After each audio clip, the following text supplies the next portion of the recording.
by so fast, and every moment counts, baby, I don't wanna miss a thing.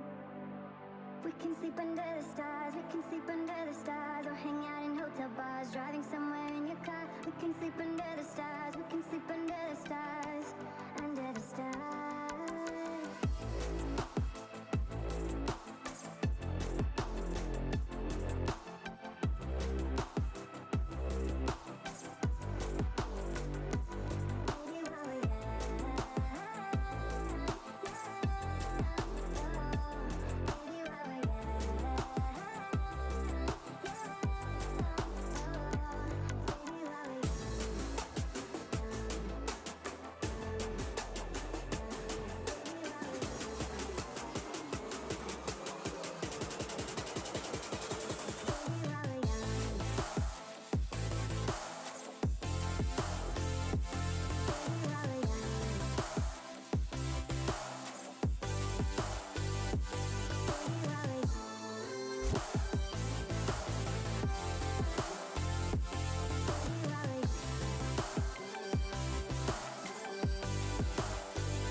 Take my hand, and we don't need to do the things we don't wanna do.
We're back, ladies and gentlemen, now for the final day of the July Open of RixGG. My name is XRoy, of course, joined with the Neo Kai himself, and I'm so excited about the whole endeavor we'll be looking at today, but not only due to the fact that it's the final day and it's the final semi-finals and going on right now, it's because RixGG bought us lollies as well. Neo, have you had your lolly today? Yeah, I got myself a little strawberry cornetto. I mean, I can't go wrong, right? It has to be done. With the weather yesterday, and again, the weather today, what a way to start off our days, right? Brilliant. It's going to be a hot day outside and, of course, a brilliant day in the server. I'm looking forward to it. We've got some amazing teams that have made it down here to the Final Four. And, of course, the bracket up on your screen. We'll be starting with GGN taking on Unjobbed. And I have to say, with the talent that's within these teams, I mean, what a game to get started. Absolutely. I mean, we had some very surprising sort of results yesterday, didn't we? Malik falling already from the quarterfinals. GGN, they've got an upset in their hands. And with getting themselves that victory, I guess people will start to wonder, are they actually now the favored team? Because looking at the teams as a whole coming into this tournament, you would have thought that Malik would have been the go-to dog when it comes to that victory. But they're no longer in the cards to actually receiving that victory. So now these teams are the top four, right? We've also got the likes of the Unjobbed side, which we'll be playing up against GGN. That's the matchup we will be looking at right next. So I'm really interested to see how the Finns do fare against the Danes. There's also that Scandinavian matchup going across, which we always love to see. But I believe we'll be heading into the veto soon enough, and that's sort of where we get to see how the matchup sort of unfolds. Yeah, Bayern going to be dropped out first. And you mentioned one of those sort of Marmite maps. It's either, teams either love it or absolutely hate it. Unfortunately, Breeze will follow. Our first pick, if I'm right in saying, by GGN will be getting us started on Ascent. And I have to say, I'm happy that we're starting on Ascent. A map which I love to bits. So what a perfect place to start us off. Icebox, the first time we've seen it so far here in the July Open. It was banned constantly yesterday. Now being picked up by Unjobbed, leaving us with Haven as our decider if we're going to get there. I think this is a pretty good map pool. I think it is as well. You know what?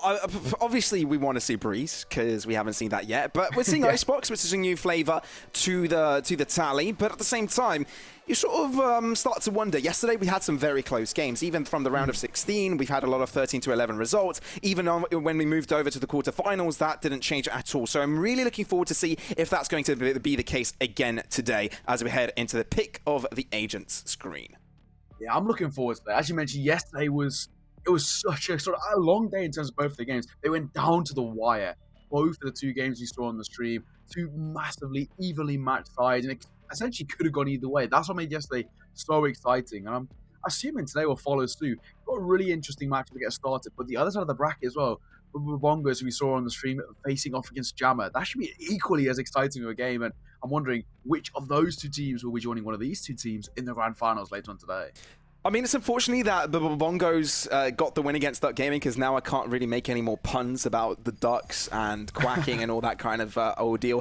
Many people may have been frustrated or just pretty much face-palming throughout the series while us making those puns. But thankfully for you guys, that will no longer be the case. On the meantime, though, let's jump straight into the game. Let's look at what the agents have been selected. Astra on the one side as the controller of Unjobbed. GGN also pick up Omen in that regard. But what these two teams both share is that breach, and for that reason I think it's due to the fact that one Rolling Thunder, the ultimate that it gets so much more range now that has been buffed, can pretty much take over the entire A site but also the entire B site if they do actually end up going for that. So they can spend other pieces of utility to sort of just try and get their opponents out of those positions. It's such a strong ultimate now into Ascent, and I'm really not surprised that both teams opt for that agent.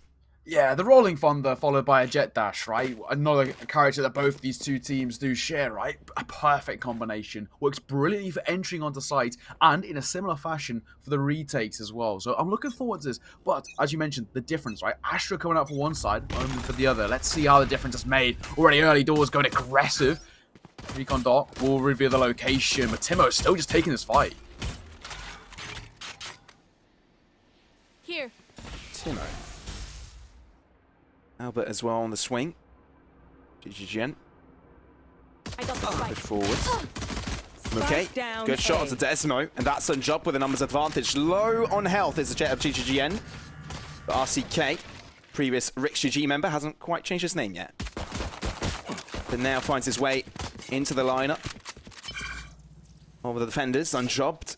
Still holding on. GGGN. Lost a player early, and they will be losing yet another one. Timo with the pick. I wonder if this is Timo. Timo, is it? Yeah, I think it is. Yeah, it's a slight the name ex-Overwatch change. League player. Love it. Flashing through, though. GGGN straight into it. Knocked out. Muke looks to dash through, but Muke is able to shut him down. Taimu delivers. Type Boss does shut him down, and that's going to be a 5-man stand for Unjobbed as they completely quash their opponents on round number 1. What a way to get things started as well. We did mention that the talent within the server is insane. As you mentioned, CRK, the ex-Rix member, and of course Taimu as well, as you mentioned, from Overwatch League, a man who has so much experience in the competitive scene. I mean, all over this roster, just filled with talent. I'm interested to see how they do. They get off to a very, very strong start. What a way to do it. Timo, 3 kills for him, 2 for Mucky, Unjobbed. A 1-0 start. And now, of course, a pretty confident buy to follow. The Marshal, supported by the Spectres, making things look pretty comfortable if you are that defender side.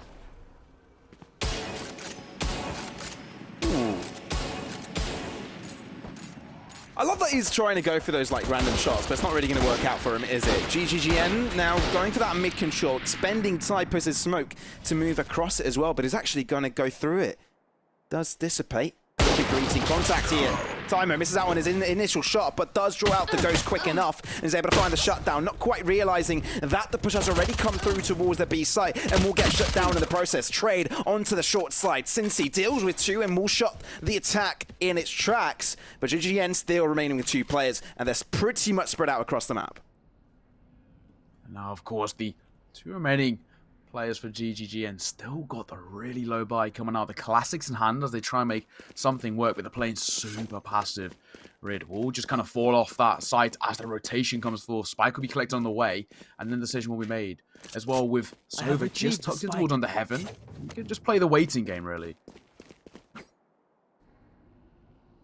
30 seconds left. Playing patiently here as they do enter the A site. Desmo. So close on that corner. Of course, not quite challenged. Deep angle being approached from the Unjobbed side, but it's 2 players holding it, and Cincy will be able to catch him off guard. It's only 1 player now. Fault line. What can he do? Nothing. Cincy shuts him down and gives us the answer. 2-0 for Unjobbed. Fairly good stuff coming out from them. Fairly good start, has to be said. A 2-0, again, slightly expected with the buy that they were bringing into that one. The firepower between these 2 sides obviously made coming into this one Unjobbed having that big advantage. However, though, with GGN, a real silver line there. They get that spike down, which is huge, right? It's good for confidence as well. Bolt lines will, of course, push them off and an easy frag going their way. But now we're going to see a nice, comfortable full buy coming out from GGGN. We're going to see the Phantoms, Vandals in hand, and supported by the full armor and utility. This could be an interesting round on jobs. They're heavy tested here. Here. They are indeed. Valorant coming out. This is going to be an interesting one, and this is where GGN could get a piece of this pie. Okay, so setup. 1 towards the A site. Breach will be that lurking player, Aldrone. Spots that one. Simon needs to move out of that quickly. Dash out. Of course, he has been spotted due to the Aldrone tagging him up, but uses both of his Cloudburst to stay alive. Aftershock will be what will be his finishing blow, although he gets one in the process. I think the trade is worth it due to the fact that Unjobbed have the numbers advantage. And GGN are struggling to find an advantage themselves since he shuts Malfoy down.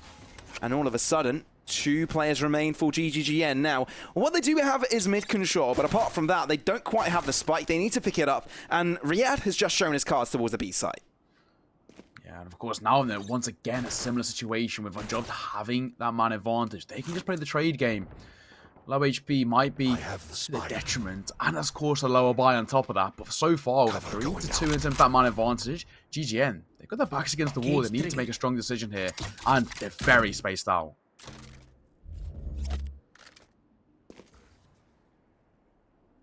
"30 seconds left." A site seems to be the approach. Riyadh looking to make a lot of noise here. I love that they're sticking around towards the A site, though. They don't fall victims to that misinformation. They eventually do move out of the higher heaven angle, which gives Typer some time. Rolling Thunder, oh dear. TP out, that gives them to safety. Paranoia. Could it be perfectly timed? I think not. Maybe. 1 kill. Spike has been tapped. Oh, swings for the second. Typus, you're insane. And puts GGGN now on the board. Oh, that was sumptuous from Typus. Not only does he pick charges up left. the paranoia, then swings and finds a double. What a way to do it. What a round there to answer right back. The attacking side. Find that salvation in a round. And of Last course, player what a way to do standing. it. Unfortunate as well for Rid to go down there. But I mean, this is just brilliant for Typus. One enemy remaining. And the fact that he went for the paranoia directly onto the spike, I think Behind me. Muke was slightly unlucky by being hit by that paranoia because he was right on the edge of it. But that's sort of what gave Typus the victory. If it wasn't for that paranoia, I think that angle would have caught him off guard. And that's definitely a really good scenario for GGN, getting themselves right back into it. Of course, it was a big investment from them. And Typus, although his teammates fell before him, he was able to make them proud, giving him that victory. And now I've given them some space to sort of work around with. GGGN, though, spread out across the map. Yeah, Typus might have been spotted there as well. He's gonna... Well, now he definitely has. Sound cues made. He needs to be careful since he just tucked in towards short. He's got a nice, strong angle, cutting off that rotation in towards mid, stopping the aggression towards Pizza. But this pushing towards short, Albert at the time. The opener finds the first. Maybe he'll double up as well, and he connects. Brilliantly played from Albert, and an upgraded weapon picked up. I know Perfectly done. But Taimu, he's here to save. Triple right click for Taimu. How do you do that, sir? The Finnish man has just shot down the Danes, and he's even shot down another. Spike planted. Phantom now collected, but he draws out the knives again. He needs only one kill, one right click, and Desmo peeks through. Right click connects, but not entirely. One bullet, dashes away, pistol drawn out. Classic. Again, Cloudburst dropped, but RCK is able to shut him down. Taimu, man, this guy. Oh my god. How does he do that? Oh, what is that from Taimu? That is just insane. The right click, dash in, right click again, and for a third time. That is just so well played. The Blazestorm did so much damage, and of course Taimu, he doesn't even falter. 3 people in front of him, and he takes on the challenge and does it perfectly. What a start from him individually, and of course one job as a unit. A 3-1 scoreline, and Taimu up to 9 kills already. What a man. A sumptuous 4K. Oh man. I wonder if we can see that replay again, because Taimu, he dashed forwards because he was about to step into his own teammate's fault line. Not to his own teammates. I'm actually not sure if it was his own teammates or one of his opponents', but he's definitely about to step into it. And he dashed away from it, closed up the gap, and now aggresses forwards towards mid again, giving him the advantage. Dashes to safety. Taimu, the ball's on his man, but Albert eventually shut him down with his own knives. Blazestorm being a massive impact ultimate so far this game, on both ends. But GGGN, they're struggling in numbers, and Muke's got their number, considering that they are approaching the catwalk side. Yes, everyone's so slowly pushing up catwalk, and if they get that short control, that becomes a big issue, because once again, that similar thing, they can make that rotation ever quickly, but they're falling back, and now they want to go for the, well, just the standard main take, right? They're going to make their way very passively over, and they could pick themselves up an orb on the way. Albert leading the charge again. 3 blades remaining. Spots that one. Blocking sight. Not quite successful in finding the shot, but they've been able to cross. I think Unjobbed have now telegraphed their position. Of course, despite going down, we'll now go for the retake. I'm actually surprised that it took them quite a long time to move the Killjoy player out of the B site, because the rotation time for him will be quite lengthy. Now Albert spots them out, jumps up, RCK is able to deal with him. That distance doesn't work out for the classic of Riyadh. Muke shuts them down in an easy condition. Malfoy, all by himself now. He's low in health. He's got Rolling Thunder if he wants to delay it, but I think he realizes that it may be no use. He realizes that it won't just buy enough time.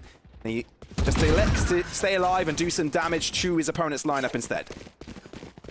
Yeah, of course, a similar thing there that we spoke about, the weapon difference just made all the difference there in that round, and, well, really well played once again from Unjob. Of course, they came in with the better weaponry, so we didn't sort of expect it to go their way, but it's how in which they did it. They made that statement, and of course, the retake, really well done as well.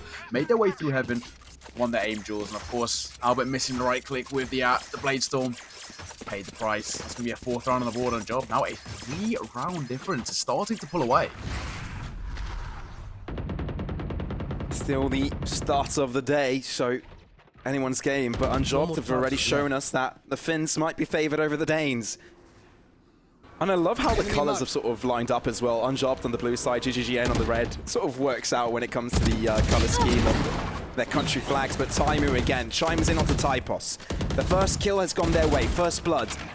But the mid control is still what this GGGN are looking to contest. Spike left onto the left side as if they are looking to head towards the B site. Although having that killjoy makes it so darn difficult to tackle that area of the map, which may make them want to transfer their movement towards the A site. And considering Unjobbed have got 2 players now locked into Wine, this could catch them off guard.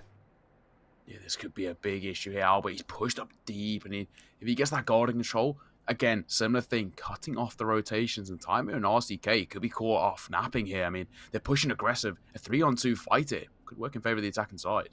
RCK, he knows though, swings out. Worst 1 kill goes his way, but Desmo is able to trade it out. Albert now making his way towards heaven, but I think the 2 players of Unjobbed over and Wine haven't quite shown their position.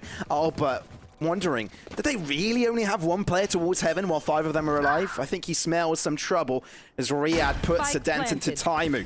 Pull it straight through his skull, and now I think since he's eager to get on the show, Aftershock. Let's see if he gets Desmo out of that position. Fault line, Nuke able to shut him down. Desmo no longer alive on the server. Albert makes his swing.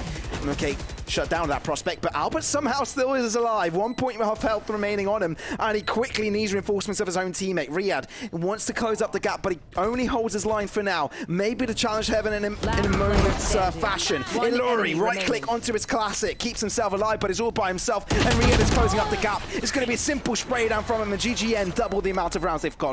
Really well played there from GG, and it went right down to the wire, but a similar thing once again. Played the trade game. When Albert was dropped that low HP, he tapped the spike as well. That's when the aggression came forward, and of course a second round picked up. GGN then answered right back.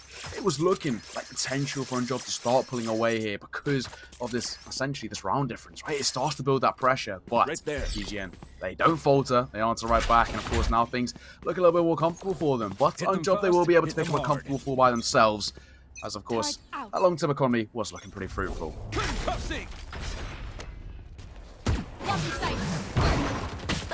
Timing, being spotted, doesn't want to get wall banged. I love that new knife, man. Looks so cool. Good, isn't it? I know, it's so good. I actually bought it. Open really, the bank really for cool. it. Yeah. Right here. Had to be done. Has to be done. Sometimes you just cannot resist, can you? But I wonder if GGGN can resist this mid-side timer. He knows that this is being contested. Albert makes his presence known, but he's not quite sure that there's also the omen in the approximate location. Reposition from Riyadh. That's an off-angle, able to catch him off guard, and now drops back to the safety of his own spawn. But moves towards market again to potentially contest it. Hunter's Fury coming through from the GGN side. Desmo does actually find a kill. RCK is down, and they might be considering to move on to the A site now. You can also see from the shadows being pulled off from GGN. So Typers find himself on the back of that site. Cosmic Divide will give some leeway for Unjobbed to stay alive in this. You can see the Astra nestled in that corner onto the A site. So still, they can still do a lot of damage. Muke, when will he make his presence known? Not quite yet, but I think they know of this. I think they'll check it, or will they? Now the Cosmic Divide is swindled off, and that's going to be where Mookie makes his presence known. Thought he connected a second kill, but not quite. Repositions to get it again, but Albert is able to shut him down. Crisis averted as GGN get themselves a third. Oh, that was a little bit too close, though. The Cosmic Divide made all the difference there. Mookie just waited, and well, he finds the first, then the second as well, and nearly converts to the third. The transfer was brilliant here, but just doesn't quite connect to the Garden player, and of course will go down. It's a similar thing once again of just that man advantage, right? There. Coming into that one, he had to get 4 kills in 1 versus 4. He's asking, well, a little bit too much, but he did break that economy, and that's what matters. Now, if you look over towards Unjobbed, it's going to be a pretty awkward buy with Sheriff's picked up, supported by that one Bucky. Will that make a difference? You know, from the previous round, I like sort of how they combined the Hunter's Fury together with the from the shadows. But as I do say that, that's actually Hunter's Fury utilized yet again for pushing endeavors. That's sort of where you use it, right? Put pressure on the map, and it pretty much allows your teammates to sort of move into position to gain ground on the map. Now, of course, it has been approached from the defensive side, so they're just looking for picks here. Cyprus. They know he's around this area. Cloudburst does allow RCK to peek out from it, and Typus is able to is instantly shut down. 3 on 3. The weapons are challenged, although a couple have been picked up. That could really be a difference maker. They just need that information, get those picks. But I don't think GGN are going to make this easy for them. No, not at all. So shoot, Albert tucked in towards main as well. He played the waiting game. And especially with the information being gained, it's all onto one. And Riaz's going to hit it. Nicely played. GGN post-bomb positions, immaculate. They just have to play crossfire. That's all they needed to do, and they did it perfectly. Really well played. And of course now, tying things up 4 apiece. X, we've got a game on our hands here. We absolutely do. And although that was, I guess, fairly expensive, only 2 kills found onto the job side. Maybe if they recovered the weapons that they would have picked up, could have been an easier thing for them. I know they don't retrieve too much money at the end of it, but they still would have saved Phantom and Vandal. Well, I do like the fact that they wanted to go for it. It shows that there's confidence on the finish side of a job. They want to see if they can win that 3-on-3, but knowing that this hold and utility sets up from the GGN side onto that side does make things difficult. First kill comes underway, and it's Albert to pick it off. Nice start, of course. Now, once again, similar thing, man advantage on Timo. He's got the information. Malfoy peeks. He's going to find his head ripped off. Nearly a double foul, and there it is. 1 enemy remaining. Peeks out again. Taimu, you're insane. That's going to be a 3-piece. This guy's enabled. When he's got Playstorm, he's feeling it. It's as if he's playing Overwatch all over again. Dash through the map, cause chaos. And now GGN are feeling the wrath of it. Riyadh is the only player surviving. And he's been spotted. Although he shoots it, he allows it to show his path. And Taimu uses updraft and is able to shut him down in a swift fashion. Here. Nice ass there. I mean, Taimu, this is brilliant once again. Finds the opener, falls back, and then doubles up brilliantly onto his top mid player. And that top mid player, that was such a huge kill. I know, the accuracy is insane. But that top mid play was so good because once again, it denied the trade coming forth, kept the man advantage in their favor. It's brilliantly played from Taimu. And a similar thing there, you can tell just his brilliance when it comes to an esport. It doesn't matter if it's Overwatch or this, right? Because he knows not to overextend in that position. If he pushed forward towards mid, he would have been traded immediately, but brilliantly played. And of course, the updraft shot, even better. Movement and shooting, not a problem for Taimu. I think he's liking Valorant now. He's having some decent performance here. Yeah. I think this could be where GGN perhaps could fall. Taimu instantly falls, though, as I do talk about that prospect, since he has fallen in the same suit as well. But Mook is the only man holding on to the site. A lot of responsibility on his shoulders, but Paranoia will come through. Looks to find safety, but Desmo does deliver on his end. And now the spike will have space to get planted. And with 2 players from the on-job side remaining, this is not going to be an easy affair. Not at all. Spike can go down once again. Similar thing. Post-bomb is just being set up. This time with an advantage and made even bigger. Malfoy finds RCK. It's all onto Alluri. He's got such a tough task to do here. Well, with 3 players to find, it's asking so much. And the Aljo going to come out. Spam coming forth. Damage dealt, but no frag found. And I think he might make the early decision now just to fall away.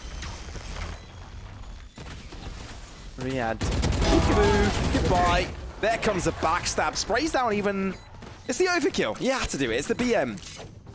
Yeah, it's the mind games, isn't it? You know, part and parcel of the game. Win, you know, in the server and in the mind as well. It's the perfect way to do it. That's a 5-all scoreline. We're once again tied.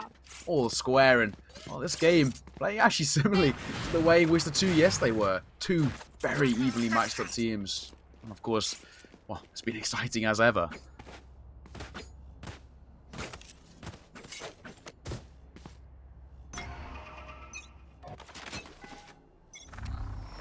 Ahead. Even though it hasn't quite shown, I think RCK has had quite a lot of impact this game. Oh, yeah, massively, yeah. I mean, you saw the shock darts coming through on that retake. That was great potential for them to come back, because from a 2v3 to a 2v4 to a 2v3, that retake became a lot more palatable. Obviously, it didn't quite work out in their favor, but Yeah, the lineups that you're able to bring out every so often just really helps your team a lot when you get those free kills like that. No, massively. And I think a big thing that RixGG is doing so well, whether it's the retake or it is in that just standard start of the round, he's going for those early information players, right? Once they get the early information, then they make the mid-round calls. They adapt to the situation. That's all off the back of RixGG. Individually, not only, of course, is aim cracked and insane, but the information is allowing his team to set themselves up pretty comfortably. Though we are giving props to him so far, time is just too sharp. That is insane. Doubles it up as well. There is nothing they can do about it. He sees them, they die. That's how it works. He's Superman, and he's got laser beam of eyes. One enemy remaining. Doesn't matter. No! Oh, you're a monster. You're just smurfing on these guys, and you're just showing them who's big boss. Oh my, that first shot was ridiculous. The reaction time and the crosshair placement. Let me take a look at this again. I mean, finds that second there into his main, doubles up again, and then the fourth through the wall. I mean, timing, this man is on another level at the moment. He's stepped up massively for his team, and when sometimes things aren't quite going your way, individual brilliance just pulls you across. Yeah, I mean, X, take a look at that scoreboard. He's 20-7. Second place in his team has 9 kills. I mean, what a performance from him. You know when Valorant just came out and everybody's saying, CSGO players are just going to steamroll this game. Well, what's that? There you go. Overwatch players are here to stay, baby. Taimu, again, capitalizes on the Rolling Thunder being brought out from his own teammate. Off your feet! But Puna reverse card onto the A site. Not really going to affect anyone, but it's completely barren. Taimu goes slightly too aggressive, and Albert will be able to punish him as he's expecting that positioning. Spike goes down. It's a 4v4 endeavor when it comes to the retake. Yeah, Rolling Thunder used from both sides early on, but for essentially 2 different occasions, right? One for the defense side aggression, the other for the attacking side. Albert finds RixGG on that rotate, and now Mucky got such a tough job to do. Hunter's Fury coming forward, but Mucky finds one. Looking to make it 2 as well. He notices 2 tucked in towards the corridor, but he just has to wait. He absolutely does. Close into the site, and it's GGN looking from the outside. Unjumped found their way in, but they line up for him. That's going to be a 2-piece, and Typus lines up 1 as well to chime in. It's a 6-6 endeavor at halftime, and things could not have been closer. What a half of Valorant action we've had here. He knew the lineup as well, but he knew where the spike was down, so just had to play the post-bomb position. And similarly again, played it perfectly. What a round there, both sides. And we spoke about earlier, right, at the start of the game, the I guess the synergy, you could say, with the Jet and the Breach coming forth, well, it was proved perfectly by Timer, right? Got aggressive in towards main, finding that shot, but then he was traded out. And once he was traded by Albert, he could just cut off the rotation. That's exactly what he did. Managed to find himself a second, and the other 2 on the post plant. What a round, and what a half. 6-6, and heading into the second half now, of course, will be unjobbed on that attacking side, and GGN on the defender side. Revealing area. Slow movement onto the B sites, and GGN maybe hitting themselves due to the fact that they've dedicated 2 players onto the catwalk side and only 2 onto the B site. How will this work? Taimu aggresses forwards. Dash out, up jump. He's gained some information. Dink onto the first one, and it's enabled to shut him down as well. Typos finds 1 in the process, but still the numbers do exist for unjob. Spike will go down in the default position. Not quite in the corner. Changes his mind in case of a lineup. Also helps out when it comes to various positions. So doesn't want to risk it. Better have market control. Maybe someone would have pushed through, but there comes the ricochet of the shock dot. Taimu as well delivers on 1, and GGN only 1 player remaining. Good stuff from Unjob. They get the take, they have the hold under wraps, and they don't allow GGN to breathe. Now Rhea taking so much damage. He's just barely trying to stay alive, and RixGG will find that shot. It's with 4 remaining players on job, making a statement into this opening attacking round for them. In the second half, they find the 7th on the board, a 1-round lead, and of course, following suit will be a nice comfortable buy for them, more than their opponents. Spectre's coming out, armor, utility, and will that be the big difference maker? Albert, though, he's going to post up into a short with a shorty, and it has to be said, this thing is actually quite scary at this range. Yeah, it really is. Although the round does go to the Unjob side, GGN want to put some impact into it. It's just pistols. So if they win it, I'd say, okay, they've got a massive potential of actually taking this round home, but they're not really going for a full stack gamble. They've left the A site to be taken over. And if they've had a full set of weapons, if they've had ultimates or something, I'd say go for it. It's the retake meta. That's how Valorant works right now. But when they've got pistols, that instrumentally also gets a lot more difficult. Albert puts that short into good use, but is that going to be good enough? Yeah, we said he had potential to, and at that range, finds it. Now, Spike goes down as Typos trying to make his way forward. Breaks the door as well. Albert dashes in. Is he going to be able to find anything? No, dropped so far. Albert's left all alone alongside Desmo, and easy pickings for the attacking side. Post-1 position, it was all about the weapon difference, right? Worked in their favor, and while Albert did manage to find himself one consolation kill, they were immediately shut down on that retake. One enemy remaining. Some space and Job haven't really found since the start of this game, because GGN, remember, they sort of came back with quite a few rounds of their own, right? So out of the 6 last rounds, they were the ones to connect the last 4. So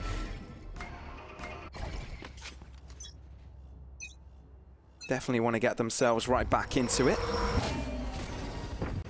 By coming out from them, though, this is where things get a little bit more easier. Ooh, that's actually interesting. The fact that the recon bolt can't quite spot him out on that corner means that he will be unspotted. Although he won't be challenged from unjobbed, I guess if it was, it could be utilized later on. So that's a really interesting position to take when it comes to that recon bolt. Oh, exactly that. And with that information not gained, could that be something that causes an issue later down the line? They made their way over towards mid-third timer, trying to find that shot on towards Albert. Won't quite connect as Albert will just make that step back, post up in towards Pizza, wait for the aggression.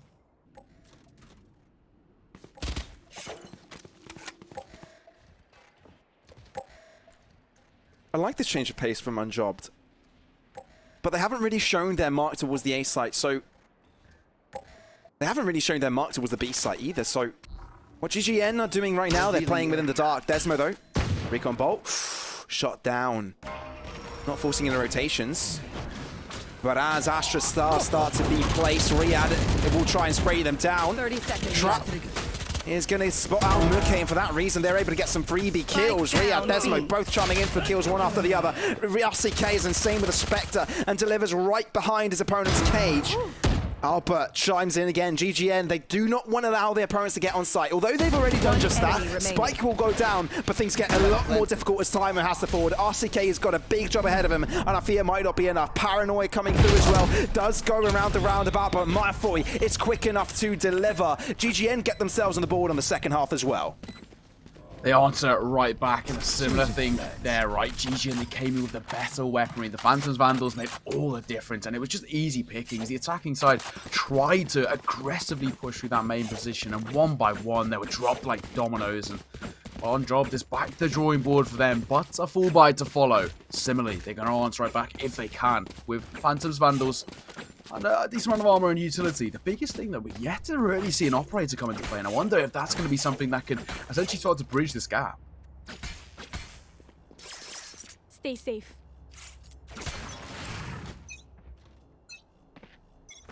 It's easy to put emphasis at it. It's just not really difficult to spot.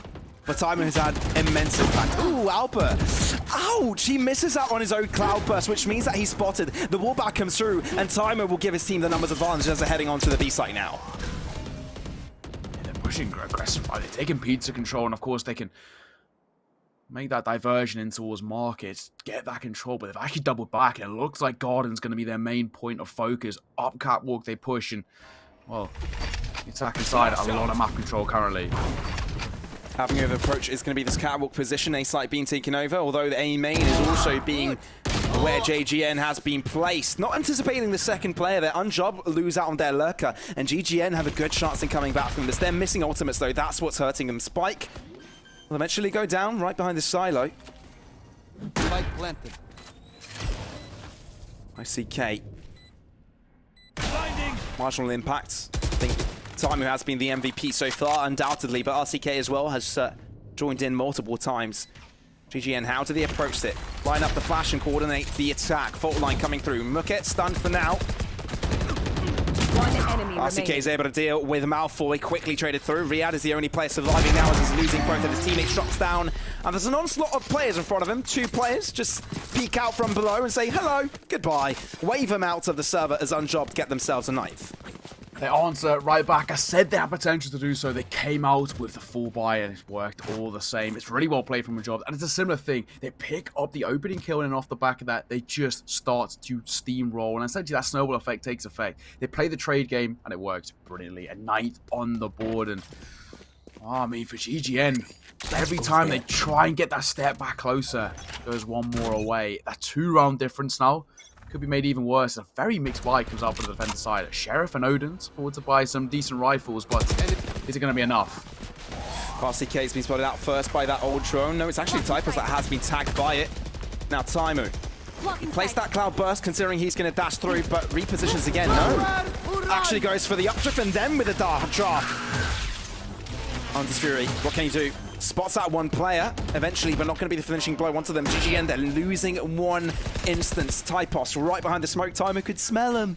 He can smell him. He can sneeze on him. And he's done just that. Brings out the Blade Storm. And let's see if he aggresses forwards. Flash through. Right click onto Malfoy. Can't do anything about that. Dash onto the site. Unfear in his eyes. Illuri as well chimes in. GGN, they've been bamboozled, completely cornered out of this site. Desmo needs to walk away with his Odin, although it's a beautiful skin. Skins won't give him the victory as Taimu aggresses onto him and gives Unjobbed the double digits mark. One thing we're seeing now is seeing GGN, they're just being caught in no man's land time and time again. And the executes that are coming out from Unjobbed, they're quick, aggressive, in your face. And the biggest factor about it is they do not allow GGN to set up at all. They're trying to, set up their defender side positions, try and get these crossfires, placed in position. And, well, of course, Unjobbed right in their face, make things uncomfortable. That's going to be a 10th on the board. Now at double digits, 3 rounds away from the all-elusive 13th. Unjobbed, the pressure is really being mounted on towards GGN. Is it just me that it's Taimu like living on his own world right now? He's 100%. He's in a different sort of universe. I'm sorry, but he's a gamer of a different caliber. He's just insane, isn't he? I mean, just on an individual level, so much experience under his belt, right? It doesn't matter what game he's playing. He's transferred over towards Valorant, and it looks so seamless. Man, I just remember the days when he used to just completely destroy people when it came to McCree. When he used to be in the meta. Back when he started, when he played in Dallas Fuel. Oh man, the days. The days. As I'm talking about, it seems like GGN are dealt with as if they're only holding pistols. And I think that actually is the case. They don't really have too much of a buy going in for them. So Unjobbed, easy pickings for them. Now Riyadh. Big task ahead of him. He's been checked though. Misses out on the first shot and RCK capitalizes on that. Now, there's a bit of a lineup coming through. Wonder where that lands. Right on site at the back of it, I suppose. Yeah, exactly what happens. Makes sure that no one's hiding behind the back of the double box and silo. And as they check lower, they'll figure out. No one is covering this area anymore. GGN locked out of it. And they'll only be looking for stray kills.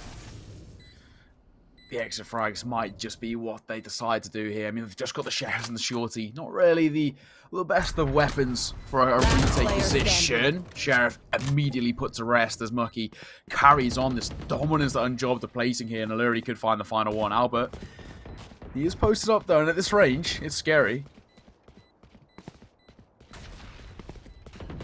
Albert, what does he do? Shorty. Ay, there goes a kill. Has to reload, not in time, and since he goes for the swing, hey, at least he gets a Shorty kill. Yeah, it's like a silver lining, right? I mean, a little bit of just something to add under his belt. I mean, Albert, it's been a bit of a standard for him. Pick up the Shorty on those ecos, or just sit in a close angle, wait for the exit. That's exactly what he's doing. Finds himself yet another frag up to 15, but that's just under half of what his opposing Jet has got. Timo, 29 and 10. He currently sits on 2.9 KD. I mean, what a performance so far from him. Right there. On another level.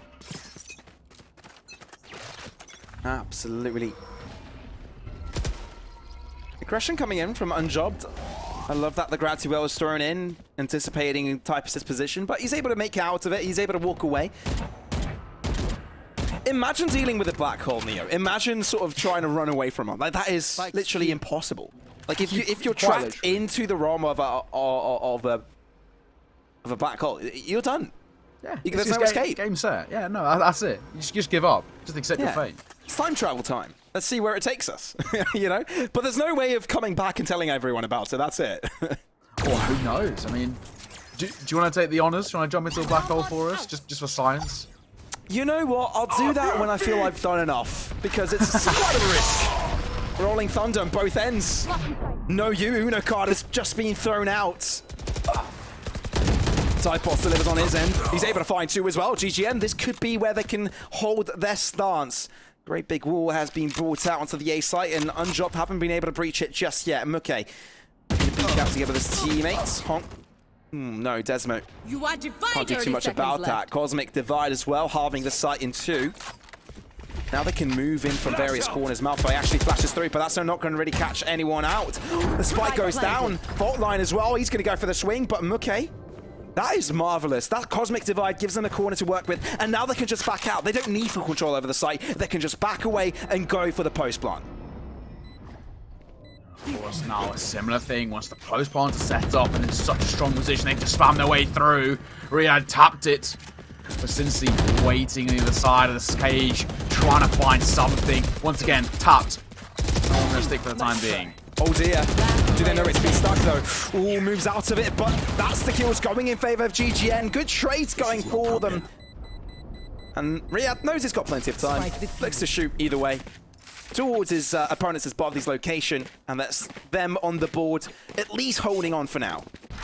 Yeah, they put another one up there, right? They're just keeping within arm's reach. And that's the main thing, of course. When you've got such a big deficit like the way they did have, it's about just keeping within that arm's reach. That's exactly what they do. A big part of that, of course, was that double picked up by Typos. Once they had that, then they could essentially, once again, play that trade game. That's what they did there. The cage coming down as well. Since he only managed to find one, dropped, and Albert doubles up. Huge from them. Albert and Typos kind of leading the charge here, and that's a GGN. They still put up this fight. You know, now that when someone gets an impressive kill, it's sort of, you know, ice cold veins and sheesh. Oh, yeah. That is the new thing. Remember back in the day when Poggers was a thing? Here. Poggers, that is a Poggers, real... dude. I mean, to be fair, if you look towards Twitch, Sam, it's still a pretty big thing. That's you know, but it's never something that you say in game, though, right? It's like, Poggers, dude, that was insane, dude. Like, that was when the Fran used to be all over the on Twitch, you know, XQC and stuff. That was the day. That was the time where Taimu was playing in the Overwatch League. Like that is the time when I remember. But it was 4 years ago, man. How times pass, man. It's crazy.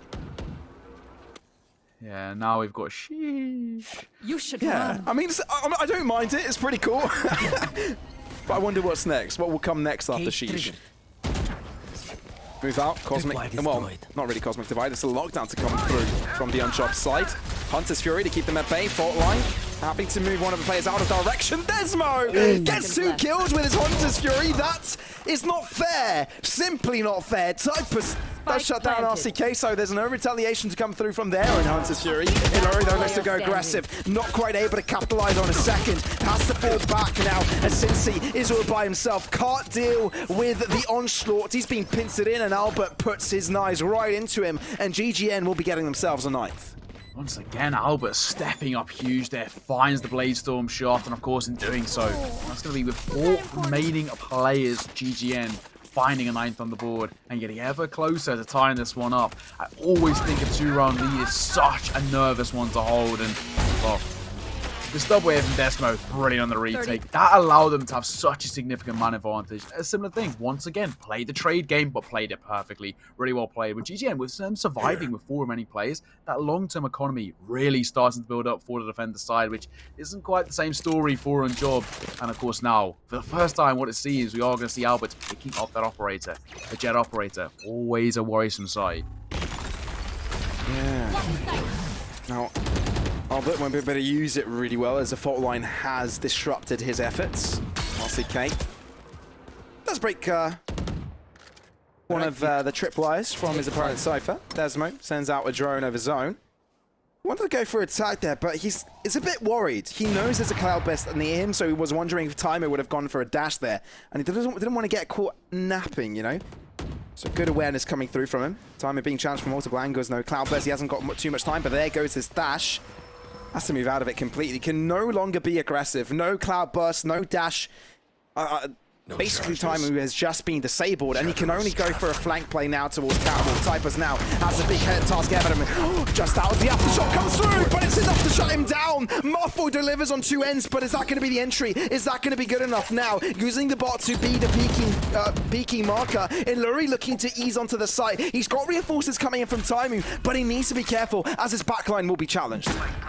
Tried to TP away, which wasn't able to get it off. Timo finds Rhea, then of course now for the defender's side, they're 1 by 1 the way. The only issue is Sova's taking a big chunk of damage, and so is Timu, to be fair. Albert holding from guard and waiting for an opportunity. He knows Timu's posted up towards Catwalk as well. It's all about whether he can find the shot as the retake trying to work in their favor. Albert, he's going to go aggressive with the operator, and it works. I question him, and he shuts me right up.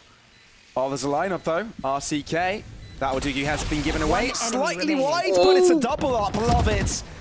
You know, Average Shoreness is pleased about that. He's very proud. Hunter's Fury to be followed up as well. Brilliant. That is evil. That is evil Knievel. And RCK doesn't care about that because he's just put his team now on map points. Again, that is so well played there. It's all about the utility in the post plant, and RCK just tucked in. As you mentioned, he's been watching them Average Jonas videos. He's been in them streams because that lineup is beautiful. Shock Dart finds the first and, of course, drops the Hunter's Fury to deny the last. Albert, he tried his best, but in that situation, the 1 versus 2 was not going to go in his favor. That's 12 on the board, unjobbed. Find map point in map number 1 of this semi-final. And, well, this semi-final so far has not disappointed, but can GGN catch back up? Can they indeed? We've saw a lot of close games yesterday, Neo. We have. Do you think, out of it, if I put you on the out spot, of this, do you think they can do it? I think they have a chance. I don't think this will be the case now. Okay, I have to agree with you. I think on job, they seem to have that confidence about them, of course. And well, now, of course, with Timo picking up the operator, I'm starting to get a little bit nervous. Yeah, the thing about the operator, though, is that he's not really capable to get multi-kills, and that's sort of where Timu has been able to shine so far, you know, get one, find momentum, dash forward, just destroy people left and right. And obviously he's 2 kills away from a Blade Storm, so maybe he doesn't even need too many multi-kills, right? Yeah, to be fair. Just get them the numbers advantage and allow his team to do the rest, you know? Pick himself, of course, you know, get himself an operator kill, pick himself up an orb. Blade Storm comes out, that's where the multi-frags will come forth. We've already seen him do it once before in towards short. We'll be surprised if we can do it again. I mean, so far we are just in a very quick tactical pause with Timu. 31 kills. May I point it out though? No one else has even hit the 20 kill mark, and Timu's already on 31. That is ridiculous. He's just on another level. It's just a completely different game for him. I mean, he's just smurfing here. I mean, what a performance. I'm just wondering, if Timu wasn't performing as well he is currently, how would Unjob be doing right now? That's what does worry me, right? Because, of course, we still... Let's say, for example, he has 20 kills. That's still 11 kills difference. That could be all the difference that's needed between these two sides, right? I mean, GGN has been a relatively team performance. Of course, Albert is sort of leading the charge. You would expect it, though, from the duelist coming out, but this duelist difference has been insane with Timu. 31 kills. Operator swing, Typus there delivers. It's a one-way smoke. He spotted out first, and Timu falls victim to it. It's slightly aggressive there, I believe. Yeah. Unnecessary though. Greedy perhaps.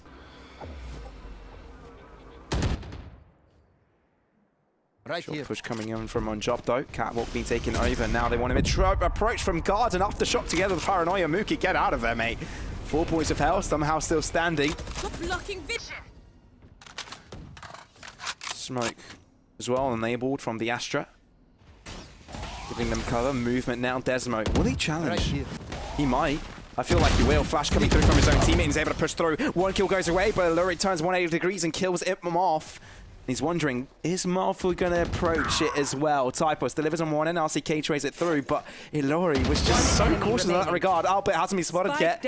He was right in A main, and no one had any idea. GGN, what a tag, what a shot, and that means that GGN, they are on double digits and 2 away from their opponents. Well, Albert trying to make a statement on his own. Timers, was pulling away, but Albert hunters right back. And the biggest thing there, RCK just caught once again in no man's land, and with that spike dropped in the open, Albert could set himself up nice and comfortably. He just locked down that catwalk area, and of course finds that beautiful one tap. Now, of course, 21 kills for him, still 10 behind Taimu, but only a stinger going to be picked up by him, supported by Sheriffs. Not the best buy for the attacking side.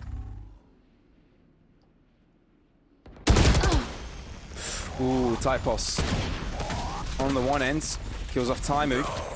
So Taimu unable to have too much impact, although it's just pistols right now. Okay, shock dart from RCK actually gets him a kill. They go for the full-on push, do they? No, they're lingering. They're not quite sure, but I think now they've made their choice. Albert locked out of it, slowly moving onwards. How do they work around this? Spike goes down. Albert will go for the pre-5 being locked out. Misses out on an opportunity to get a kill here. Spike goes down, so that's some extra cash in the bag even if they lose. Muke, he wants something more though. Blocks vision, maybe gravity well to be thrown. Cincy hurt with a shock dart. But he's got a good angle. If Albert peeks this could be a free kill. 20 points of health as well. Space wants to be given from GGN. Rolling Thunder. Oh no, Albert has been knocked up, but he only wants one shot, but he won't be able to find it. Cincy delivers, and now they start to move onwards. But Cincy, he's going to go for the full-on backstab read on sight. Spike, not quite touched yet. They're lingering. Nano Swarm as well. Oh, they've done it. The time. Oh no.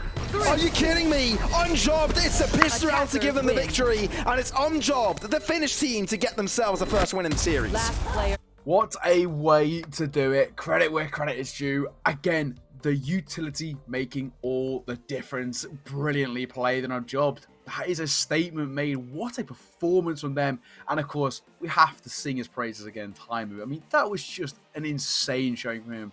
Throughout the entire map number 1, it was his world, right? And he just proved it time and time again. He trusts his aim, he backs his aim, and he finds the shots. Brilliantly played. They get a 1-0 lead in terms of maps, and well, now GGN, they've got a lot to his answer right back. Absolutely, and we sort of saw Taimu stepping in that operator towards the final end, to the final part of that game. Although he wasn't really successful in getting anything there, as he did have to drop, and then he didn't quite have the money to buy one again until the game ended. But they still got the win, so it doesn't matter. But considering Icewalk is next, he may have a chance to sort of work around that. So I'll be really looking forward to that prospect heading over to that map. But as you know, Unjobbed get themselves a first win, and we'll see if their opponents, GGN, will be able to bounce back on map number 2 over an Icebox. We'll be back after a break to see how that one falls across.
so fast. And every moment counts, baby, I don't wanna miss a thing. We can sleep under the stars, we can sleep under the stars, or hang out in hotel bars, driving somewhere in your car. We can sleep under the stars, we can sleep under the stars, under the stars.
Let's make the most of this night. Come on, baby, take my hand.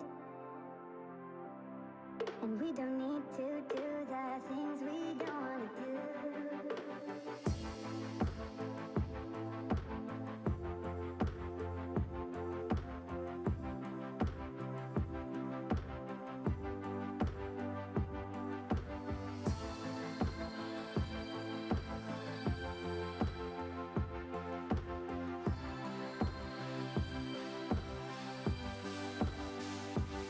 Baby, while we're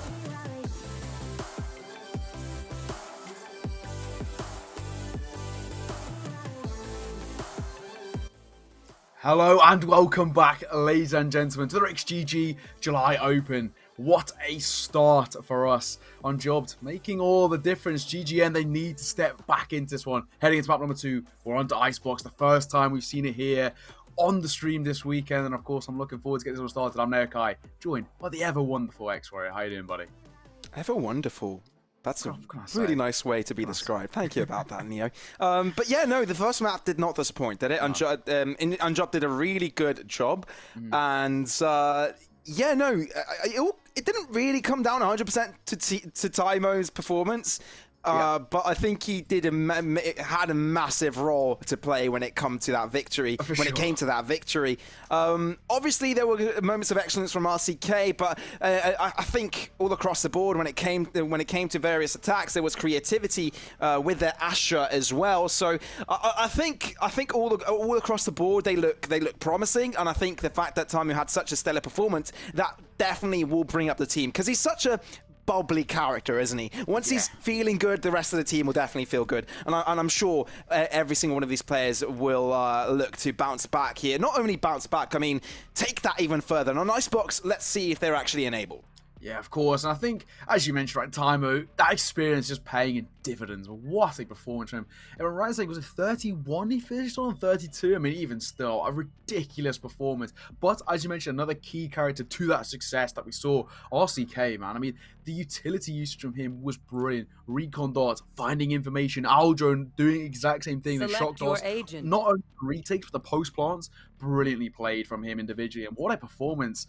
I'm interested to see how Icebox gets on the way. We're seeing the Jets picked up over time and Albert again. Viper, a standard pick for Icebox, of course, being picked up by this time Mucky and Typos. I'm looking forward to it as we get underway with map number 2. Okay, so the only difference we're seeing into the lineup is the Omen instead of the Sage. I do like Omen myself onto Icebox. Whenever Icebox is playing, I pick up Omen. I think I've got like a 75% win rate on this map when I do play Omen, so I go for it every single time. You know, I love playing the verticality of it. I love going for aggressive plays. After Flex Ninja, what an amazing guy. But still, yeah, no. I love the Omen pick, but also you cannot underestimate the Sage wall. It helps so much when it comes to the attacking plays. When she wants to set the spike down, it gives you so much safety when it comes to those plays. But also denying on the defense side, you can blot off Kitchen just like that by just placing one piece of a utility. Obviously, it's more expensive now and a little bit harder to pull off, especially with a pistol round, etc. But still, I do think she is massively impactful when it can come to this map. Yeah, I'm interested to see how the Sage makes that difference, right? She's actually really good in both, not only a post-spawn situation in terms of blocking things off, but of course on the retake as well. On this map, especially over towards that B site, I'm interested to see how Sage is utilized. With the aggression, CT making his way forth over towards A. Enemy. Moving across now. They're doubling back from the decision, heading towards B, mid-smoke coming through, meaning they will move towards Connector, heading onto the B site now. But no, actually, they're staying within the smoke. Maybe bounce back out of it altogether. Not quite trading it through as Real is able to get one kill and fall back to safety. He's given the call. His teammates know exactly what they need to do, but they've left the few behind. Typer's going for the backstab. He's able to perform. Malfoy as well joins in on him. And now Iluri, he's in a really tough spot. He wanted to go for the spike plant, but stops doing that and gets to kill instead. And now how do they turn back? They're a little bit too spread out here, so they can get picked off one by one. Albert performs with the Sheriff and now drops it down to 2 players. Tymo, he hasn't quite put a dent into the lineup yet. He hasn't quite found too much contact, so let's see if he's enabled here. Ilori again drops back from going for the spike plant. Tymo not quite spotted. Desmo is able to shoot him down before he has any sort of impact. Ilori is going to get shut down from a distance. He's been low on health and he gets wallbanged in the end. And it's GGN now to get themselves that pistol round. Albert finding both of those shots and the second through the wall as well, just to deny that spike going down. That's really well played from GGN there. Denying the spike going down as well makes things really uncomfortable for Unjob in terms of their economy, but it's not the same situation if you're GGN. Of course, a comfortable buy going into the second round. Spectres, that Marsh as well could be all the difference. We saw Albert with the operator, he performed. Now with, I guess, his little brother, can he do exactly the same? First round goes the way to defend the side, and GGN, despite losing map number 1, they answer right back.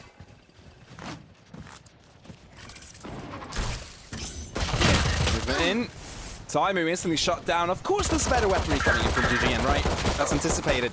Well, they're looking for damage. And I guess I was going to say, this was Sage could have really helped out because the wall could give them a free plant, but no, they've gotten a lot of kills in the process. Now the Swarm also shutting down Cincy, but Lori puts things within the realms of possibility. Now RCK, he's already found quite a lot of damage already, but look at the rotations. They've caught him off guard. Now this could give them a spike plant, and with 3 kills, that is not too bad at all. Now he hasn't collected a weapon, so the chances of him getting this 1v2 clutch, oh dear. The wall delaying him further. He still has time for the spike plant. I don't think GGN really wanted to go for that directly. And obviously you can see that Albert is taking his time because he's waiting for his teammate to go for the rotation. Obviously making sure that mid hasn't been approached from either, because isolating the kills is also a prospect that they need to be fearing. But 1 shot, 1 kill for them, and it's going to be Albert to connect the pieces. That's going to be the defuse for them, and GGN will get themselves a 2-0 start. Comfortable start for the defender side. Again, it's a thing that we sort of expect. Once you pick up that first round, into the second round, you are kind of favourites to pick that one up and, well, GGN deliver. However, Unjob do manage to get that spike down, so maybe signs of things to come. They will be able to keep those Spectres taken across into that next round, but Unjob, they're going to answer right back. Full buy imminent. Of course, the Vandals and the Phantoms in their hand can make all the difference. RTK, they did a very good job here. Managed to find 1 in a second, and then the rotation coming forth to go and plan over toward that B side. In that sense, you can see the real silver lining starting to play out on Job. They're yet to be awoken on Icebox, but I think now they're going to fall by in their hands. This could be where things start. Oh, it definitely could. Could definitely get them right back into it. You know who we're waiting for as well. We're waiting for time. Oh yes, where is he? Yeah, last game he was out of this world. Worthy performance from him. Okay, so what Omen really does here is get himself into weird positions. You could also see the TP come out again. Sort of what he's really good at. Try and surprise his opponents.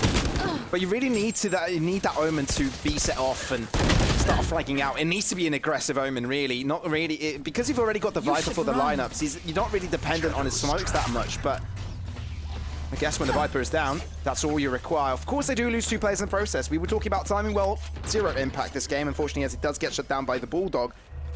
With a lockdown, give him the space to get the spike down. Lovely shock dart coming through. Damage onto the opposing Sova. Ilori aggresses in that space now towards the defensive side. Alarm bot as well to give them the Q if they do go for the push, but I believe it did get shot down. 3 on 3. Moving all together as a unit. How do they approach it? 3 different angles for them to check. Unjobbed. Oh no, Ilori expecting someone to be on the defensive angle, but no. Riyadh able to shut him down, and now Cincy from the top can't do too much. RCKO by himself, shutting down one choice it down to a 2-on-2, but that will not be good enough. GGN shut down their opponents' buy round, and they continue in a 3-0 fashion.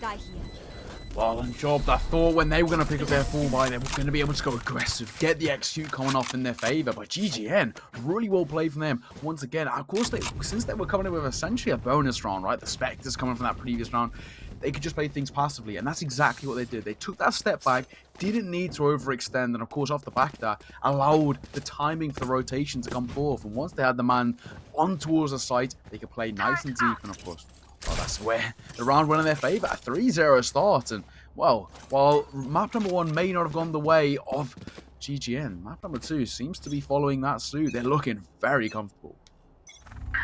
They are indeed. Toxins going up. Recon bot. Ooh, I love this movement coming in from him, and now we'll be able to move that back to safety. Drops back for Taimu, aggressive as well. Double dash coming in from him. Vandal at hand, Taimu! He's been unleashed. 3 kills go his way, and now the A site take is in the hands of Unjobbed. We were waiting for the beast to be awoken, and that's exactly what happens. Turret will spot out Taipu, who may I say, and he will manage to destroy it, but of course now his information revealed, and this retake made ever harder for the defender side man in the 2 versus 4 here. Viper low on HP on the attacking side. I don't think he's going to make too much of a difference. Typus finds the first since he dropped. But will he be able to find anything more? Yes, he does. He drops Mucky. Viper versus Viper goes the way to the defender side. Now the 2 versus 2 things become interesting. But Riyadh answers right back. He does indeed. Ooh, well, okay then. GGN. They're not giving Unjobbed an inch, are they? They do lose quite a lot of players in the process. I really love how Taimu approached that initially. That was a brilliant take, but the retake was even better from GGN. And Albert's aggression, look at that. Does get spotted, gets 1 kill. Dash through the cloud burst, walks away. But the fact that Taimu was quick to react together with Paranoia was just perfect. Wall up, it gave him assistance to get the following kill as well, but it wasn't good enough. They didn't have enough players. GGN on the retake just had their number. And now it's a buy round across the board. And a really important one as well, because a 5-0 start for GGN is exactly where they want to be if they were 1 map down. This sort of deficit is becoming really problematic now. That retake was brilliant once again on Job. That looked like a round 1 and done, and they've just sort of thrown it away. I mean, in a 4 versus 2, they didn't play the trades perfectly, allowed essentially the isolation of fights, and it worked against them. Now time he's pushing forward. They're going to be supported by a shock dog to try and clear out the side, but it's Albert to find the opener since he dropped. Albert lives on one end, Unjobbed's lineup is, has been hurt. Place down from Taimu, out into the open, takes a little bit of damage, but still's alive. Room created, Malfoy on the back of it. These cloud bursts are really sort of troubling when you're GGN, right? You see a cloud burst being set in front of you by your opponent, Taimu, and you're like, oh, is he going to dash into it? Am I going to die here? Is this it? But no, I guess he doesn't quite go for it. Lockdown, Hunter's Fury, he's going to look to shut it down. Has he found it though? Has he found the approximate area? Yes, he has. They've destroyed it. And now Taimu delivers on his end. Malfoy shuts Illury down to 3 on 4. Illury has to fall. Riyadh. Ooh, the spike hasn't gone down yet, and that's going to be pressuring RCK. Tries to keep his team in it, but won't be good enough. He's overwhelmed by all these angles, and GGN continue to reign supreme. once again, this is just one-way traffic. I mean, GGN, they are completely well and truly outplaying their opponents.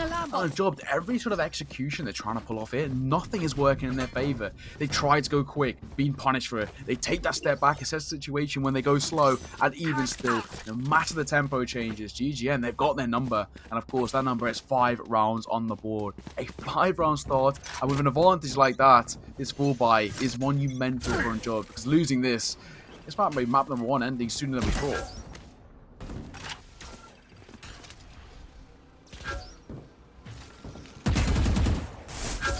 Desmo spotted out. No Hunter Fury available, as was used that latter round. Timo finds one.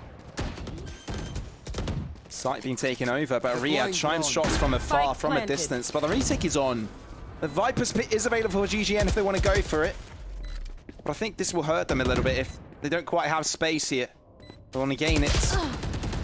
Dwindling in numbers, but Timer holds on. Albert out of the equation. Jet, if you want to chat, if you want to send in chat. Desmo delivers. RCK down. It's all down to Timer. Moves out of his own cloudburst, and Typos does shoot him at the back of the head.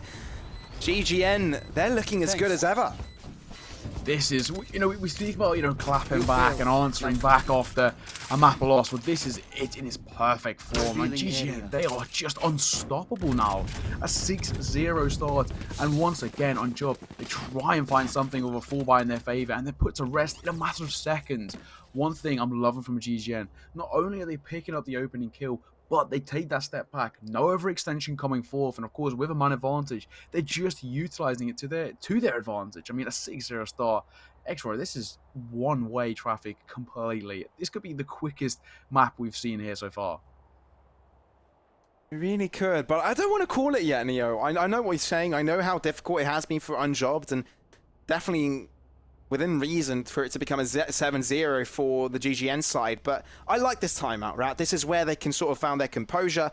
Obviously, they're a very tempo-based team, and Timo has been a very tempo-based man as it comes to his esports career as well. Over in Overwatch, I remember that whenever some things wouldn't work out in his favor, then he'd drop off a little bit. And when he's feeling good, though, he will destroy the server. Now, they want to make sure that the energy is high. They want to make sure that there are some jokes thrown in, and they're feeling a little bit more chill. No, I agree. I do think a big part of this, of course, for Unjobbed is they're trying to just cut off this momentum that GGN have completely got control of, right? I mean, they are dictating their playstyle, the tempo, everything that has come forth so far in towards Icebox. And I think for Unjobbed, with that timeout, they've allowed them, you know, to sort of cool off the jets a little bit that GGN were just completely utilizing to their advantage. Hunter's Fury thrown out. Proximate direction, making sure that no one is attempting to approach this alley position. Hasn't spotted out anyone. They've got no info. A site being taken over from the shadows. Oh dear! Cincy forwards. Typus pushes forwards, and GGN have got the numbers advantage. Although the A site's being taken over, Timon wants to aggress, trying to catch Desmo off guard as he's in the owl drone position. But now, look at him aggress. Sheriff at hand. This is going to be a tough endeavor and a tough cookie to crumble. But he's going to go for it nonetheless. Tries to reposition, giving himself some space. Cloudburst throwing out, aggression coming through, and he's able to get shut down. RCK falls as well in a similar fate as well. Typus, he's been rejuvenated this game. He's had such a great performance, and it's a 3-piece for him this round as well. Albert lands up the last shot, and it's a 7-0 scenario for the Danish team. I mean, this is just insane. What a performance from GGN. Map number 1, we saw some real moments of brilliance from them, but they just weren't able to close it out, right? I think the biggest fact is they just weren't able to close that gap that Unjobbed had managed to bridge. Heading to map number 2, they've set up the gap and they've kept it. Not only have they kept it, they've made it further and further worse. I mean, everything Unjobbed try, they're just falling flat. And to us, it's looking like quite a lackluster performance from them compared to map number 1. Map number 1, they were very good at controlling, very good at picking up that opening kill. Here, even that's asking too much. Yeah, and you know that the controllers don't need to have too much impact on the game for it to work out, but there are some shots that need to be hit, and we talked about Omen to work out this map a little bit more has to be played in a more aggressive fashion. At least that's how I think of it. Obviously, you're a controller, and aggression plays do get challenged on this high level of play, you know? But they're having difficulty since he gets his first kill of the round, but Albert, this is massive. And he's got a massive brain, but misses out on his first shot, and he won't be able to get any more than just one. Enemy remaining. Malfoy closes up the gap within the Viper's pit, but runs away to gain that health. Muke falls, and so does the pit. It's all down to timing. 1v2 spotted out by the Owl drone, and they've got the tag. He doesn't know that there's a backstab incoming. Needs to collect the spike. When does he check his corner? When does he check behind him? Because that is when he's going to fall, and Malfoy's in hot pursuit. Has he spotted his ankle? Taimu? No, I don't think he has. Onto the site, goes for the spike plant. That is it. Taimu, you're dead. You're a dead man. And Malfoy noise it. Well, 8-0. I don't know about you, Neo, but I did not expect this coming into this map. I can well and truly tell you I did not expect it at all. I mean, what a performance. GGN, they're a revitalized side. I mean, at times they fell flat in map number 1, and it was looking like, you know, maybe this could be On Job taking this one in a 2-0 fashion. Despite them being quite close games, On Job just looked like they had that, you know, that slight edge, and I think a big part of that, of course, was Timer. But heading into map number 2, what is this from GGN? They are looking well and truly on another level. And it has to, you've already mentioned him, but it has to be said, Typo's a big factor now. Stepping into his Viper role, he has been on another level. I mean, what a performance from him so far. 12 and 4 already currently sits on, but it's not the most frags that are kind of making that difference. It's actually the fact, it's the important ones, right? Critical frags being picked up here and gaining that man advantage. And 8-0 star On Job, they look lost. They do look lost. You know, they really, really do. Brainstorm, maybe this is where Taimu finds his groove. Lockdown as well. Pressuring scenario for the GGN side. Taimu gets shut down instantly. He wants to go aggressive, but they can't take over these corners. They can't gain this ground. They're being slowed, they're being staggered. Albert has been spotted. But he's gotten 1 kill in the process already, so it doesn't even matter. He's found the backstab. On Job, they stick around to their own guns. They're sticking around in this area. Rhea delivers across the box as well. All down to RCK, and he's being sprayed down through it. And GGN, they are in an unstoppable streak. I don't think this is going to, by any means, slow down at all, even when we swap halves, right? I mean, this is just being completely one-sided, and of course, well, done exactly that. I mean, a 9-0 start. It's just been so one-sided. And this is something we definitely didn't expect, especially after On Job to picking up map number 1. And as we said, for the most part, in quite a confident fashion, right? They looked from start to finish like they were in control of that game. And while it was quite close in terms of the round differential, it was overall a pretty sort of confident thing that On Job picked it up. But, I mean, GGN stepping into Icebox, this is their map because they are looking unreal so far. 9-0, another timeout called, but I don't think it's going to make too much of a difference. I'm struggling to see where Impact is missing. Well, no, obviously, I'm not struggling to see where Impact is missing really from the On Job side. It's not really difficult to spot. I'm just trying to think of how it can be brought back in a quick fashion. Obviously, this timeout is how they're thinking of approaching this next lineup, but a 9-0 standing is very daunting. Coming up against it when you've only got pistols. Now, this is something I don't quite like, because twice On Job have gotten a tactical timeout, and it's been right before pistol round. So it doesn't really give them space to sort of think about how they want to approach a full-on buy round themselves. But I just got noted that it was a GGN timeout instead, and my analysis is false due to that. But yeah, okay, never mind. My bad. 9-0 for GGN. They just want to make sure that they can hold onto this lead and not drop the ball. While On Job are struggling now with pistols to see if they can find any sort of win. Aljo going for the information play. Not actually going to spot out anything. I mean, for On Job, just the pistols coming into this round. Not going to be the easiest. Albert finds the opener already dropped already. Man advantage gain. And off the back of that, now the ultimate pot. Trying to just lock out this map control. And Typo, so you can just sit and wait. On Job. They can push on to the A site. Desmo then waiting. Paranoia works out. Spotted. Recon bolt. Oh, he's quick enough to pull the trigger onto Muke. Repositions. Since he shuts him down, but RCK has to fall. And since he's got no health. Aggressive Omen plays. 1 bullet remaining. No, that's not going to be the caption of his title. Malfoy finds it. double digits with none collected from the Unjob side. Who would have thought? Who would have thought? Exactly. Once again, though, Typos are brilliant from him. All right, he finds that opening kill, gets the man advantage, then immediately pops the Viper's pit. Just needs to sit in it. It's all about an information game there, right? Not only does he get the information of any player who makes that, you know, aggressive push through that, essentially that small corridor, but on top of that, of course, he locks off so much map control. Individually, he has been stunning today. And Albert, of course, with the Jet, the duelist, we do expect him to pick up frag because he's done exactly that. He's played brilliantly himself. But, I mean, Typos, for me, has been the big difference here. What a performance from him so far. He's looking to make it even worse. Ooh, look at that. Muke falls. Taimu delivers. Quickly shut down by Riyadh, though, and that's going to be the difference-making numbers advantage for GGN. And Desmo uses the outdoor to spot out one of the players. Lurie has been tagged. The spot's out Cincy as well. So now they can start rotating towards this direction. Actually, they stick around to make sure they've got that mid control, but Illury will challenge the instant take. Desmo shuts him down, stops him in his tracks, and unjobbed. They're being knocked out left and right, and there's nothing they can do about it. Double snake bite being thrown out by Typos, but it won't really make a difference. RCK challenged in movement, delivers on two ends, but gets challenged on the third as Desmo shuts him down. 11-0, and everybody is scratching their heads thinking, where on earth is Unjobbed? Yeah, I mean, RCK tried there, right? Managed to find that tap here and onto the second as well. The reaction time is brilliant, but just not quite good enough. A similar thing once again. Man advantage has been making all the difference. And of course, with GGN time and time again, finding that opening kill on Jaw the left, playing at deficit from the get-go. Similarly, it was Typos finding that first kill, when aggressive, when needed most. And of course, the trades coming forth off the back of that is very well played. An 11-0 start. And Expert, this is an Unjob's map pick.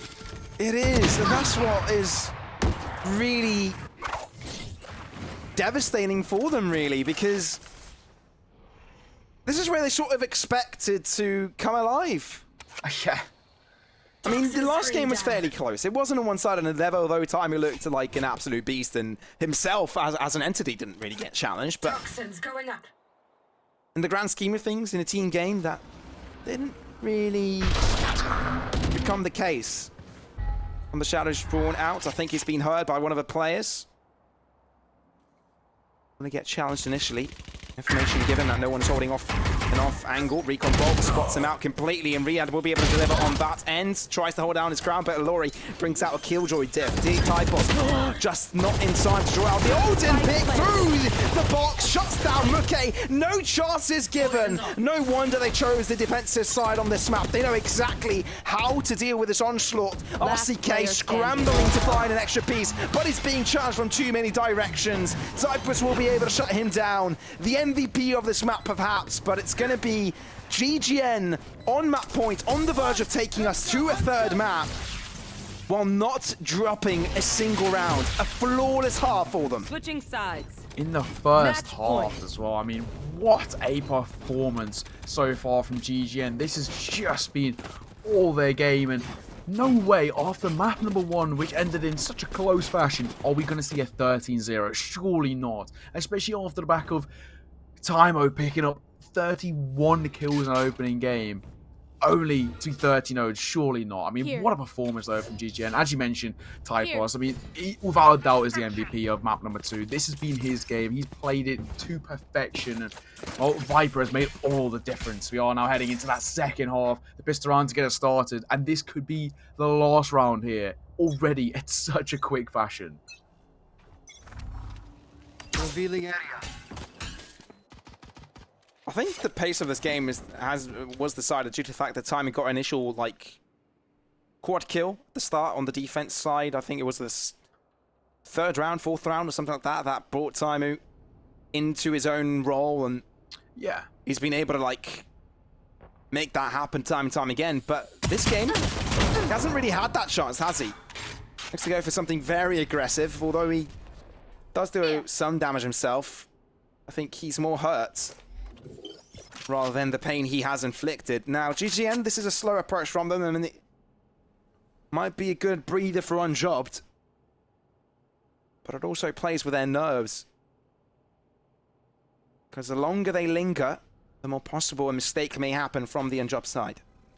Yeah, the thing is, for GGN, right, they don't really need to extend, right? There's no real pressure on their shoulders by any means. I'm jobbed. They're the ones that, the slower they play, the more they make them double guess themselves. Time has been botted and dropped. It's Rhea to find the opener. Man Advantage picked up, but the Paranoia comes forth up alongside the Shock Dart. Now the Paranoia, the only thing it did is delay them ever so slightly, but now as it first fade out, they're starting to trickle in. Spike goes down for Malfoy, but that seems to be it. They've shut down most of their players. Unjobbed, aren't receiving a single round. From a map victory to the thought that they could have taken this series 2-0 to GGN completely bouncing back and getting a flawless match go their way. 13-0. GGN have pulled it through, and the Danes have bounced back in a fashion that I don't think anybody would have ever thought possible. No way is that what we've just seen. I mean, from 13-10 in map number 1 and Jug looking confident, stellar performances all around, and of course timing on an individual brilliant level, for them to clap right back with a 13-0. If I'm right in saying, X, in the entire time that we've been covering Rick's competitions, right, which means we've done quite a few at this point, right, we have never seen a 13-0.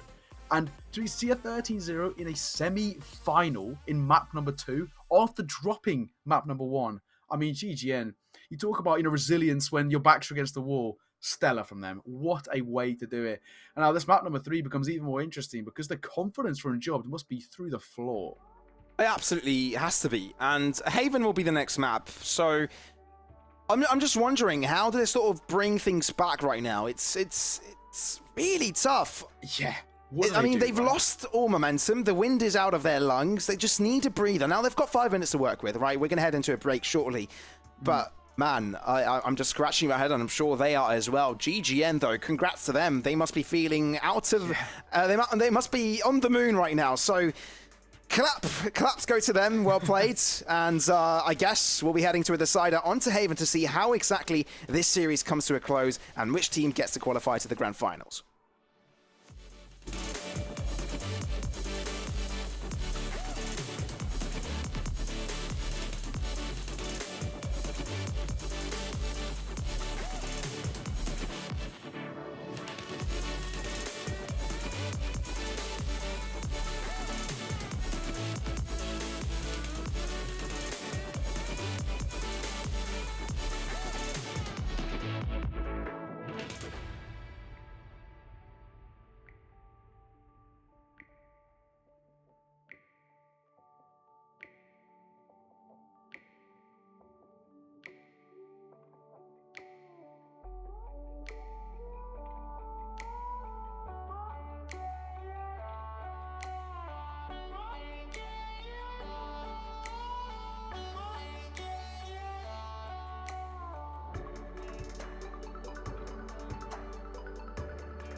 I'm running out of time, every day goes by so fast. And every moment counts, baby, I don't wanna miss a thing. We can sleep under the stars, we can sleep under the stars, or hang out in hotel bars, driving somewhere in your car. We can sleep under the stars, we can sleep under the stars, under the stars.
my hand.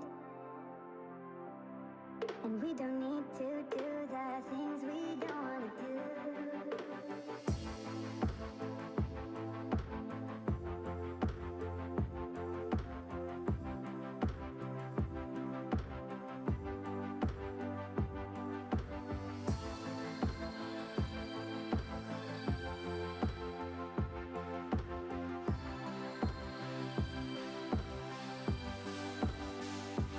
Baby, while we're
Back in it, ladies and gentlemen, for the third and final map of the semi-finals, where it's GGN playing against Unjobbed. And I think everyone is confused to what has just come through, Neokai, because we just saw a 13-0 on the second map. And a 13-0 in the semi-final between teams with so much talent. How has that happened? I mean, as well, to make matters even worse for Unjobbed, right? Of course, Unjobbed took map number 1, 13-10. Confident performance of them. Looks stellar all throughout, right? Heading to round number 2, they not only was it their map pick, but they're 13-0'd on their map pick. I mean, the confidence must be absolutely through the floor for them. And heading into map number 3 of Haven, I mean, what do we expect to see? I mean, they must be feeling just right in the dumps. Absolutely, they definitely need to snap out of it as they are heading on to the third map, and that is going to be Haven. Now, I wonder what a change of approach they will have. Now, a double Sentinel setup is something we've seen, not a double Sentinel, double Controller setup is something we've seen multiple times onto Haven as of late. Something we'll be seeing over on Bind as well. I think we'll be seeing that on the one end, not the other. Typos actually going for the Omen. So they've got a fairly similar setup to what they usually have, they had on the other map, although actually now, no, scratch that. And I was thinking about how their lineup was on the Unjob side rather than the GGN sort of lineup previously. So scratch that. I know that's a completely different affair. But we're seeing Sova on the one end, and we won't see it from the Unjob angle. So I'm interested to see how they sort of want to approach this, as they've opted for the Sky instead of the Breach, and they've gone for Astra, which we haven't seen them play Astra so far in this game. Wow, okay, never mind. Scratch that again. We saw that in map number 1. What is going on with me, Neo, today? You're right, mate.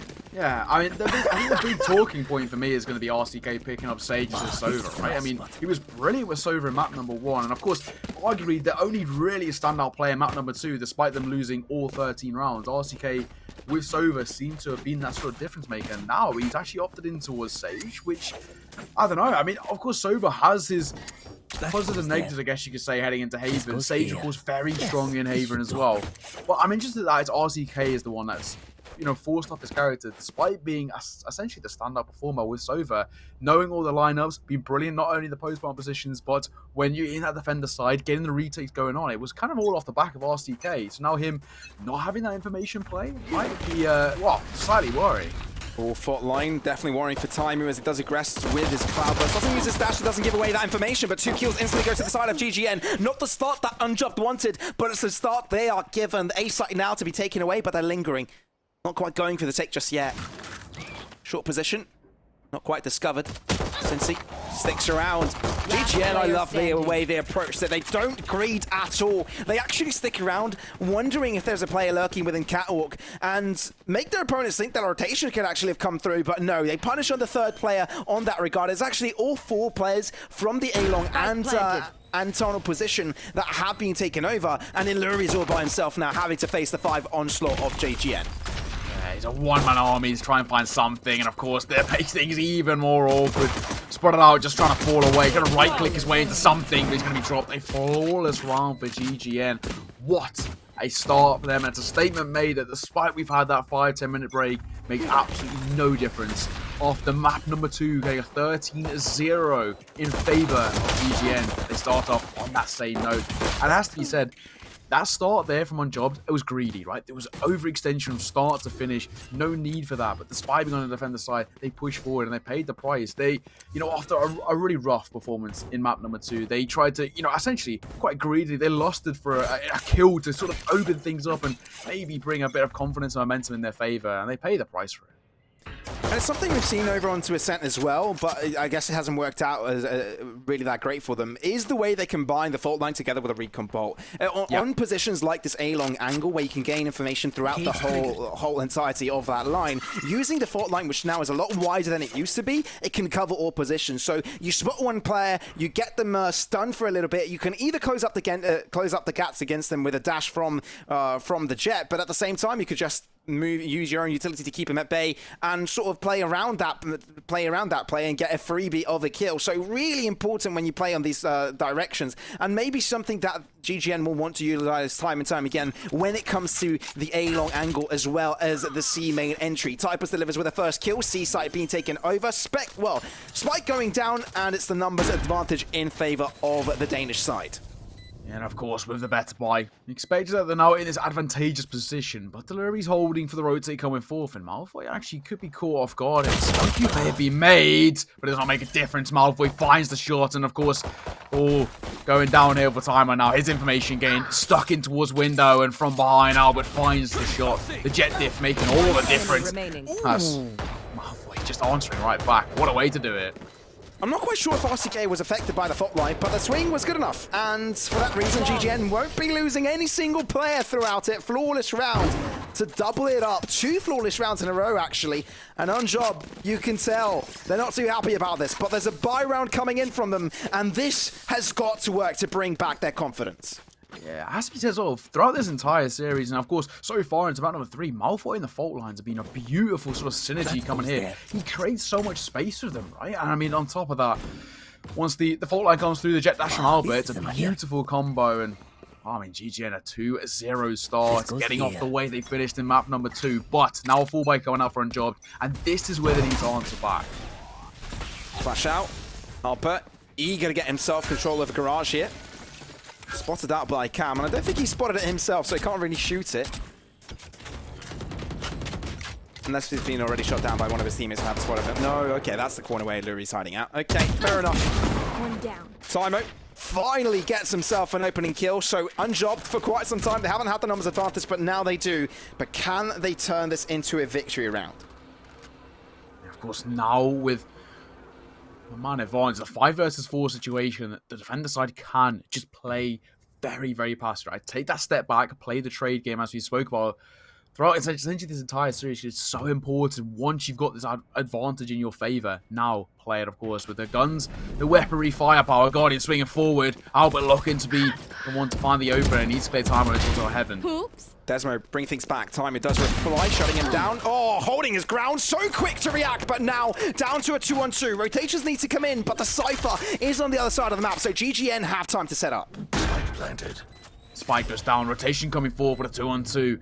And all 4 players on max HP for the time being. Mucky just playing it very, very slow, but Albert, if he holds his angle, he can find himself a couple of frags. But Guardian at hand. Oh, misses out on the first 2 shots, and now Cloudburst thrown out to give him some extra space to walk around. The Typos does deliver on one, and so Muki has to fall. It's all down to Illuri. Connects with a first shot now and has to swing. Does Typos go for the TP he has? Does he check the corner? He does check for it, but no! Typos swings out. Big brains his opponent, and GGN get themselves a 3-0 against their opponent's buy round. Wow, GGN, they're doing exactly what they did in map number 2 on ESPORT. They're controlling and just essentially playing their own game. That time they were on that defender side from start to finish, but this time on attacking side, I mean, the confidence, you can see it just flowing through their veins. Unjobbed, they really are struggling now. This is not just the map 2 playing over, they are struggling as a whole, essentially, right? The frags on coming out, and Tymo, he's the only really one who's picked up anything. 3 kills with him and second place with 1. And after that, it's just been a rough showing all round. First playing Stone that time, it brings out this map. I have the spike. Does he hold back? For now he does. Right up next to that door towards Garden, but and more notably enough, ICK has sneaked himself all the way right under the window. Control room, he wants to go, but Riyadh will spot him out. Won't get challenged. As the first piece of contact has been found, GGN still play it safe. I like the way they're playing, actually.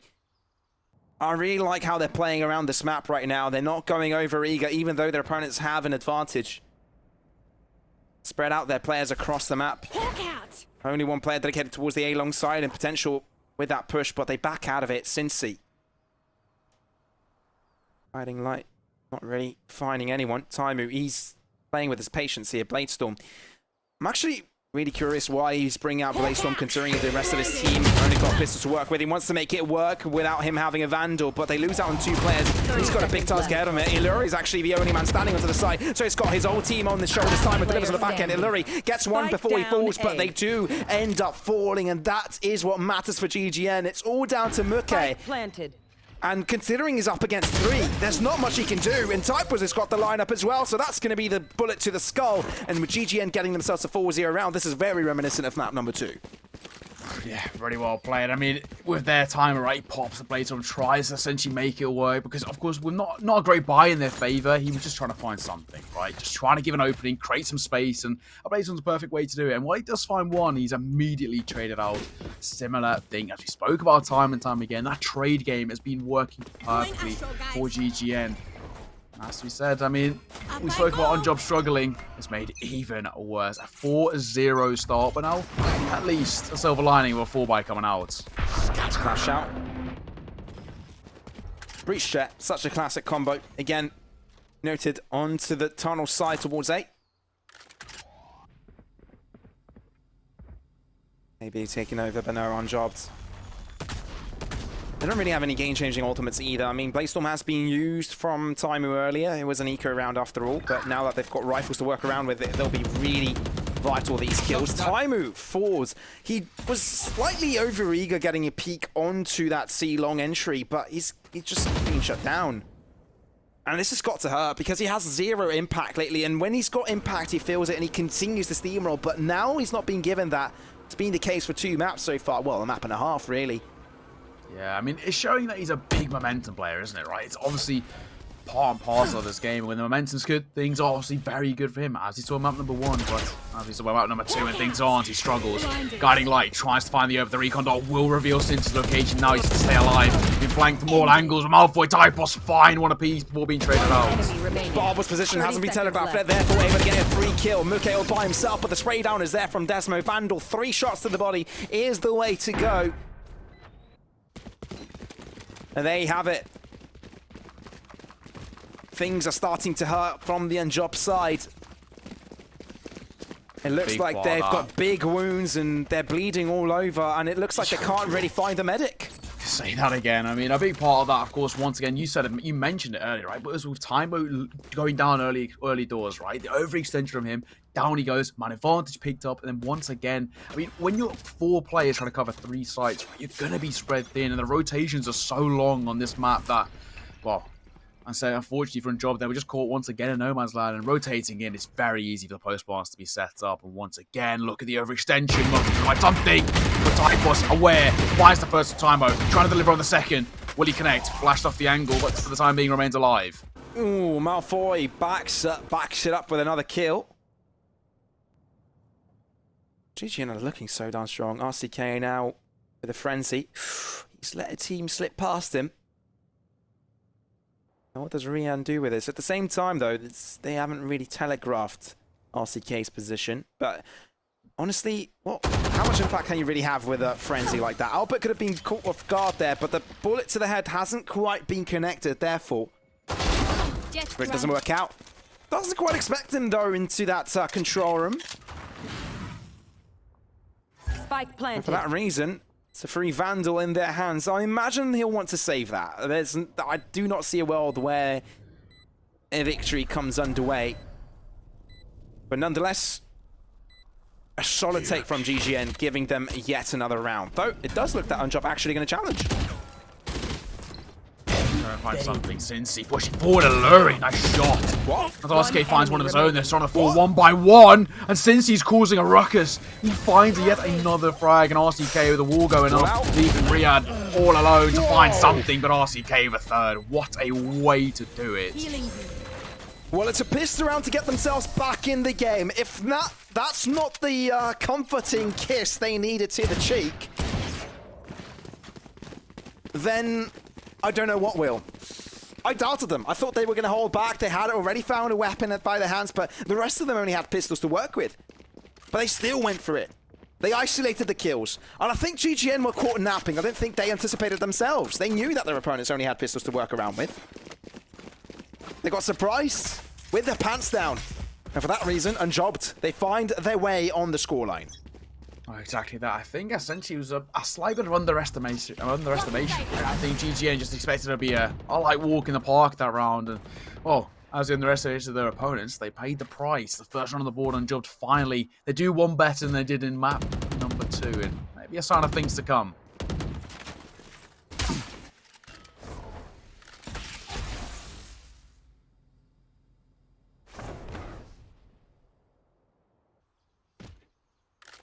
GGN again, the slow approach. They haven't really gone for anything too aggressive so far, apart from the initial stages of this game.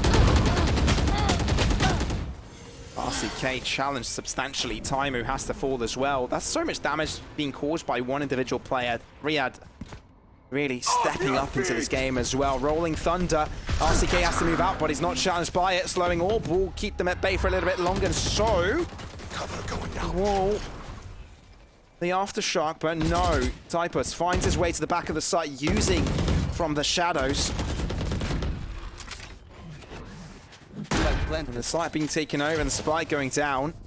I think GGN will get caught napping again, but they definitely will have a chance to get themselves a backstab. Look at that. Although the resurrection has come in, Malfoy finds his way behind them. Rotation right on their backside, and for that reason they come ahead with a victory. Timer still alive, get himself a double. The resurrection was exactly what they needed. Riyad gets 2 in shot, but they're everywhere able to shut him down, and now it's down to a 2-on-2. Malfoy holding down his ground, looking to shoot down through behind the box, but falls back into safety. Neural theft, exactly what they needed, but he is notified behind the cabby, so still can take cover all by himself. Looks to spray them down, but there you have it. Unjob.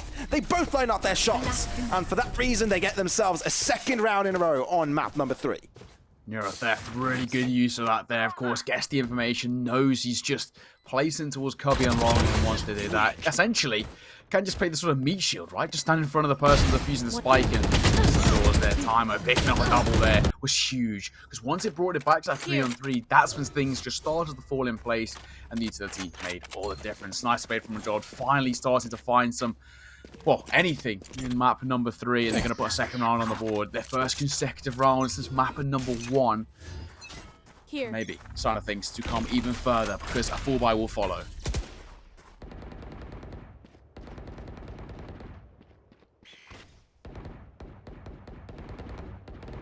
Unjobbed. They're challenging now, but Albert has punished him for what Timer has been able to do to him in map number 1 now. Vipers as well. Wants to deliver a few favors of his own. RCK was slightly greedy there. He was playing around boxes of his own wall. Like, they're basically just pillars in the middle of nowhere.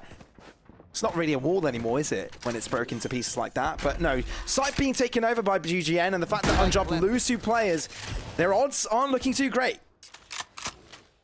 Not at all. Spike gone down, right? And 5 versus 3. The remaining defender side players, I think, as you can see there, they're just going to post on. They're just going to try and maybe find an extra frag or 2, but I can't see any real sort of want to go for this retake. They want to keep the weapons they've got in hand, and Maki actually might have the perfect placement for it. It's a sound cue, the rotation going over towards Long from Typos, but might be able to find himself an exit frag or 2. It will not take away from the end result being, of course, GGN putting yet another round on the board at 62. But exit frag in his favor finds the first.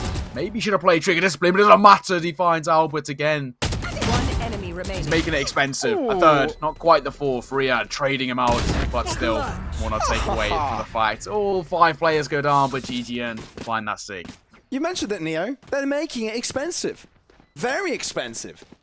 Now, obviously, there wasn't much time for them to go for the defuse, but getting all those kills there builds up confidence. Just shooting in the shooting range, you know. Muke has struggled to find too much performance so far in the series in general, but he just collected his first 3 kills for this map. So at least he may find some comfort now. Maybe this is what puts him right back on track in this game. Buy round still available for them, although only 1 player will struggle to buy up on a rifle. It's been unfortunate for Bucky because he's essentially been playing that retake game the entire time, and of course in doing so it's rough to try and find frags on the retake, but now of course with those 3x as you mentioned, maybe just a little bit of a confidence booster. Now it can be a sort of catalyst of things to come for him, and hopefully we can see him start pick up some kills in his own right.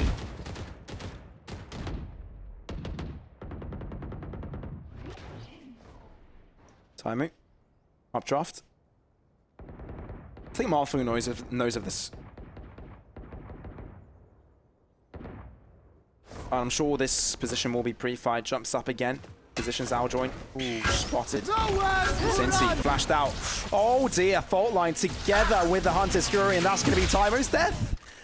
He's being overwhelmed by everything. First he gets tagged by the Owl Drone, then he looks to push forwards and gets flashed completely. Then a fault line comes in, and then there's a Hunter's Fury right after him. He's slowed down completely, so he can't really escape it, and there you have it. That's Taimu, the top fragger for Unjob this series, going down, and now RCK needs to bit on the carry pants, delivers on one end, so he squares things up, but it looks like they want to go towards the A side, but Cincy will not let them. Guiding light coming forward as well, keeping it at bay for the time being. Another rotation's gone forward, but Riyad finds it. Neuro theft popped as well as he tries to find the information. Knows the rotation. The rotation, I say, is coming from that B side, and this makes things even more awkward. Last player standing. Very. One enemy remaining. Nicely done, and now down to a one-on-one. GGN, shocked up. Oh, it's so down low, barely, it's breathing, barely alive. Misses out on the headshot. That was his only chance to get back into it, but no. GGN, due to the clutch of Desmo, they're able to hold on. Spike planted. Last player standing. I really One liked Illyri's enemy push there, but it's a shame did it as wasn't good well. enough. Yeah, it's a little bit close for comfort though, and it's a similar thing once again. I guess the silver lining is they made it expensive, but GGN, they're bridging that gap that they did in map number 2, and of course, with that, the pressure really starts to build. Now for Unjobbed, of course, with map number 2, you can drop that, it's fine, move on to map number 3, but there's no second chances after here, right? They need to step up. They are, well, without a doubt, struggling, and they've Hero brought into a Vandal to try and make something happen. Timo goes aggressive. Now he's going to fall back, and probably the smart decision to do exactly that.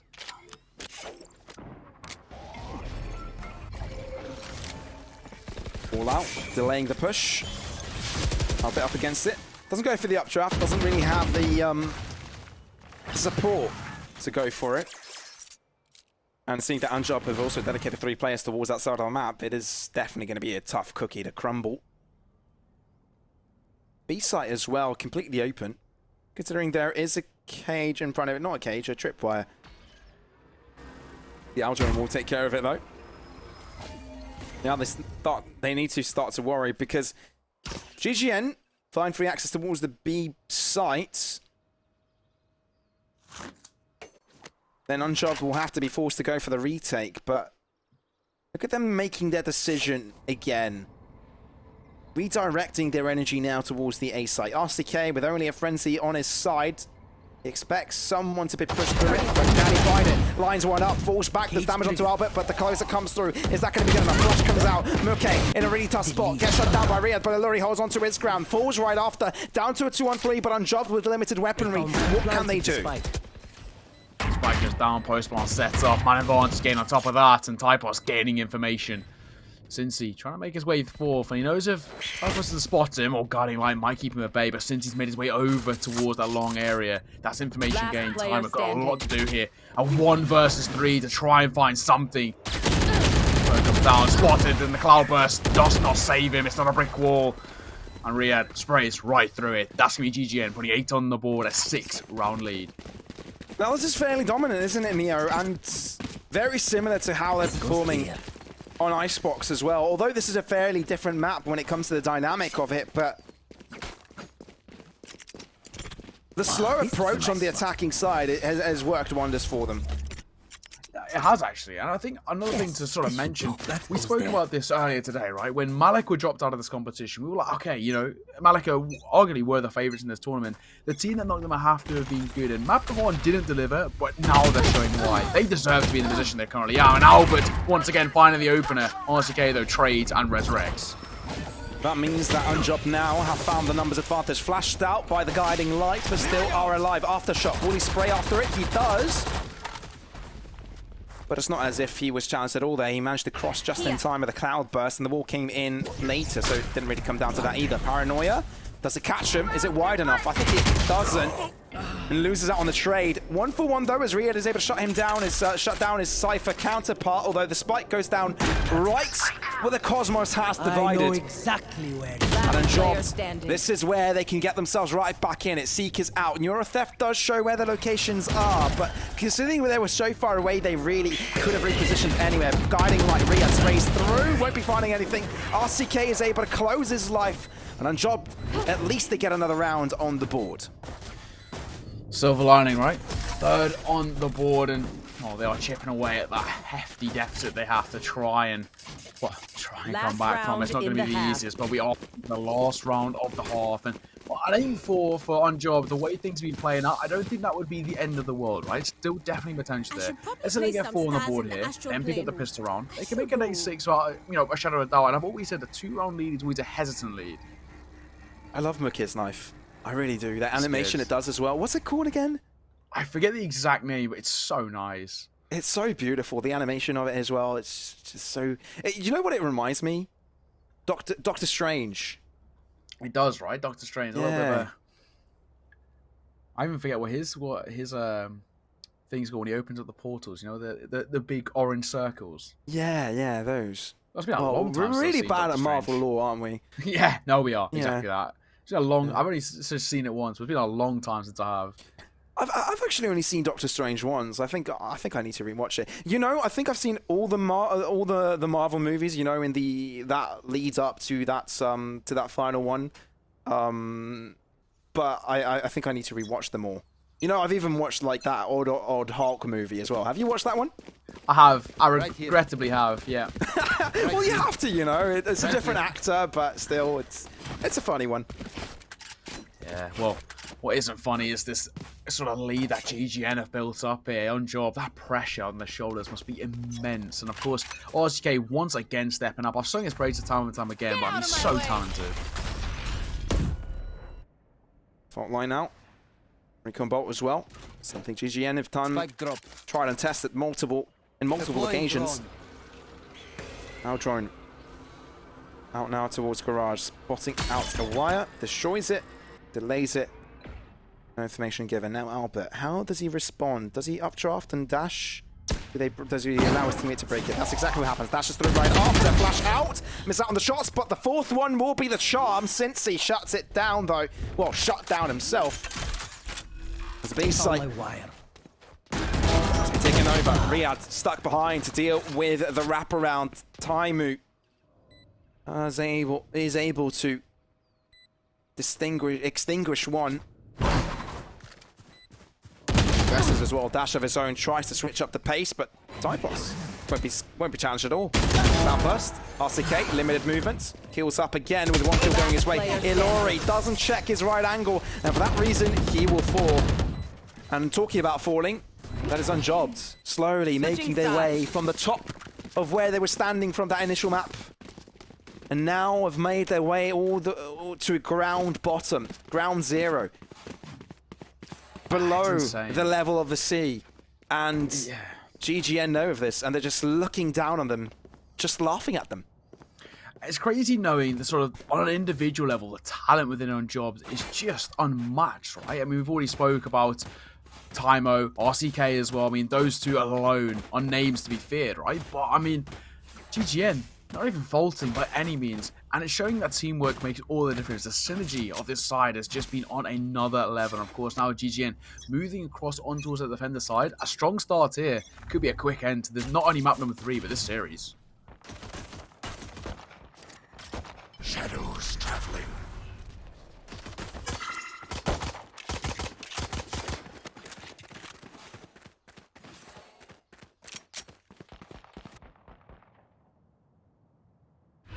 Pistol round, of course, Unjobbed now taking over the role of the attackers. I also like the Radiant gun buddies as well. So cool. Fits well. Okay, though. Once it's back. Trailblazer. Let's get eliminated. But Unjobbed, they found their way to the site. They've got the numbers advantage now. Although they've got to deal with multiple angles. Ilori holds his own ground. 2 kills instantly found. Unjobbed are looking to get this pistol round under wraps. But Desmo wants to have another say in the matter. Right clicks on the second one, but falls to RCK. And for that reason, Riyadh will create the same fate as his previous teammates. 4-9 as Unjobbed have picked up their own pistol. That's the space, and that's the sort of start that Unjobbed needed. Now, we're 4th on the board. That opening pistol round, of course, as we mentioned, that nice buy will come into the second round. Spectres, armor, utility, and support. They can start chaining momentum in their favor. And on this attacking side, that's what Unjobbed need. This is their time and their opportunity for somewhat of a comeback. And I have to be said, on a map like Haven, right, with 3 bomb sites, on the defender side, you can be spaced out, well, heftily. And Unjobbed, they're going to try and abuse that.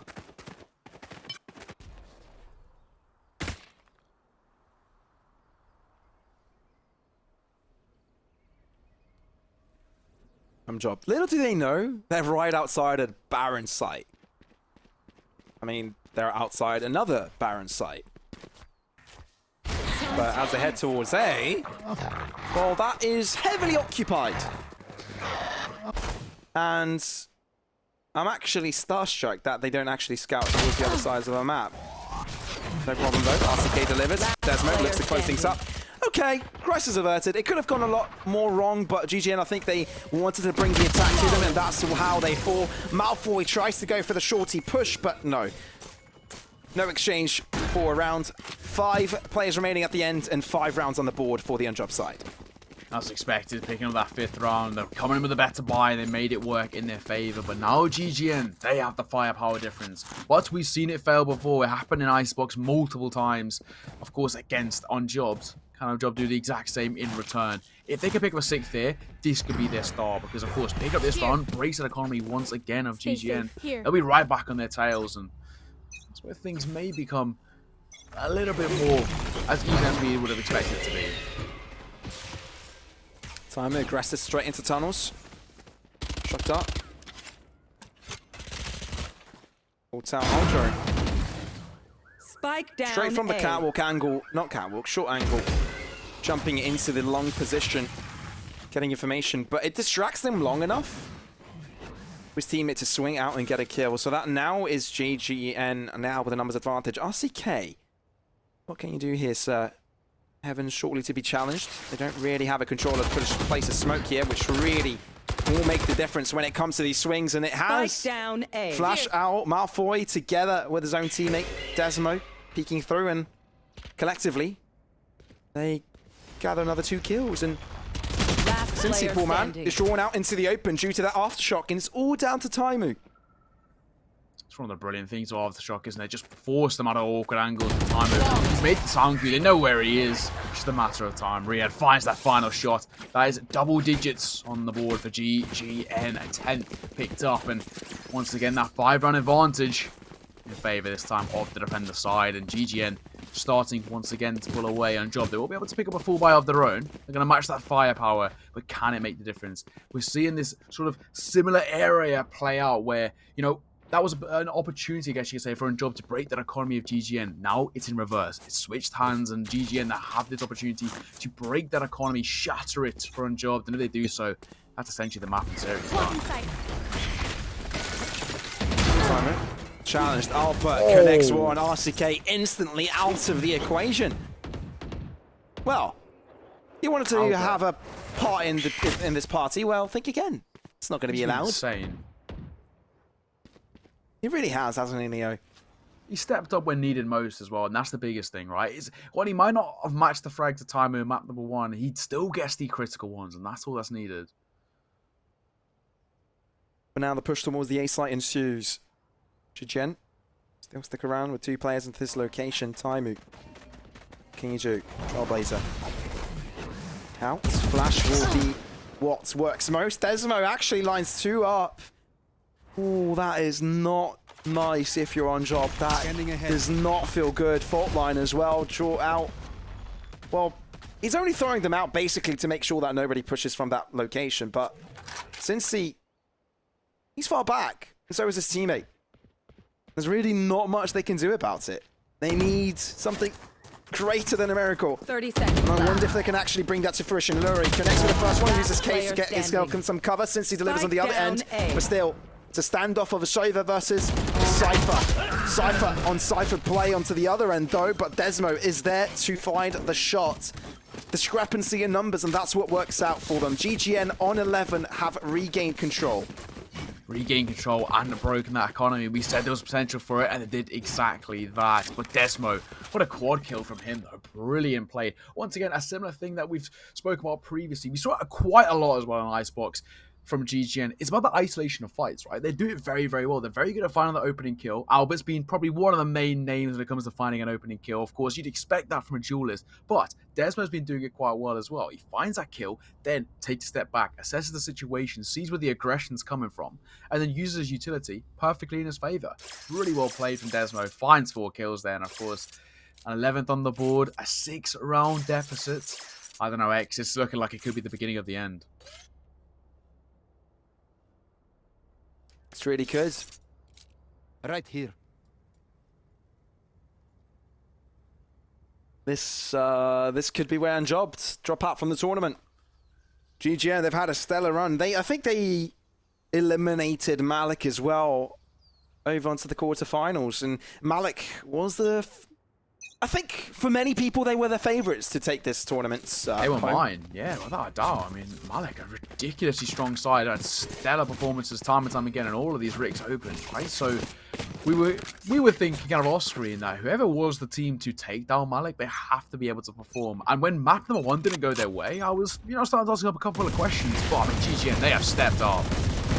They absolutely have, and it's shown. Of course, it's not an Icebox performance, but still a very dominant one. They still continue with the rifles they have at hand.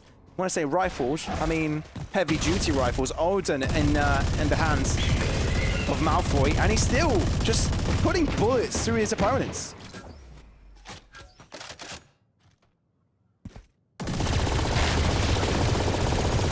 He doesn't care, does he, Neo? He doesn't care! Look at Through this. the wall, through the doors, he's just gonna kill you wherever you're hiding.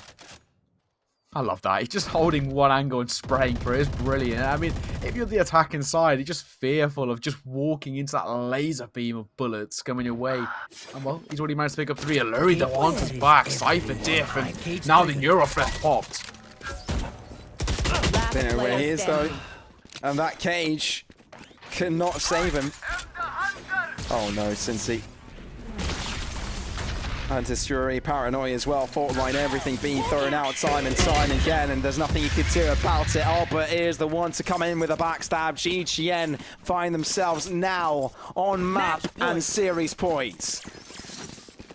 What a performance. I mean, GGN, they might have been a slow starting team, right? Because we did see moments of brilliance in map number 1, but it didn't go their way. And we were, asking a couple of questions, but they have come into their own. And I do think a big factor has been that confidence from map number 2, because they've come into this game and they've, from time to time, they've allowed themselves, free roam, go for information plays, essentially play their own game to a degree, but the team synergy has been everything. And GGN 12 on the board at such a stark deficit. I can't see on job getting back into this.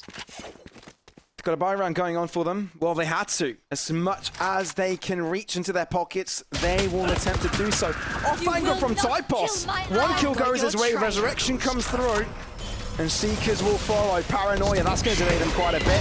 RCK is able to make it out of it, though, but the flash will get to him anyway. Typus, all by himself, eventually gets shut down. Time, who uses his Blade Storm, will be able to find too much. No, GGN, they're happy to go for the retake, and they're waiting for all their teammates to gather up together and collaborate on this attack. Ilori looking to challenge them as they're making their way outside of window. Desmo uses the Aldro to catch them out, but Mookie holds his ground, not anticipating his second player was in that position. That's going to be costly. Rolling Thunder drawn out. Mookie tries to get to safety, but Ilori is caught out in the middle of the site. Taimu not able to do too much. Riyadh able to shut him down, but Mookie is the man still holding on for the undrop side. Aftershock making them to move out of that position, and that's GGN capitalizing on that. It is GGN to get the defuse and get themselves to the grand finals. Defenders win. GGN have secured themselves a position in that grand finals, and what a way to do it. In that round, we sung his praises before, but Typos brilliantly played. We spoke about when you assess the situation, right? Pick up a kill, fall back, does it perfectly. Picks up a kill, and Jen just takes that step back, waits for the rotation. Of course, when you're on defender side, playing Haven with 3 sites to cover, the rotations, they take a while, and that's how you wait for your teammates to come in and support you. It's really well played, and again, utility difference, everything went the way of GGN. They have thoroughly deserved themselves a place in that grand finals, and now I'm interested to see how they perform, because anyone going against them, they have to be fearful. You've hit that right in the center, Neokai. That's exactly my thoughts throughout it. It's a very close and it was a very close endeavor at the start one, but I have no idea. GGN just decided to I don't know. They just needed a click of their fingers to just get themselves back into it, and they did just that. Now they head over to grand finals, and there's another best of 3 in front of them, sort of being the final chapter for them to see if they can close things out. They turned down greatness. They've turned down Malik. Now they turn down Unjobbed. Now, can they do it again on the against the final team? Now, I don't think the final matchup has come through. There's another semi-final currently being played, and the 2 teams are still playing at it. So we'll make sure we get back to you on how this next matchup will unfold. But Neo, do you have any final closing remarks before we head into a break? Well, I mean, with map number 1 being such a close affair, I thought we sort of expected it, on camera and off camera, that we were going to see, similar to what we saw yesterday, a very close best of 3 series. But that landslide, it was that click, as you mentioned, a slow starting team, but they turned up. And now I think that Now that they're awake, GGN, heading into this finals, this could be a monstrous performance on them. Whoever faces them, whoever finishes out on that other semi-final to join them, whether it's going to be Bubba Bongos again or maybe Jammer, the new team we haven't seen yet on stream, they're going to be in for a real fight. It's been a brilliant performance. Congratulations to GGN, but commiserations to their opponents. They just weren't quite on their game today, and unfortunately for Unjobbed, it's out of the tournament for them. We're going to head into a quick break before we get underway in towards our grand finals. Once all the semi-finals are finished, ladies and gentlemen, stick around and we'll see you all very, very soon.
so fast.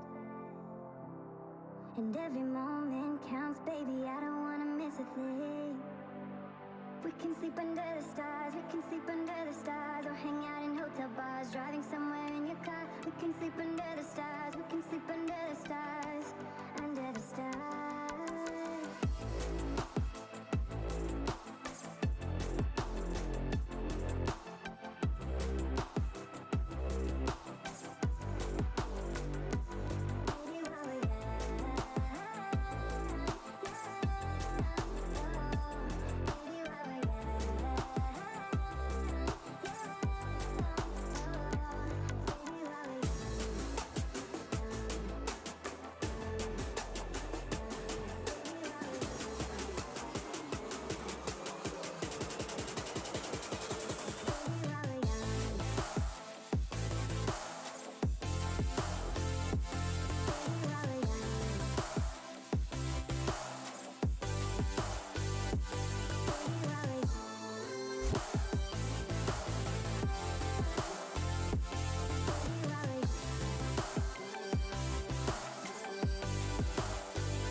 Let's make the most of this night. Come on, baby, take my hand. And we don't need to do the things we don't wanna do.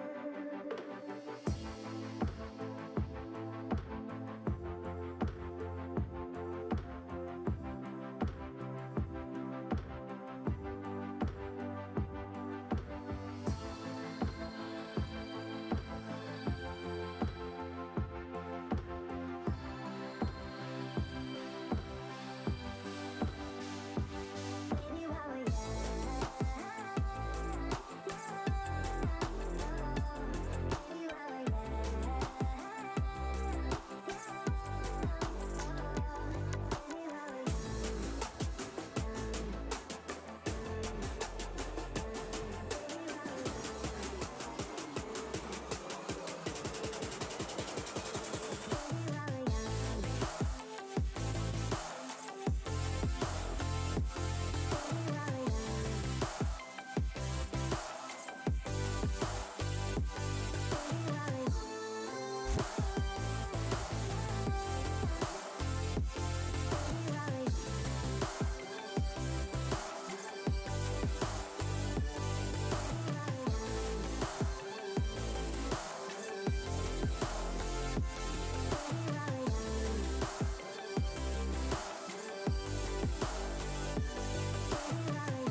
Missed us? Well, we saw Breeze was going on over onto the other semi-final, and we said, well, let's have some of Breeze action then. We're heading right into the game, and we have Vitriolic taking on Bongos, and it's the other semi-final that has gone forever. Apparently, both first maps have gone into overtime, and now we'll be heading directly into Breeze. Well, they will decide which... That map basically decides which of the two get to qualify onto the grand finals to face up against GGN. Yeah, I mean, we've already seen Bongos once before. They were on the stream yesterday. Strong performance from them, but a similar thing, right? I mean, with these sides that we've seen so far, especially yesterday, you know, very evenly matched up. But I think this one might actually take the cake, right? If I'm right in saying that previous map number 2, which of course wasn't on the stream, but it went to 5 overtimes. So there's now the kind of the question of not only the ability, we know they're very evenly matched, right? But I mean, the battle of fruition, this kind of battle of fatigue is going to start to surely take place now. Oh, absolutely. It absolutely will be the case. But I know there's a lot of pressure, right? Two games going overtimes. The last one, I believe it was 4 to 5 overtimes actually to sort of come underway. So they've played quite a bit. And honestly, the fact that we had a 3-mapper over to the other semi-final. It finished earlier than this actual one. It just goes to show that these guys have played a lot of Valorant today, and I'm sure the pressure is on. They know that they're capable of getting themselves a victory, and seeing that Breeze is a very frag-like map and really depends on momentum. I'm eager to see which one of these teams are able to pull up ahead, considering that Bongos lost on a potential to close out the series in a 2-0. They must be hitting themselves. But at the same time, they need to sort of press that reset switch and get right back into fighting mode. Yeah, I mean, Bongos, they had essentially quite a few opportunities to close out map number 2, take it at 2-0, move into the finals with essentially not being as tired as they probably currently are feeling, right? Especially will be after map number 3. So I think for them, there's going to be this thing playing on their mind. They're going to be quite annoyed with themselves, as you mentioned, right? Because they could have definitely closed out in a 2-0 fashion. And now they haven't. Is confidence going to be an issue? Is their mindset? You know, of course, we see it from time and time again, but you know, teams do tend to tilt. It happens all the time, and it's just part and parcel of the game, right? You feel it, especially these sort of online errors. So will this be a factor that takes into effect heading into map number 3? The Bongos, we've cast them yesterday. They were a very strong side, but of course, their opponent seems to be equally matched. I'm interested to see which one of these two makes it to this grand final. Oh, absolutely. And I couldn't choose a better map to sort of get to us in this endeavor. If you haven't realized already, we're wearing sunglasses because we're heading into Breeze. It's a summery vibe. It's a hot day as well. We've had ice lollies, if you've missed that. RixGG, generous enough to give us ice lollies. As you can see, a Hawaiian shirt over on Sydney and Kai. Like, I had one as well, but there's a lot of green on it. So with the green screen behind me, that wouldn't really worked out, would it? It would have. You would be seeing RixGG all over my shirt, which wouldn't really be a bad thing, would it? But it just looks a bit wrong, doesn't it? You know, I'm wearing a shirt. I want the shirt to be shown off. I don't want RixGG's logo on it, and for that reason, RixGG will certainly look at this and now think, okay, we either cancel him or we have to ship him a shirt having RixGG on it. And yeah, I want the merch. I would be okay with the latter. Please don't go with the former. Yeah, I want the RixGG merch. I'm not going to say no to that. I mean, it's looking like some comfortable stuff. But yeah, as you mentioned, we will get underway towards Breeze, the newest addition to this pool. And I think with Breeze, one of the beautiful things that, you know, we spoke about this yesterday with maps like Bind, right? Because it's been in the pool for such a long time, it's very rare that you see something new coming into Bind, right? So I think that's the beauty of coming into Breeze. There's real potential for these new executes to come out, new sort of strats coming in, and anti-strats at the same time. That makes Breeze so exciting to come into. It's a frag-heavy map, really, really aggressive, in your face, especially as aggressor takes over towards the A site, right? It's in your face, pushing forward, and I think because of that, we could maybe see some very exciting, but at the same time, slightly puggy style of play. And of course, here's the agent picks and bans coming up, or the selects, may I say, coming on your screens. I'm interested to see where they go for it. The Jet seems to be the insta-lock for both, however. Now, I don't Well, if I don't see a Viper pick across the board, I will flip, because Viper is a must pick when it comes to Breeze. She gives out so much potential when it comes to space, when it comes to room, and it basically gives your team so much ground, and it blocks so much area. It's so wide open, and the corners that you can create with Viper are absolutely insane. Just a must pick. Though I would even think a double controller setup would really work out for them, though it doesn't seem like it's an approach these two teams are looking to take. On the other hand, we've got that Sova onto the right side where Jam is taking that role, and I really like it. I guess it's a really good counter to when it comes to multiple controllers, because then if they block your sights, you can just throw a recon bot onto the other side and just shoot through it. It's just as simple as that, and that's a tactic I always take when I go onto Breeze. Sova is my go-to, although I barely play Sova. When this map is at play, that is the agent I do pick. But you can see it's very similar across the board. The only sort of differences we're seeing is that where is Ling going to pick onto that Reyna, and I actually think it has been locked in now. So considering they're gonna be two sort of players on a duelist onto that Breeze side, really goes to show how much of a momentum-based map this is. Yeah, normally I'd sort of question the double duelist because it's a very old meta, right? It's not really been around too much, and it's had its few moments where it's kind of stepped back into the spotlight, but for the most part, we see, you know, actually more falling off to either one or even sometimes no duelists coming out at all. However, where we saw him on the stream yesterday, and when he picked up Reyna, he was insane, essentially hard carrying with Reyna. So it's obviously an agent which he feels very, very comfortable picking into. Savaya, and multiple agents coming out for him yesterday. Went for the KO pick, went for the Euro pick as well. So at the same time, he's somebody who likes to, you know, change up his game plan, which makes him very hard to counter-strat, right? So in that sense, I'm liking the agent picks come out. Bongo's gone aggressive, and I think on defender side, starting with these sort of picks coming out, I'm expecting to be right in the faces of Vitriolic and, well, really going to cause an upset.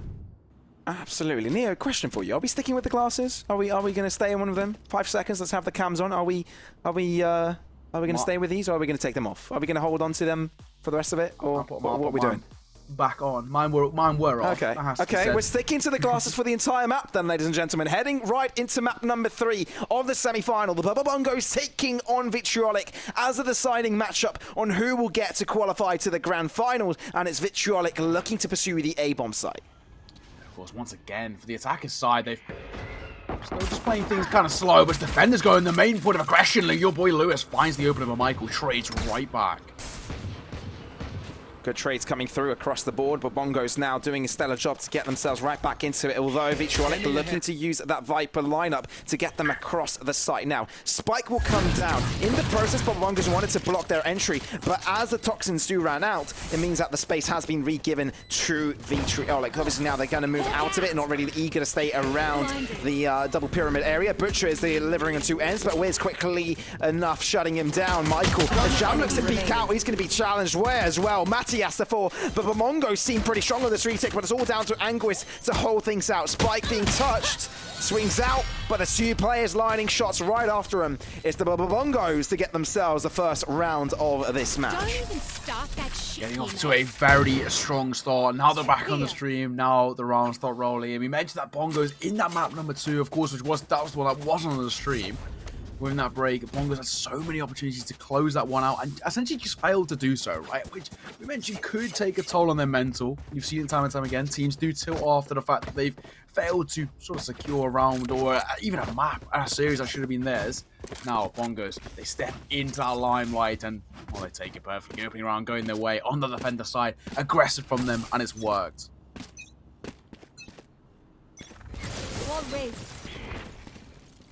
All out as well. Good read.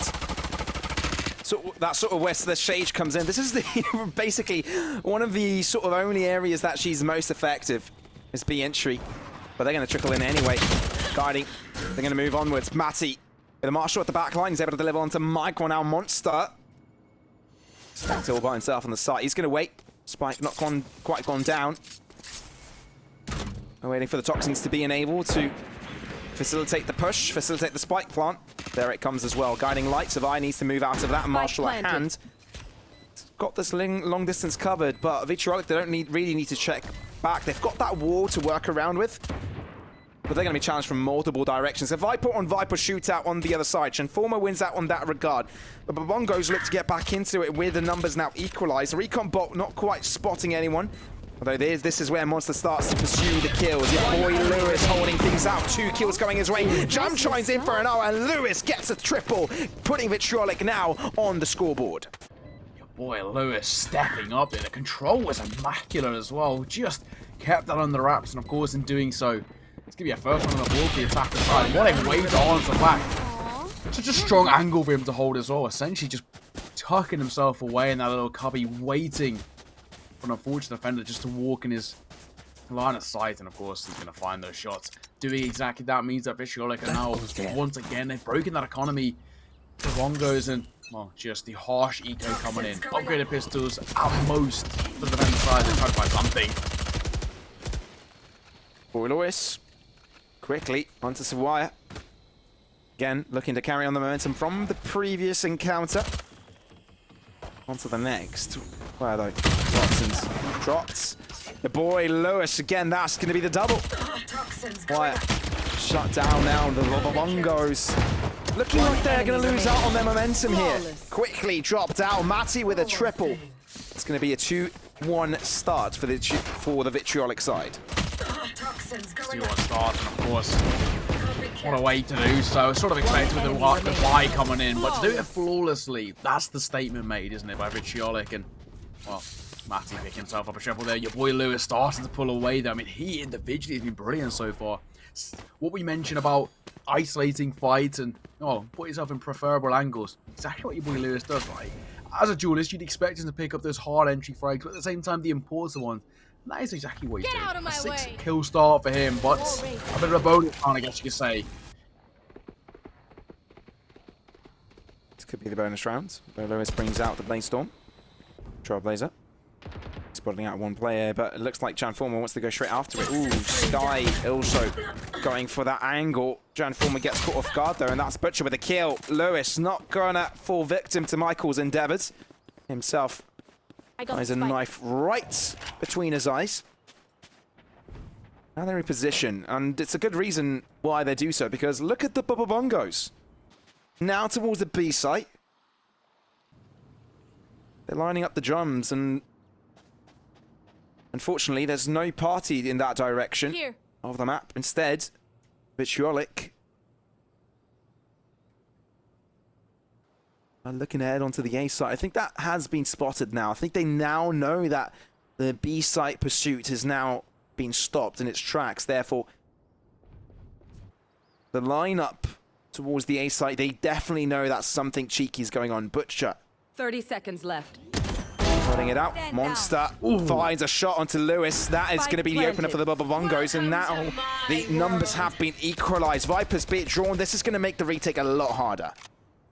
Especially the Viper's bit coming in. Now they're stuck in. That's actually a rocking hard plays. Oh, the Spectre not quite able to connect, but Yam able to support his teammates with nice reaction time. Finds one of his own, and of course, trying to find this retake in. Viper just sitting on the other side, but gonna spot him out. Matty, perfect positioning. Made it easy, and he doubles up as well. That's me, Vitriolic, finding a third round on the board, and what a way to do so.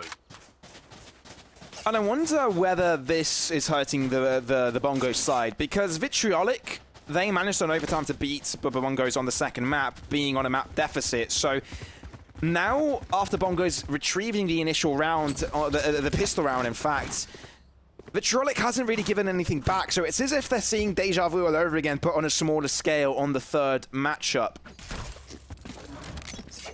And now it seems like they've got an easy leeway onto getting onto a fourth round as well. I think you're spot on. I think momentum's playing such a big factor already, and they're pushing them aggressively over towards side. Daljon leading the way. Then Geist find the opener. Michael drops Sky versus Sky as the attacking side leaving with the man advantage. Planted. Spike down. Bongos have a good chance here. The numbers advantage isn't in their favor. They just want kills at this point. Vitriolic definitely have control of this game. Butcher. Now the team misses out is not there on Butcher, so I'm unsure if I should call him Booker, Butcher. Last player standing. You know, it's a struggle that the casters have, but the trades do come underway to Vitriolic. As expected, they had the lineups right, and this site is really difficult to retake when everyone is holding out of a different angle. And Vitriolic were able to take advantage of that, getting themselves a 4th on the board.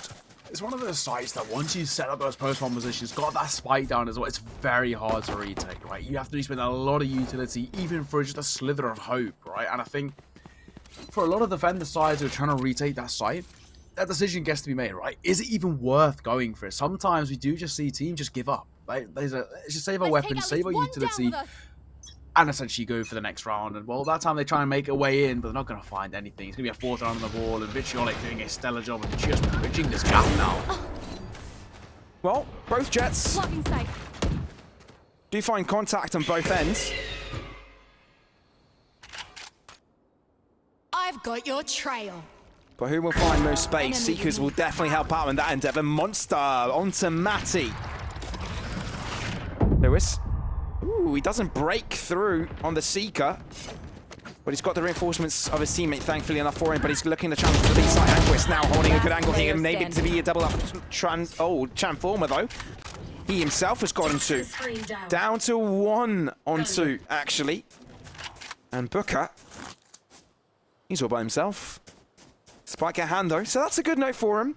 Also has Neuro Theft, but nobody has sort of fallen onto this A site, so it's not as if he can use that to his advantage. Now, the site is open. You'll realize as he approaches the pyramids that no one is in that approximate area, so Spike will go down. But I wonder if he can pull this through. Can he pull this off, do you reckon, Neo? It's tough. It's gone for a safe plan around the pyramids now. With a cage being triggered, as he mentioned, he can sit inside it. He can just wait. He doesn't need to overextend. Maybe he might be able to give himself a slight little gap. An advantage. What's one, but pays the price. Slightly overextended. Savia will make him punish. Drops him. Well, lovely shot there from the operator. And of course, it's going to be defense side picking up a 2nd round on the board. A nice retake there. And I think a big factor of that was that man advantage. Here. 2 versus 1, always more, or more, 9 times out of 10, essentially, going to go towards the 2. Well, Bongos get themselves right back into it. Let's see if they can get in a good rhythm here. Here. Have you ever tapped a bongo, Neo? Yeah, Have you ever played around with one? Yeah? I have, yeah. In South Africa, they're very common, so. They're everywhere. So growing up, literally just like all I did, just having around drumming bongos, basically. Toxin screen down. Beautiful. Toxic screen used initially. Snake Bite will be what will be stopping them in their tracks for now. Jam tags Monster with his Aljoy, but Lewis, he's eager to get the show on the road. Toxic screen from the attacking side as well, has the lines up, and Lewis looks to aggress through it. Viper Spit helps out in that process as well. But this is going to get really tough. Matty knows exactly where Transform is hiding, is able to connect the shot. Monster retaliates, but is that going to be good enough? Butcher puts himself right back at it. Michael has fallen, but Resurrection is available if Monster does find the space to get one player back on board. Does move back towards mid, but the Blade Storm from Savia will be good enough away as well. Chance in down to 2 players from the Vitriolic side. Resurrection will help out in that endeavor, but Booker holds onto his own ground, not giving away just yet. They need to go for the spike touch. They do so. Not yet. They're looking to find some extra space. Monster delivers, and Ware does as well. Just like that, Bongos get themselves a 3rd round. Yeah, the Blade Storm finds 1, right? And that's a good start, but it's the Resurrection that's the important part of that round. Gives them the man advantage, of course, and then off the back of that, just overwhelms the attacking side on that retake. They were left in a tough situation, just 1 by 1, dropping down.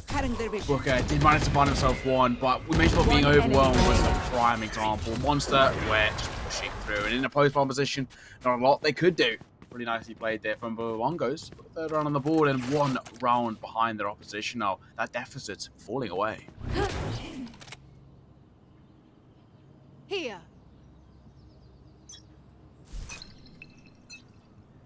Hawk out.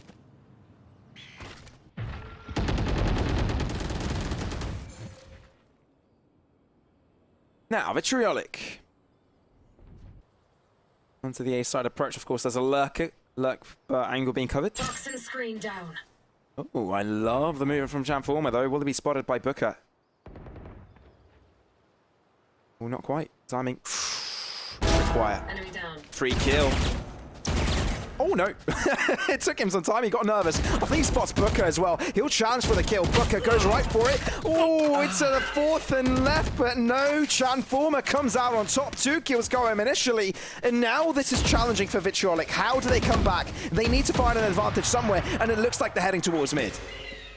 Prime example as well of what happens when you lose your crosshair placement. It just fall apart. So Firefights won't be your boy Lewis Arms just right back with a trade before Ware finds one of his own. It's just falling one by one, and the Viper left all alone, hoping a dream, but Monster shuts that one right down. 4 many players. As per the Bongos, tying things up 4 rounds apiece, and now we well and truly have a game on our hands. We said that in map number 1 it went to overtime. Map number 2 went to 5 overtimes. This one seems to be following suit. Does seem to be the case, doesn't it, Neo? Neck and neck, back and forth. It's a tug of war, I'm telling you. And I reckon whichever teams makes it out, it's going to be a difficult endeavor to face GGN in the finals, because they would have used a lot of their energy to try and close this match out. Yeah, we said about the battle of fatigue, right? It's just a prime example, and I'm interested to see that whoever of these 2 teams makes it through to that next round, whether that fatigue really starts to take its toll. I mean, it's a lot of Valorant for one day in a short amount of time. It's shot from fire, but it fall away. In the meantime, GGN are just chilling. I don't know if they're probably watching this game as well, wondering who will have to face them later on, but they're just going to have their feet up. Probably got a nice slotty going on for them due to the heat. Some food, some coffee. They're re-energized, right? That's a big thing. They're going to be feeling fresh. The big thing for them is to not go cold, essentially, because that was their big thing. They were a slow starter in that semi-final. Now, the Bongo side have just dealt with Vitriolic as if they've only got pistols, and they've done a good job in doing so. Janformer again aggresses through mids and makes that space his own. He's the only man to fall, actually, throughout that round, but it's a quick one. Bongos, they're the ones to find the lead. They bridge that ever so slight gap. But as we said, for the last few rounds, well, essentially the last 4 rounds, it has pretty much been one-way traffic. Completely the proceedings that essentially going towards the defender side. They're taking very good control of not only the map. We speak about defender side aggression. We've mentioned it in the previous series and of course yesterday as well. Something which I think is, you know, pivotal. When executed right, can gain you so much momentum in your favor. That's why Bongos is now starting to pull away. Right? They're taking so much early map control, and off the back of that, finding the frags. Oh, crisp from Michael. He's looking for another one. Ooh, he spotted out too, but contact from Anguis is more favorable in his regard. Bulldog being a lot more viable nowadays, and Anguis is able to illustrate that perfectly. Seeker's out for Sevilla. He's able to eliminate his own little one, but Transformer has been spotted, well, at least his approximate angle has. Running out behind his boxes. Trailblazer will be what will be stunning him.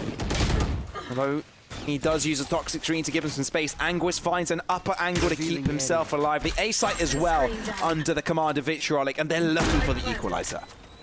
Is A side compromised and I'm disadvantage? Surely Bongos don't have an opportunity or a hope to find anything here. Michael opens the door. That's the sound cue made. They know exactly where he is. Aldrone just hovering and waiting. But for the time being, these 2 remaining defender side players got such a tough job to do. And the attacker side, they're not giving them anything. Not even going for the jiggle peek. Michael looking for the favorable angle. Quickly traded out by Yam. Now how does Sevilla work around this operator? Stay down. Finds one. What a swing. 2 required, but the time is dwindling. Ooh, I love that transfer, but it wasn't quite accurate enough. It was so close. I love the potential of it, but it doesn't quite fall under his favor. Sevilla, valiant effort, but it's not going to be enough. Stay down. Not enough. Nice shot there to Anguis, but you know, had 2 angles told, had to essentially go for the 50-50, and the 50 doesn't work in his favor. That's all tied square once again. 5 rounds apiece, and this game not disappointing by any means. These 2 teams so evenly matched. We knew that, judging by the overtimes in the previous 2 maps, but I mean, they're so evenly matched, these 2.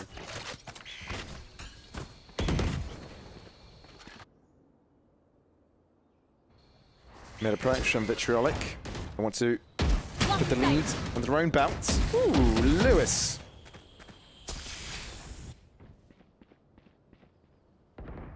Looks like he was challenged there initially, but Sevilla like this movement. Ooh, has been spotted on draft. Finds a kill as well. Were wins on his trade on the other side of the map in that regard, so it's down to 3 on 5 already, and Bongos, as soon as they lose their lead, they're looking to regain it. Significant amount of advantage. Oh, and a missed shot. Uncharacteristic miss from Sevilla there. Just didn't expect that quick for Jiggle Peek, and Give me a Bucker's corpse. going to make him pay. Where is everyone hiding? You're a theft now that realize the B site is fairly uninhabited, but well, they're pretty much spread out across the map, really. Seekers, they know exactly where they're coming from, so if Vitriolic want to get out of this unspotted, they need to act fast. Bongos tracing right after him. Your boy Lewis has to fall, as Weir's able to line the shot into his skull. Butker delivers on his end, so does Yam, but he has to fall eventually by Michael Swing. Down to a 1-on-2. Yam has got a limited time to work with, and it looks like the map is slowly closing in on him, but he wants to close in on the map himself. No, Michael will put a stand to that matter, and Bongos will come out ahead. Last round in the half.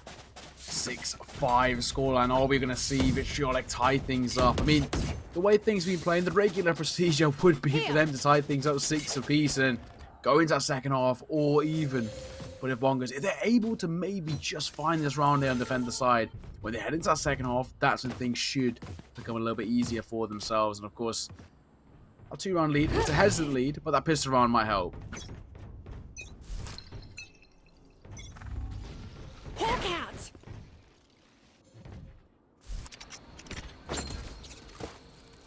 Vitriolic now looking to approach the A site slowly but surely, using the toxic screen and melt their way onto the A site. Matty even wins out on his trade there. Toxic screen disabled, and that's Lewis winning out on his trade against Survivor. The Blaze Storm was used out of it, so Bongo's now eliminated 1 by 1. There's nothing much they can do, but Ware looks to bring things back. 2 versus 3, big task ahead of them, but the pit, it's going to make it ever hard for them as well. Seekers right after them. Absolutely, Neo. And they're struggling to find the kills, but they found one and drawn it down to the 2v3. Now, oh, the answer right back with a Viper's Pit of their own. It's Viper's Pit versus Viper's Pit. Which one comes out on top? It's not quite wide, so there's still space that Vitriolic can work around with. Yam delivers on his end with that Guardian. Transform is all by himself. The pressure is on, but Matty capitalizes on that. Jump kills his own teammate, because why not? They already won the round, and it's 6-6 at halftime. Neo, we saw 2 overtimes the first 2 maps, and I think these guys are looking like they want to replicate that again on the third. I said there was, you know, the regular procedures would be for this to go to that 6-6 scoreline, be all even, and it's exactly what happened, because that's how evenly matched these 2 sides are. It's, oh, completely, I mean, there's nothing in between them, right? They're so evenly matched, which makes me wonder about how this one's going to end out. We've seen overtime already on the cards of these 2. Will it follow the same suit, or is one going to just be able to pip the other? Find the weak point and break it. Now Vitriolic looking to enter the halls. Pistol round as the sides have exchanged, but look at the movement coming in from Vitriolic. They've actually left the A site completely open. That is a misplay, because it's just been given over to the Bongos. Freebie, just have it. Why don't you? And for that reason, the Bongos will gladly take it. Why, thank you, kind sir. We'll have it.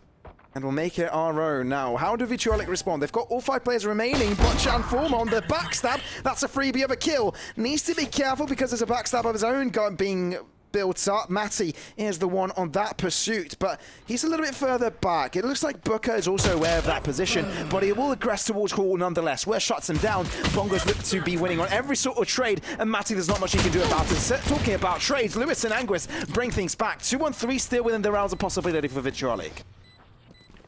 Right down, the postmans are sort of being set up, but they're not comfortable at all as the rotation comes forward. Tapped. Monster just playing around the angle, playing on the pillars, all onto one man though, and Anguis to be dropped by Ware. That's going to be the attackers picking up this opener in towards the second half and a 7-6 scoreline. That's that 1 round lead. And while it may be a hesitant lead, they're going to be able to pick up that comfortable buy to support it.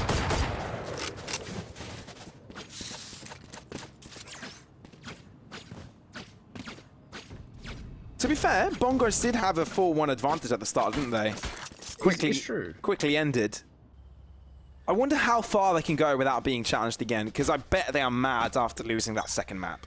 The biggest thing for them is whether they can keep leads. That seems to be actually their biggest issue, right? Is whether they can keep those leads. And well, for the time being, this is the real test of the full buy coming out as Trailblazer looks for information. Oh, Anguis spots them out. They all flash, but he can't do anything about it. Has to lurk into the corner. Savia pre-fires it. Anguis has to fall. And Vitriolic, limited in weaponry, has to try and find a miracle. Wall down, giving them space. Only headshots will do. Matty. Marshall at hand. Seems to work wonders for him. Lewis still alive. He's got assistance. Spike down. Slowing them down in the tracks as well. Looking for some damage across it. Toxic Stream being placed between the two sides, and Savia's just looking to pop off from a distance. Matty still alive. He's had enough of Michael's shenanigans. He's had enough in general. Nearly closes out the second. He's got to deal with 3 players, and he's able to find Savia as well. Toxic Screen on his own. Classic at hand. Both players are low. Right click per player. Misses out. Would it be the knife? Right click onto Transformer. 3 bullets left. He has to go for the touchdown. 1 point of health remaining on him. Slicks it. Doesn't know where Monster is, and that's going to be his downfall, isn't it? Misses out on his shots, but it doesn't even matter. The third one does connect, and it's the Bongos to get themselves the victory. That was too close for comfort. I mean, credit due. RixGG did a stellar job of just getting back onto that site and essentially make that retake doable. Matty, the individual there with a Marshall in hand, was just picking them off 1 by 1, causing not only the frags, but the damage dealt, allowing for, well, something to come of it, but just about the Bongos managed to clinch that one out. An 8-6 scoreline, a 2-round lead. Well, I've said it time and time again, a 2-round lead is hesitant, to say the least, especially when a comfortable buy is going to be coming out for the defender side, but not really the same situation for the attackers.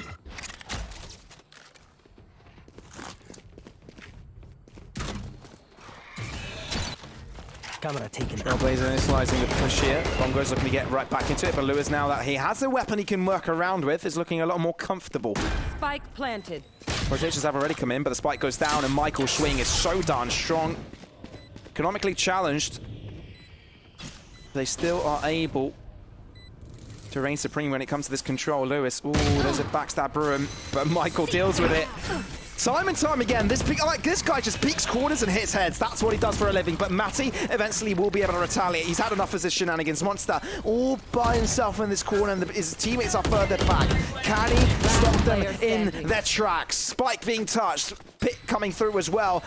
But I think it's done because Bongos are just too far out of it. There's only 1 player remaining, and Vitriolic have been able to deal with this. But the snake bite! Oh no! That is dreadful for Vitriolic, and Bongos will take that. They kill off all players with a spike as well. That is Bongos with the lead, and the teabag gained from Transformer. That's just excellently played from Transformer. In the 1 versus 3, it's the snake bite that makes all the difference. And we talk about post-plant utility, and it's one of the reasons why Viper, especially that Viper buff that came through in the most recent patch, is one of the reasons in why she's become such a viable agent, from being arguably, seen as one of the worst, and now arguably one of the best. And that's why, because in those situations when your backs are against the wall and the pressure has pushed you into a corner, you're able to pull off something like that. Transformer finds one with the snake bite, denies the fusion. Of course, it's going to be a 9th on the board, a 9-6 scoreline, and with Vitriolic, it's just back to the scoreboard, well, back to the drawing board. Last time we saw a 3-round differential between the 2 teams in this map was when Bongos had a 4-1 advantage. Now, this is exactly where Vitriolic was able to bounce back. Now, this might not be the case, right? Sheriffs across the board. Of course, a weapon you have to fear, because the level has just increased extremely. Across the board, we've seen close competition throughout it, and Sheriffs have been such difference makers. They storm out, but they won't be greeting anyone, really. No contact found. They do find success over control on the map. Savia, ouchie, that hurts. Long distance brings out the Spectre. Lewis with a classic won't be able to do too much. Repositions, can't quite line his final shot on the Blade Storm. Repositions, no, actually sticks around and uses his own smokes to sort of stay alive. Champol and Weir both chime in. It's difficult for Vitriolic, but they still find damage. Butcher lines two up. Maybe this is within their rounds of possibility. Maybe this is doable. Neurothep brought out. And Monster's position has been telegraphed. Now wants to go for the backstab himself, but won't be given the opportunity. You can see the rotation coming through. Snakebite again being a menace, but he looks to reposition to stop this diffuse when happening. Spike not touched, but it's a Snakebite to close his life for a second time in a row. Bongo's on double digits. They're really loving this attack. Once again, post-plant utility making all the difference. And of course, it's netted them a double-digit scoreline. They've hit that 10 rounds on the board. But not only that, they've hit it with 4 rounds in hand, right? That's the biggest thing. They're bridging this gap that we spoke about. It's not quite as even as affair it was in the previous 2 maps. Bongos on their attacking side, their executes have been excellent. But it's not the executes that we want to highlight. As we mentioned, it's the post-plants. They have been sublime. No matter whether they have the advantage or disadvantage, they make everything work in their favor. And it shows that they've definitely just spent that time in the server perfecting these lineups. And with things like the Snakebite to your advantage and in your pocket, of course, now a 10th round on the board. Things looking very good for the attacking side. Here.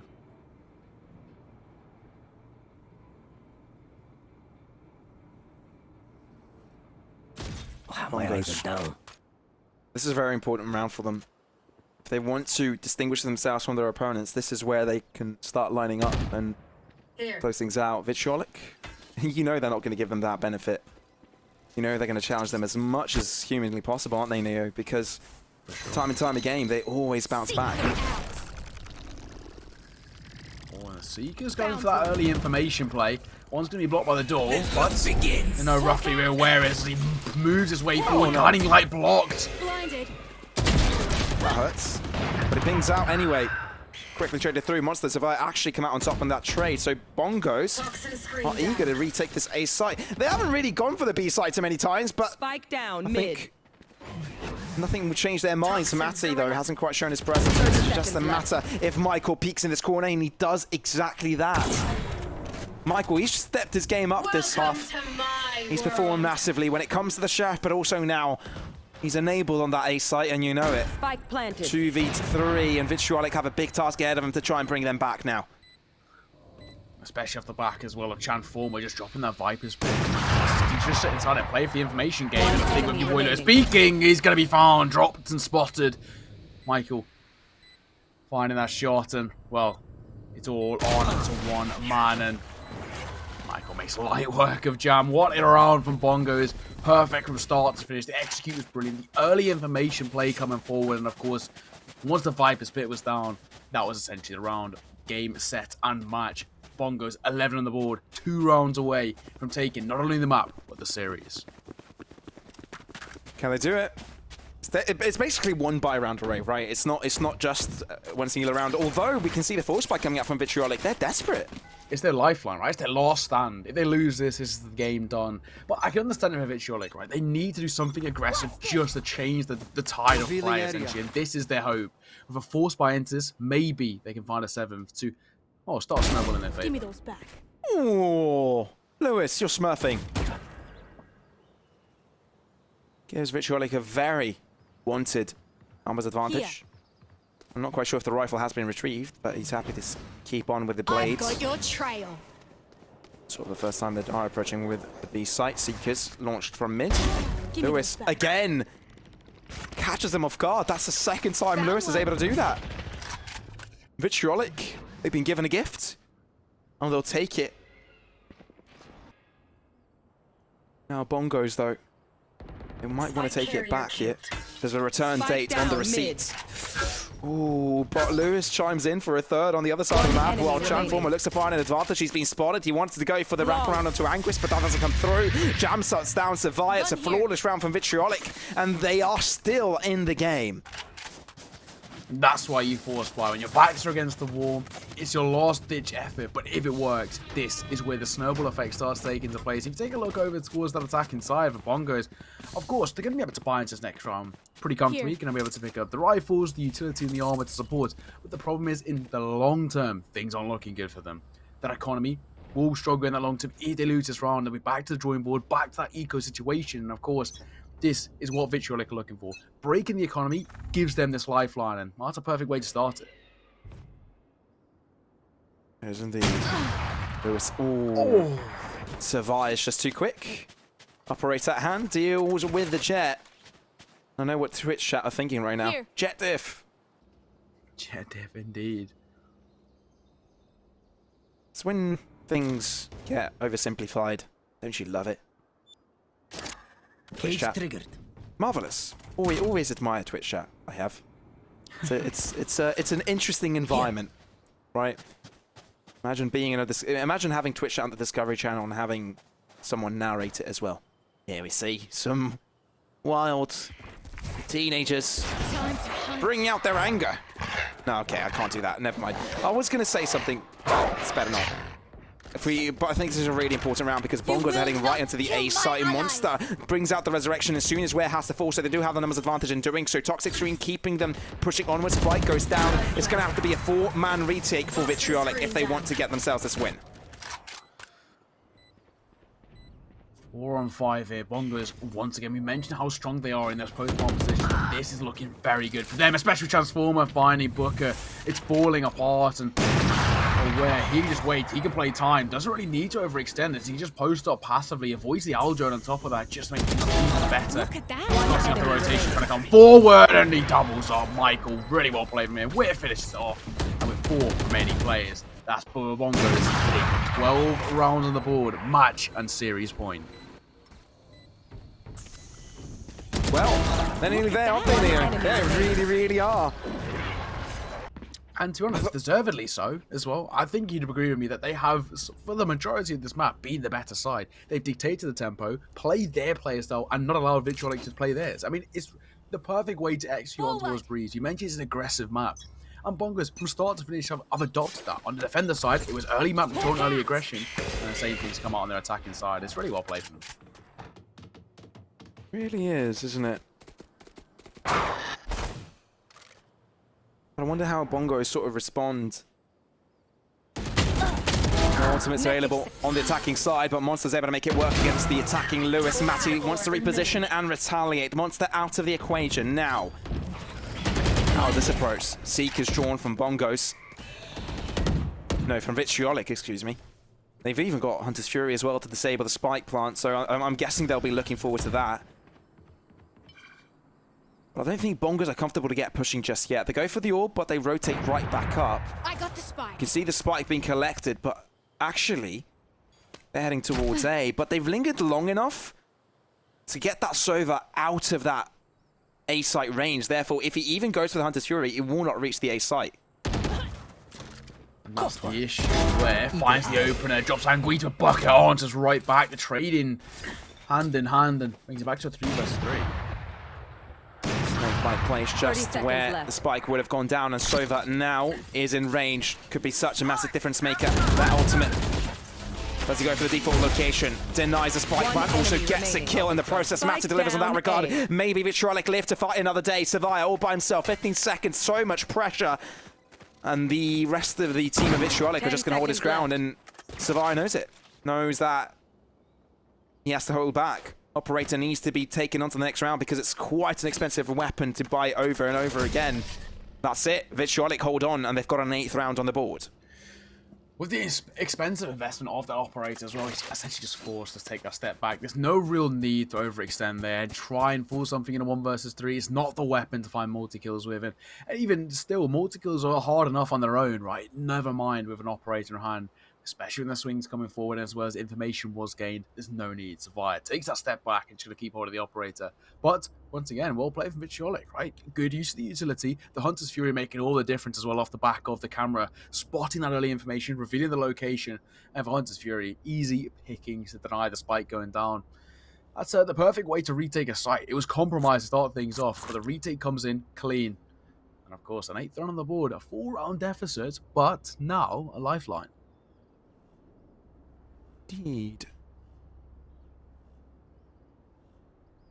And if you were in the Bongos position, what would you do? Because so far they've... Oh, I can see pink towards mid. Oh, I think we've got a game plan illustrated in front of us. So it looks like they want to gain control of a mid, perhaps. Have someone check the door angle towards that A site, the A-link position.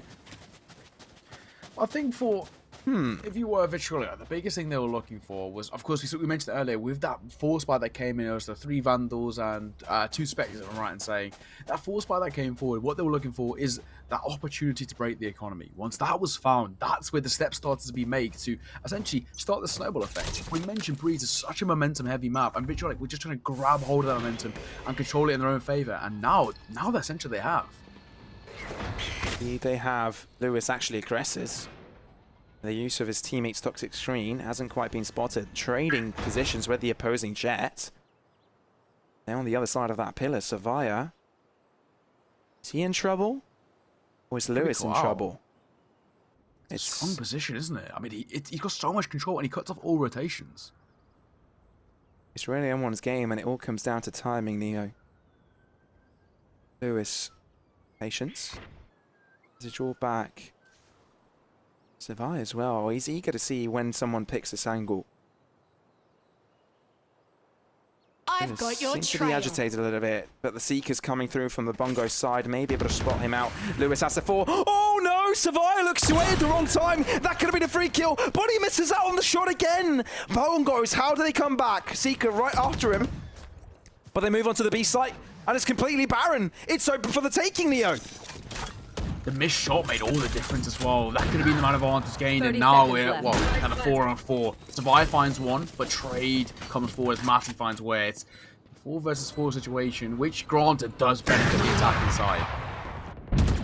4 against 4, you said it, but Anguis is able to shut down his opponent. Michael down now. Trailblazer won't be sweating out anyone, I don't think. Maybe Savaya. Too wide. Still, numbers advantage for Bongos, but Monster's able to win on that regard. Matty has the 4 and now has to heal himself. Anguist delivers. Spike being diffused. Savaya. Let's go for the bait. Halfway. Repositions as well. Gets wider angle and he's not able to close it. Anguist shuts him down with a bullet through the skull. It's Bongos on 12, but it's Vitriolic to close the gap to a 9th. The unfortunate thing as well is that Transformer, he was nice and deep setting up that post-plant utility, but he essentially wasn't able to get into position in time. The retake was so quick and fast in the face of Bongos that Transformer, when trying to line up this snakebite coming in to deny the defuse coming forth, well, he didn't have enough time to do so and able to at least get the half defuse in and then find that final shot. And by then, all was one and done. Really well played from Vitriolic. They're going to put a 9th on the board and they're getting ever closer. Taking this to OT again. Absolutely. Lewis, compromised in that angle. Feeling safe. We'll fall back.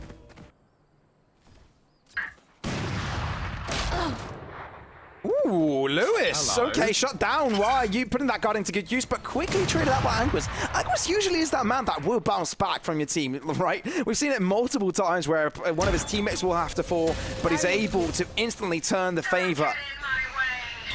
Yeah, he's a highly impactful fragger, isn't he? And oh, look at this Viper's pick coming forth now. So much map control gained over towards Pyramids. But doesn't it even matter because Bongos, it looks like they turned their attention towards the B site. Monster just dropped through the chute. Now, they will realize this is not inhabited. Now, Vitriolic, last time around with a retake, it worked out for them. Although Ultimate's being expended, this will be a difficult affair. Now, they're taking their time to head towards B. So maybe they're just causing the rotation to come in. They've got 35 seconds, so what do they go for? They hear the footsteps, so they're lingering further. Anguis back to the A site, holding out. Guiding lights, stopping them in the tracks for a bit. Monster. Cloudburst drop back, but now they're moving. They're making a lot of noise. Booker makes his presence known. Flashed out completely. Needs to move out again, but Monster able to find the shot as well. 13 seconds, and it's time. And the time is ticking. Michael gets the spike down. 3 against 3 near, and this is ever so close. The second guiding light makes all the difference. Catches off Booker, and of course, then the trade comes forth. 3-on-3, as you mentioned. Savaya holding, avoids the flash of his own as Just locking down a really important angle on that retake. Would have heard the sound behind him. Will he spot him? He does, but it doesn't make the difference. Matty finds the shot. Now man advantage gained. Monster bounced back with a kill onto Anguis. The spike has started to dwindle down and shortly will explode. Monster delivers onto Yam and now it's down to one. Matty, the solo man army. Spray down through the toxic screen. He's able to find it. Spike being touched. Does he stick it? Yes, he does. And that will be his downfall. Michael lines up the shot and there you have it. Bongos, it took them 3 maps and so many overtimes, but they take things home and they qualify to the grand finals. Do you know what has to be said? Deservedly so as well. From start to finish, Bongos, they played that map perfectly. They didn't really need to sort of overextend or over-aggress, but when they did it perfectly. I have to give credit to them, especially on that defender side. That was the aggression we asked for from them, right? We said in yesterday's proceedings, when we watched Bongos, at times they really could have gained so much control. They just took that step forward when they're on the defender side, and that's what they did. That's why they pulled the momentum in their favor. And with such a big gap, even though there was potential for, you know, things to be tied back up and maybe go to overtime, Bongos has just enough of a lead to see it out and around in their favor. It's really nicely played from them, and I'm excited to see this finals get underway. Absolutely. Commiserations to Vitrolic, though. They gave a good fight and they fought with teeth and nails to get themselves at least a chance to get to the grand finals and forcing things to head over to Breeze. And we're thankful for that because we got to see a bit of Breeze action. Yeah. I was the only one committed out of the two of us to hold on to our glasses the entire time, so I'm disappointed in you, Neo. But apart from that, it's all right. You're wearing the Hawaiian shirt, so it works. It's okay. It's all good. Make up for it. Absolutely. So, ladies and gentlemen, do stick around. We will have a 10-minute break until we head into the grand final. So, I'm looking so forward to it. You can't even imagine. But you can see Neo puts on his glasses and you can see the action is about to happen. Hold your eyes because the next grand final, apparently, will be flashy.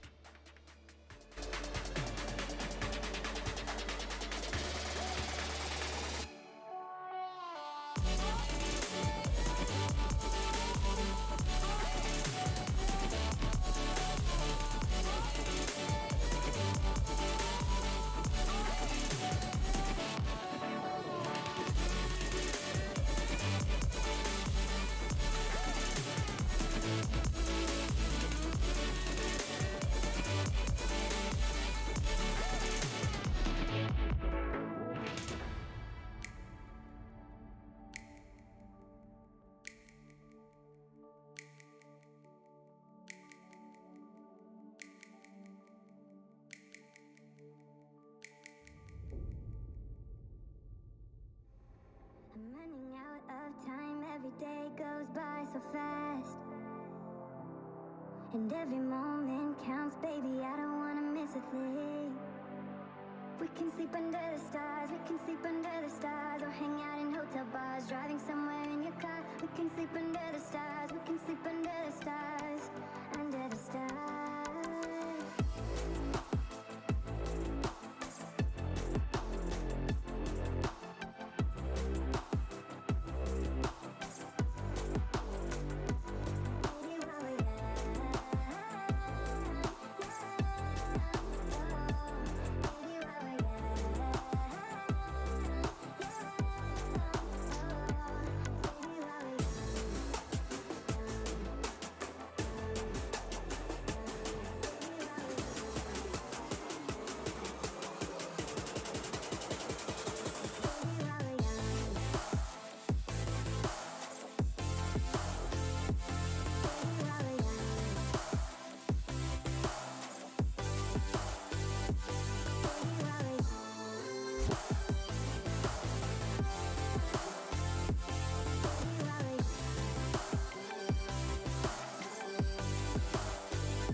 Take my hand, and we don't need to do the things we don't want to do.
That was it. The break. It's done. It's over. Yes, it is. And it's time for the grand finals. My name is Rix Warrior, and by my side is the wonderful Neo Kai to bring you this final series of the RixGG July Valorant Open. I am hyped for it. We've been working around it for this whole darn weekend, and now there are only 2 teams remaining.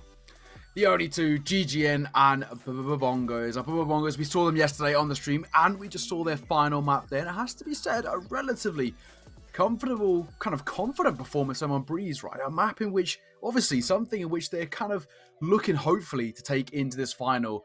But GGN, I mean, they have so much riding on their shoulders. Not only did they hit on Job, a roster stacked with talent, but it's like Malik, arguably the favourites of this entire tournament.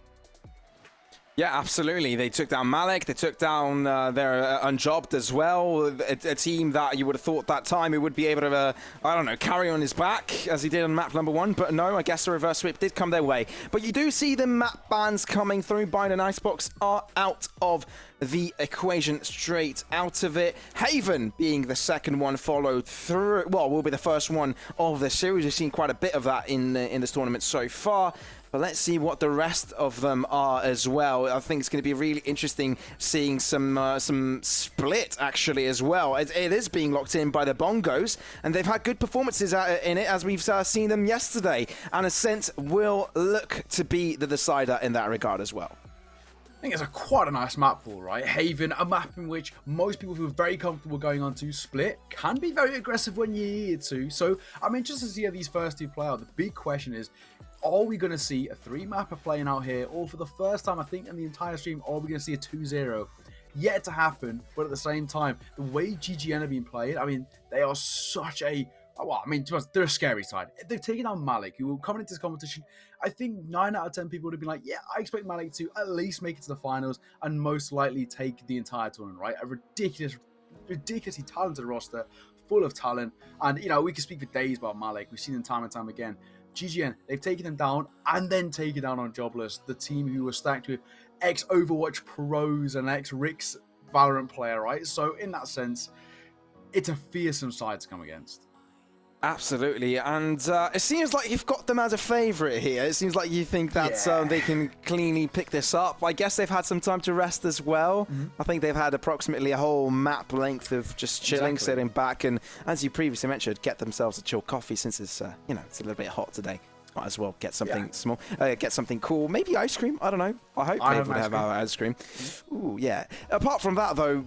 Yeah, I think I sort of agree with that testament, but I don't think it's going to be a very simple matter for them. No. The Bongo side have found really good successes throughout their games so far in this weekend, and although a lot of them have been very, very, very close, and a lot of them going to overtimes as well, considering the matchup against their opponents in the semi-finals, but also against Dart Gaming, right? 2 out of the 3 maps were 13-11, and you start to wonder, okay. They seem to struggle to get victories in a clear fashion, but at the same time, they get the job done. Yeah. So will that be the case today as well? I think that's a question in a lot of people's minds.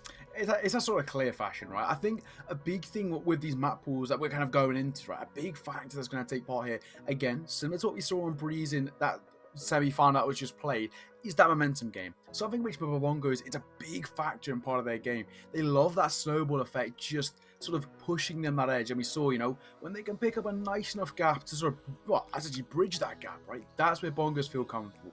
Once they've got, you know, 3-4 round lead, that's when Bongos, they play their playstyle and very effectively do so. We spoke about post-bomb positions, something which they do extremely well. However, GGN, when it comes to the retakes, I mean, they are a ridiculously talented side. And I mean, a couple of players we do have to look out for. And one, without a doubt, is Albert, right? Being insta-locking into that jet, but effectively not only finally opening kills, but on top of that, the space he creates. Absolutely, and they only dropped a single map when it comes to this tournament so far, only against Unjobbed over to the semi-finals. And up to then, they were pretty much undefeated, even against Malik, like we talked about. So it's actually interesting to see how they've been able to steamroll through opposition so far. Unjobbed did challenge them, I mean, at the start, but it just felt like GGN started off on the wrong foot. I guess maybe they are slow starters, but as soon as it clicked, they managed to get themselves in a gaming zone, and they just pulled pulled up and said, well, Unjobbed, you've had a good run, but that is it. You're out. And I wouldn't want to be up against GGN right now. Not at all, especially when you take into the fact that in a semi-final against, you know, the 4 best teams have made it to the semi-final, they 13-0'd one of them. I mean, that speaks volumes, right? And we speak about, you know, a statement being made. Well, there's that one, for example. What a statement to make heading into this final. That's something that's going to be playing on the minds of the Bongos. Credit to them to get to this stage, but they are, has to be said, the underdogs coming into this game because it's going to be a real tough fight. Absolutely, heading right into the agent select. It looks like the Bongos will linger a little bit with holding on their picks. They're making the decisions now. Haven has been picked up. Only one controller coming through from the GGN sides. Typos on the Omen. Albert, as you mentioned, such a valuable Jet player. And Riyadh as well has had reasonable performances when it comes to it as well. Across the board, we'll be seeing Viper and Brimstone being the double controller setup that we've seen from these guys before. This is sort of standard for them. Killjoy being brought in that regard, and I guess the sentinel of choice of the BBN side, GGN, sorry, side is that Cypher. So I guess fairly different lineups across the board. Not a single agent being the same. Yeah, a very, very different lineup coming from both sides, and I'm actually interested to see how this plays is different. One thing to mention, I mean, GGN, they were insta-locked into their ages, right? They knew from the get-go what they were going into, and, well, that's a confidence play from them. They have had time, as we mentioned, to sort of spend some time looking over this performance from Bubba Bongos, understand how they play, how to counter-strat them, and we spoke about one thing they do really well being that defender-side aggression. I think GGN might have the number up. Absolutely. We can see some exchanging of skins, so it seems like GGN are in a good atmosphere. Seems like they're chilling. Bongos have had a very high stress match earlier. Yeah. Say that again. That probably caused them lose a gallon of water and sweat. Fault line. This was a stand-up setup from GGN. They've done the exact same thing on the first round against Unjobbed. They've done it yet again. Of course, no one has been caught, therefore no aggression has followed suit. Monster looks to back away together with Aware. Seems like they've sort of telegraphed how this approach will come underway as Bongos has lined up their top 6 swing towards this location. But Desmo will be the first man to find contact. Actually, Malfoy to get the first kill. Desmo looking to push on through, but Ware's able to shut him down. Now, Ware repositions, jumps up to try and find a stray right click, but Malfoy shuts him down. 4 on 3 as GGN get themselves on the site. Nice to start things off as well. It's a similar thing. Can they set those post-bomb positions with a man advantage? Be looking nice and comfortable. Riyadh gets that spike down and now just needs to play the waiting game. Mike was pushing towards heaven, but Albert, he's waiting, asking for an opportunity. See how they can actually make this work. Ooh, that hurts. Albert, they know exactly where he is. Riyadh as well. Okay, so no, Bongos, I thought they would have had a chance to come back there. They've telegraphed the position of 2-3 players, but they couldn't quite connect the pieces, considering there were actually quite a lot of angles that they had to cover. And GGN will run away from this site successful, as they have retrieved the first round of the series in the grand finals. Nice way to start things off. So Michael maybe just looking for an extra frag here or there, but it wouldn't take away from the fact that with 4 remaining players, GGG and get off to the start that we sort of know they could, right? Such a strong side, and, well, what a way to do so. Now, of course, a comfortable buy to follow. Spectres, armor, utility, and, of course, that Guardian being picked up alongside it. With that buff coming in, that Guardian has become such a viable pick, and I think in the hands of Albert, a very fearsome sight. Nia, do you know what I just noticed?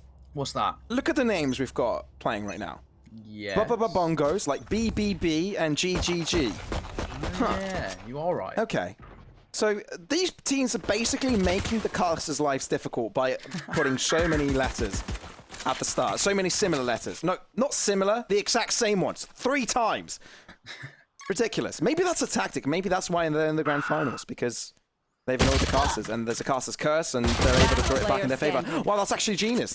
They could have figured it all out. But in the process, while I'm talking nonsense, GGN have made their way onto the A side. Not only that, they've completely annihilated their opposition and retrieved the second round in this matchup.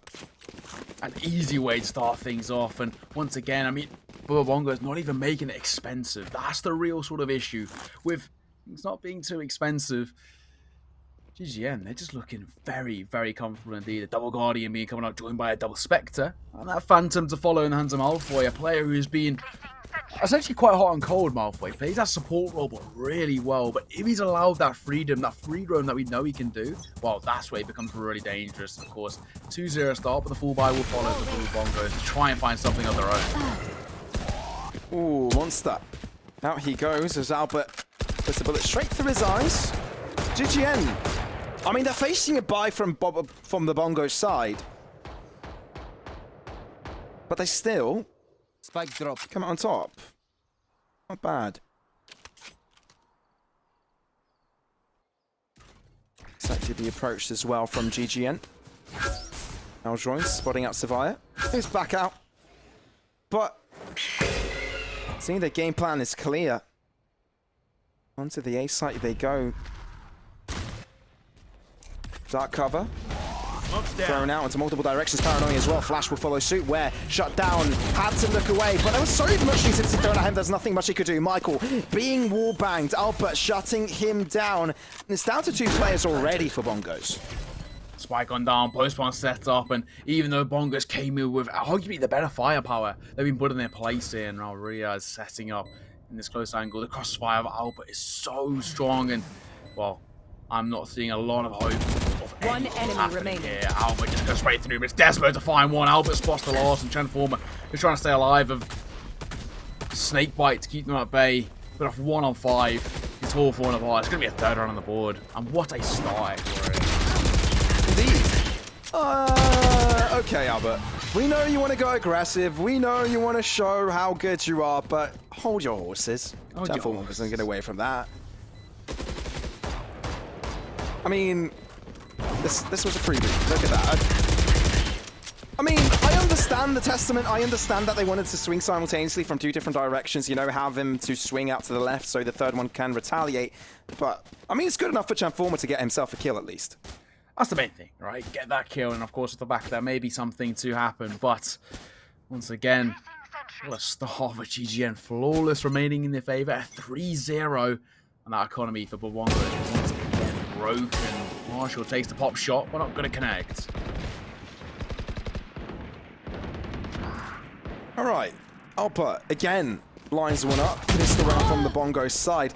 I've got a feeling, Neo. I've got a feeling this is the GGN we saw in map number 2 of the semi-finals. I think this is the one where GGN are looking to not falter a single time. No more. Obviously, it's early days, but they've already annihilated a bye round without being punished too much. This is likely to be to a 4-0 due to the fact that they're up against a pistol, and quite frankly, they're up against a dwindled amount of players. Now, Transformer, poor man, he's all by himself, and he's going to get sprayed down to death. 4-0 in favor of GGN. What a start as well. I mean, this has been brilliant so far, and you've got a feel for Bongos. Everything they're trying to do on the defender side is not falling in face to them. And that, one thing we can understand is, of course, that with this map coming into it, 3 sites means that on the defender side, you do get spread thin, but even still, the retakes all work in their favor, and in doing so, that's where GGN are essentially exposing them. They're finding these gaps in his defense, and, well, they're utilizing it to their advantage. A 4-0 start, but a full buy coming out from both Bongos, and an operator being picked up by Savai.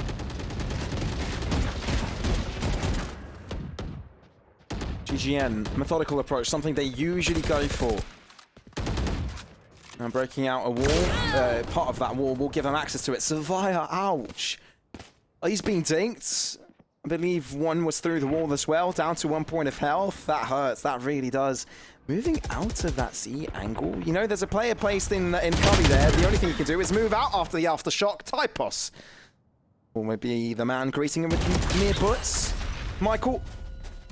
I don't know, man. There's something about GGN right now because they seem so coordinated. The amount of utility being thrown out left and right, everything they do seems to be calculated, but out of nowhere, we're bringing things back. Monster chimes in for one as well, so it's all down to Albert. In a matter of seconds, Bongos have turned things around. I was going to give praise to GGN for methodically making their way onto the C site, but Bongos brought out a display of madness. And finally, we're seeing the defender side step up. They desperately needed to, and now, well, they've done exactly that. The big question is, can they utilize this one round as a catalyst to find something coming forward? I mean, GGN, they look like an unstoppable force, but we found a hole in that attack, and well, Bongos, they need to keep this ticking over. Turret out.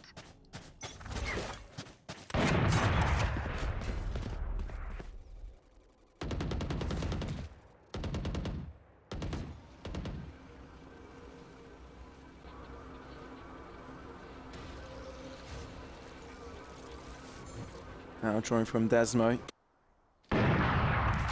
Not really spotting out anyone, but sees the wall, so anticipates someone could be lurking on the top end there. So GGN still have money to work with. That's not too bad for them, but they're spread out. They want to find an advantage, and so far this hasn't been given to them.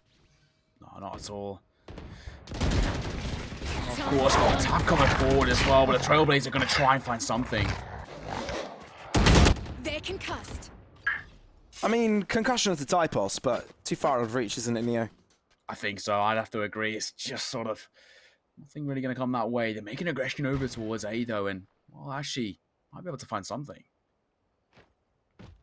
Hey, Albert. By himself. Well, not all by himself. He's the first one to lead the charge, though.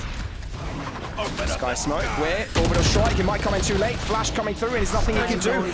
Getting it onto the site. Surveyor is on the Heaven side. Not quite able to find the shot onto his opposing Omen. 3 against 4, and Bongos are on a numbers deficit. Albert holding out a close angle here that many do not check. Cage. Yeah, from Riyadh as well. Albert. Will this angle be anticipated? Will it be checked? No, it will not. Flash. Chamformer, nothing can do. Michael as well. Shot out of existence. Try harder. And there comes Albert with another dink. GGN, they're back in their winning ways. Step back up, back to the, arguably we could say the regular showing. 5-1 start and a 4-round deficit. I mean, for Bongos, I mentioned the underdogs coming into this, and they're trying to go for that defender side aggression as well, but GGN, they just understand this. They've of course seen the previous matchup. They're not allowing Bongos to go for that defender side aggression, get any sort of map control, get that early pick, and with the man advantage continuously going the way of the attack inside, GGN, they're very easily converting it into a round. 5-1 start, and Bongos backs once again against the wall. Guiding light. Actually flashes his own teammate. Unfortunate. You know, it happens. Riyadh, though, now on the backside. Will be challenged momentarily. Now, I love how GGN are respecting them and giving them space, but in the meantime, you sort of see the lurking onto the C site. You can see Omen has already nudged himself into C direction, into that corner. Chamformer gets punished into mid, but Typus is all by himself. Flash coming through, still delivers. Civil, nothing he could do. Blinding. Paranoid again, he hears some commotion, one not affected, the other may have. Sheriff shot from Monster does not connect, so it's Michael now, all by himself against 5. Poor man, there's nothing he can do. And his position is also telegraphed, so that really helps out GGN. They're just going to head over to the A site, get the spike down. Typos will try and deal with it all by himself. He's got a good chance in doing so, but no, Michael, at least he gets himself something out of this round. But other than that, GGN, they're not giving much to Bongos, are they? Not at all. They're not even allowing them any sort of any foothold and a comfortableness in this round. It's just completely one-way traffic all the time. Bing, and Malfoy finds that final shot. Down goes Michael, and with 4 remaining players, what a way to do it. 6th on the board. Next, where we mentioned this, you know, they're coming into this Bongos. They were the slight underdogs, and you know they were going to be in for a tough game, but we didn't expect it to be like this. It's only just begun, Neo. That's all I'm going to say. I don't think Bongos are out of it just yet, although I feel like fatigue could be a massive factor. They've played a massive best-of-3 earlier. Considering that 2 games went to overtime, they fought hard on the 3rd one to bring it back, but the 2nd map, I believe it was 4 to 5 overtimes. That is not something fun.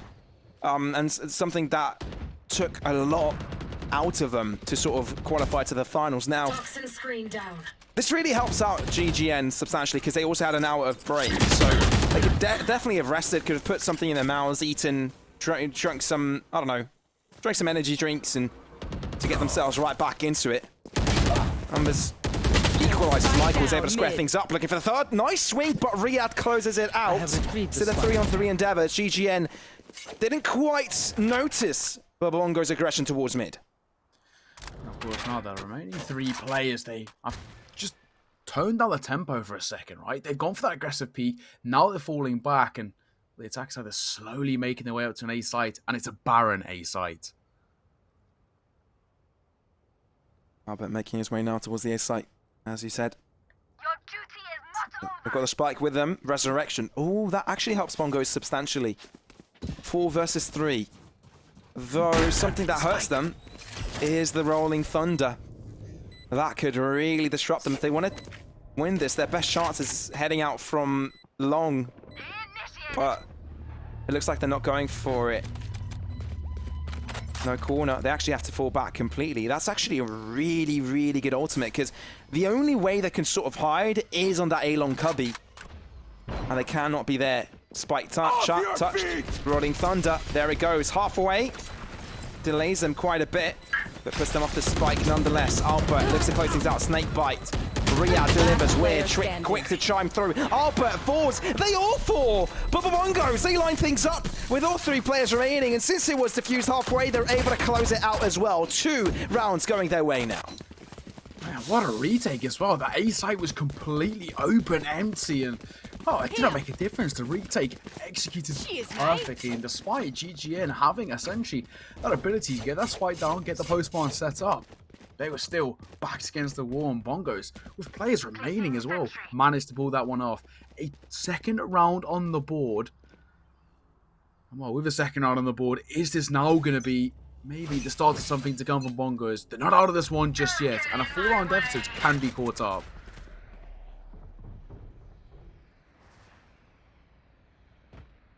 Savaya looking to put his team in the lead with the numbers. Put a dent into the attack. That's what's Malfoy. And he's done just that. Did it done. Can he double it up? No, he cannot. He also falls in his efforts as Desmo is able to bounce back. I know exactly where you are. Multiple ultimates stirring out as well. Seekers, Neurothet, that's a lot of information on both sides. Those Seekers are fairly back. I mean, they've been launched over onto the C site, so by the time they get to their opponents, I guess time would have been wasted. Albert starting behind Hell. GGN playing a really close angle here, but most of Michael exposed being pushed on through. Cypress and Desmo, they hold their grounds, and Desmo with a 4K. That was a masterful performance by the man and puts GGN back into the driver's seat. Desmo, that was just sumptuous, right? Finds the opening 3, but it's 1-by-1 picking them up, and it's all about, again, the isolation of fights. That early information gained, what a way to do so. Desmo, that's so excellently played from him on an individual level, and of course, a quad kill, you're never going to say no to those. Desmo, he'd been a little bit quiet before that round, but now he stepped up and joins with the likes of Typos and Albert on that 9-kill mark. What a team performance so far from GGN.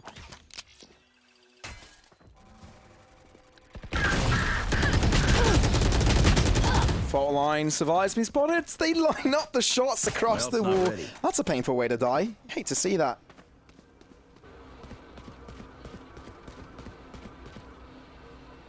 GGN, I think it's clear, Neo, this round. I think it's really clear. I love the fact that Desmo just zooms out to just give us his view and realize, yeah, you know, this guy, just wait a couple of seconds, he'll die.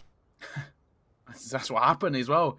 Once again, an Outlays monster in a 1 versus 5, and exit frag is all he can really ask for. Might be able to find himself 1. Hasn't taken a point of damage yet, and has got the information on the 1, but the recon dot might cause him to falling off into an uncomfortable angle, and they're just going to aggress to him. They're going hunting.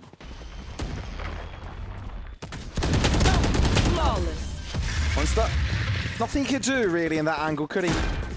Not really. It's an uncomfortable one to be kind of forced into, right? And, well, with just a sheriff in hand, not a lot he could have done there. Any better weapon, might have been able to find himself a kill or 2 and before being traded out, but in that sense, with a sheriff in hand, it's going to be or regular showing. A flawless round for GGN, 8-2, and before the second halves even finish, we could maybe even see GGN getting double digits here. Yeah. I think this is a really important round, so I had a question I wanted to ask you, so I'll hold it on to later, so maybe remind me in that regard. But we're heading right into the round, so maybe let's hold it on to more of a filler situation, because GGN, they're looking to challenge here. This is a really important one. Michael goes up aggressive. They're looking to go greedy. Typus already finds him Zora in heaven. That's going to be a free over kill, but Desmo has already done all the job required. Hunter's Fury, exactly what was needed, and Savaya, he's locked out of it. 4v3 in favor of GGN now in this retake. Their way forward, but the man advantage, of course, needs everything to play towards heaven as well. Typos, the Trailblazer will make him essentially just fall away, but Desmond finds yet another kill. He's been electric since that golden kill, and just time and time again making things so uncomfortable for the retake inside. Bongos, with the 2 remaining players, just trying to find something, and even they have just like, what do we do? Last player standing. Halfway. Savaya down. Oh no. Oh no. Was that a glitch? Oh, definitely didn't work out as planned. And there you go. GGN deliver 9-2. And I think the question I wanted to make previously, Neo, was the fact, I know this game isn't really counter-based as other agent or hero games such as Overwatch or League of Legends and stuff like that, but considering the agent select here is completely different across the 2 sides. Obviously, GGN is playing a good game of Valorant, but do you think the difference between the agents picks is one of the reasons why GGN is succeeding more than the Bongo side? To be honest, I actually was thinking that in my own head. I think actually it's one of the reasons. Like, if you look towards, for example, Wes, a fantastic example, a player who's been playing mainly over towards that duelist range, now definitely not playing that range. I think that's one of the reasons. Oh. But they're not letting you speak, Neo, are they? Not They get directly into the action. Oh, but does get the kill. But Malfoy, he's got a no-nuisance policy, right? Monster look to challenge, look to be a little bit of a cheeky bugger, but that's not going to happen under his when he's on watch, is it? Transformer. You can see he's a bit nervous, delirious to where his opponents may hide out, but the C site is now being breached. Spike down as well. Transformer. His odds in taking this round home are near to nothing, and it's the final round of the half, and they know exactly where he is. Fault line, there you have it. Typus will be killing him off as well. Neil, I guess just give you space to talk about what you wanted to say earlier. Well, I mean, the main thing I was going to bring up was that at GGN, they've picked into agents that they consistently pick into. We've seen this lineup from them time and time again. It seems to be something that throughout probably the entirety of the Rix tournament, especially in the earlier games, that they were picking as well. It's agents that they're comfortable with on an individual level, and it allows essentially the GGN agents to play a little bit of a one-man army sort of game if they want to. The only real exceptions is maybe Typos, who we've seen every now and again pick into a Viper, right? But apart from that, it's been pretty regular pickings from them. Albert does, and of course, always picks into the Jet. We've seen Riyad on the Cypher before as well. But for Bongos, complete changes all around. Where, who was Reyna, playing really well on Reyna, is now, well, not in towards Brimstone. And that could be one of the big differences. Is agents that they're maybe not so comfortable with. It really could be. It's not really the direct counters, is it? But let's see how this one works out. Push coming through. Riyad delivers. Typus not successful in doing so as Transformer shuts him down. Well with a swing. As Malfoy creates bullets of his own behind his own Sky Smoke. Planted. Actually, no, it's his opponent's Sky Smoke. Why? You know, something that's always troubled me, even since the beta, is the picture of Brimstone and Breach. Always when I look at, when I give like a slight look at the map or something, I look at, oh, well, Brimstone is still alive or Breach is still alive. Well, that always catches me off guard till this date. And GGN looks like they're falling victims to this attack because it's marvelous stuff coming through from the Bongo side.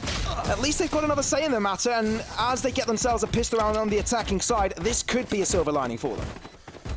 It could be, right? That's the start they needed desperately because things weren't quite they weren't looking very good for them at all. It was a 10-2 half, which double digits in that first half is brutal to say the least, but Bongos, they answer right back. Now with a third on the board, can they use this? They desperately need to use this to find something. One of the things they failed to do so far in this entire game is a consecutive round. It's such a simple ask, but they failed to do so. And now, maybe with a much better buy coming in, a Vandal, Spectres, and Sheriffs, can this be finally a consecutive round on the board for them?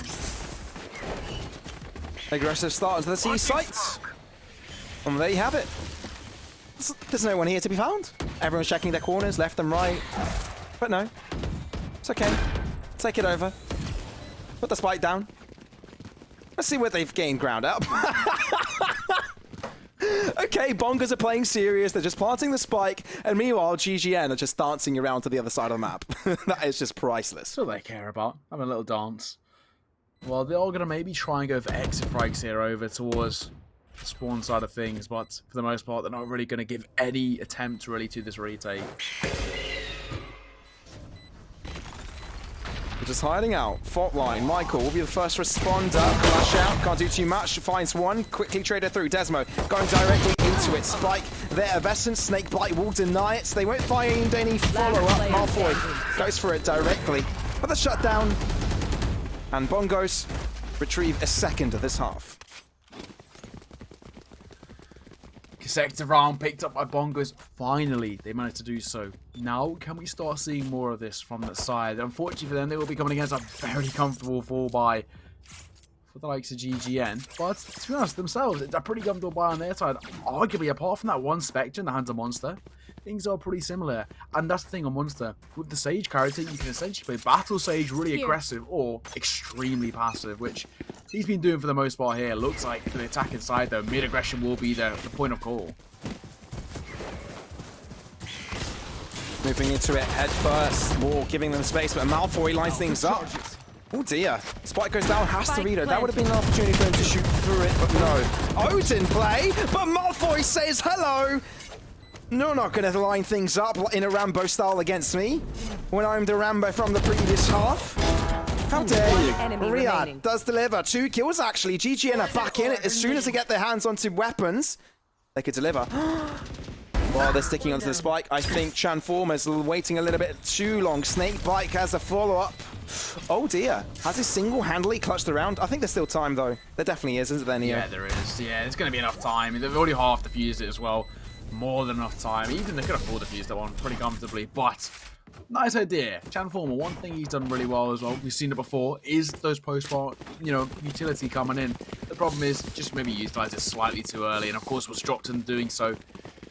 No players surviving across means that for Bongos, again, another slightly mixed buy coming out for the attacking side, which is never what you want to see, right? We're going to see a Vandal picked up by a few, a Marshall in the hands, and Michael's got to make a decision. It could be maybe a Spectre in his hands, dropped across, or an upgraded pistol, but coming against the 4-buy and a Typos with a Judge as well. Not what you want to see.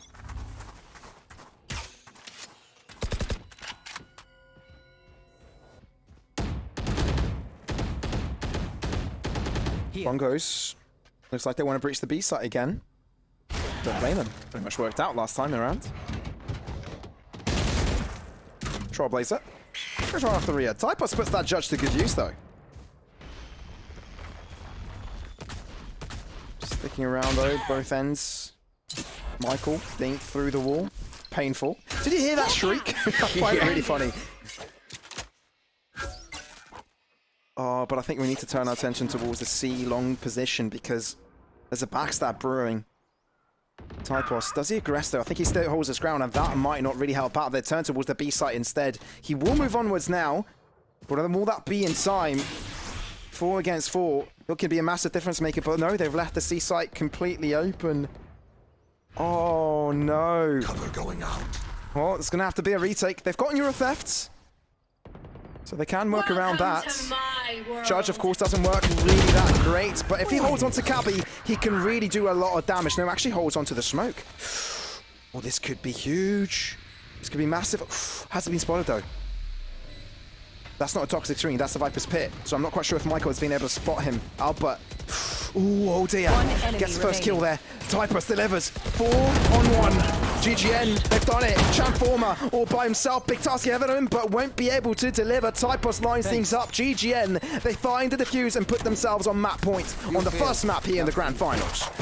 Yeah, I mean, when you're transforming that sort of position, right, there's so much to do. 1 versus 4. And of Match course, you've got the point. Vipers pit up as its support, but at the same time, the trades come thick and fast. And that's exactly what's happened. As you mentioned, match point in map number 1. And GGN, what a performance from them so far. We said they were the favourites coming into this. We said they were the strongest team coming into this finals. And what they proved it. They shrugged off the pressure with ease. And of course, are now left Bongos with, to be honest, a really horrible bye coming into what could be the final round of this map. Marshals, Spectres, it's not what we want to see.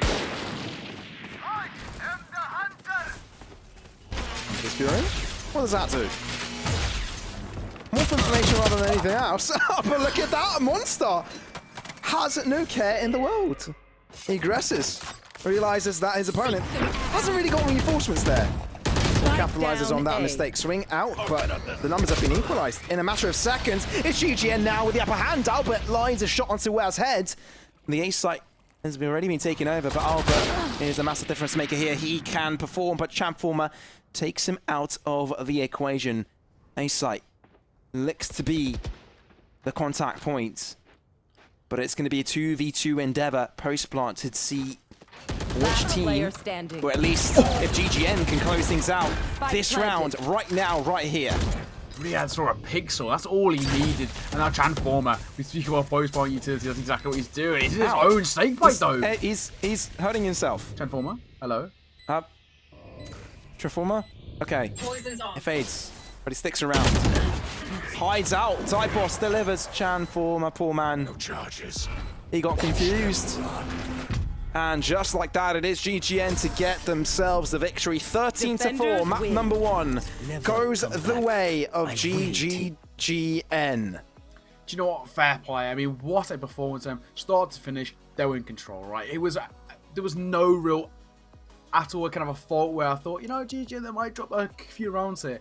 It was completely one-way traffic, and GGN, they're proving why they are the favourites coming into this finals. They took down Malik, they took down Unjobless, and well, I mean, look at them now. What a performance, and what a scoreline as well. That's a statement made. Heading into map number 2, you've got to really start to feel the pressure as, well, GGN, they look unstoppable.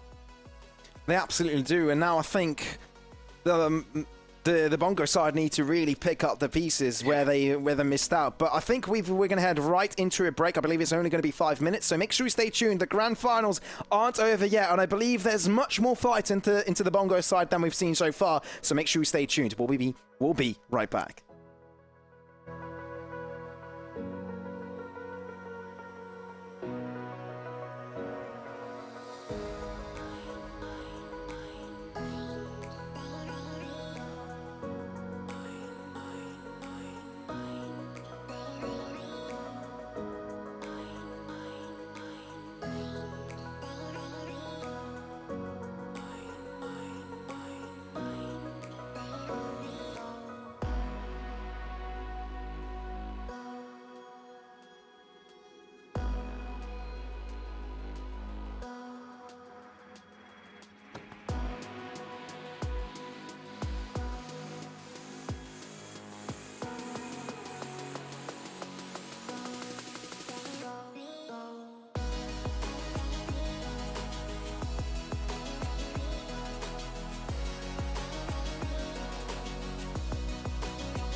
Hello and welcome back, ladies and gentlemen, to the grand finals of the RixGG July Open.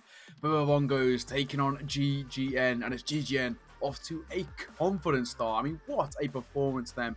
Map number 1. Well, one-sided as they possibly could have been. What a performance. But getting to map number 2, X, do they have potential to get back into this? Man, I don't want to count anything out, but Bongos had quite a series coming into the grand finals so far. Very close performances throughout the board, but it's going to be difficult. It's not going to be an easy endeavor, and I think GGN have solidified themselves as the favorite, but we've seen a victory come underway from a team before, hint, hint, semi-finals against Unjobbed, where the victory came underway, and then it was a 13-0 in favor of the other team, which, surprisingly enough, this team is actually in the grand final right now. GGN have had such a solid performance when it came to that, so I'll be interested to see if Bongos have been able to sort of manage to hit that reset button, right? See if they've managed to find morale that wasn't quite there earlier. Yeah, and this is their map pick as well, after all, right? They're heading into Split, a map in which they feel confident enough to be able to take down a side like this. But similar thing coming out once again. I mean, GGN instantly locking into their agents, right? They don't even consider anything else apart from they understand what they need to take down, well, Choose your agent. Bongos on this. And if things are going to play out similarly the way to map number 1, this could be one of the quickest finals we've seen in a long time. But Bongos, they need to step it up. And with a few changes to the agents, that could be what's needed. Yeah, of course. Actually seeing Omen being picked up quite a bit onto Split lately. He's not fallen out off the meta completely. Yeah. Which is good to see. I'm a both Breach and Omen main, so I do appreciate that.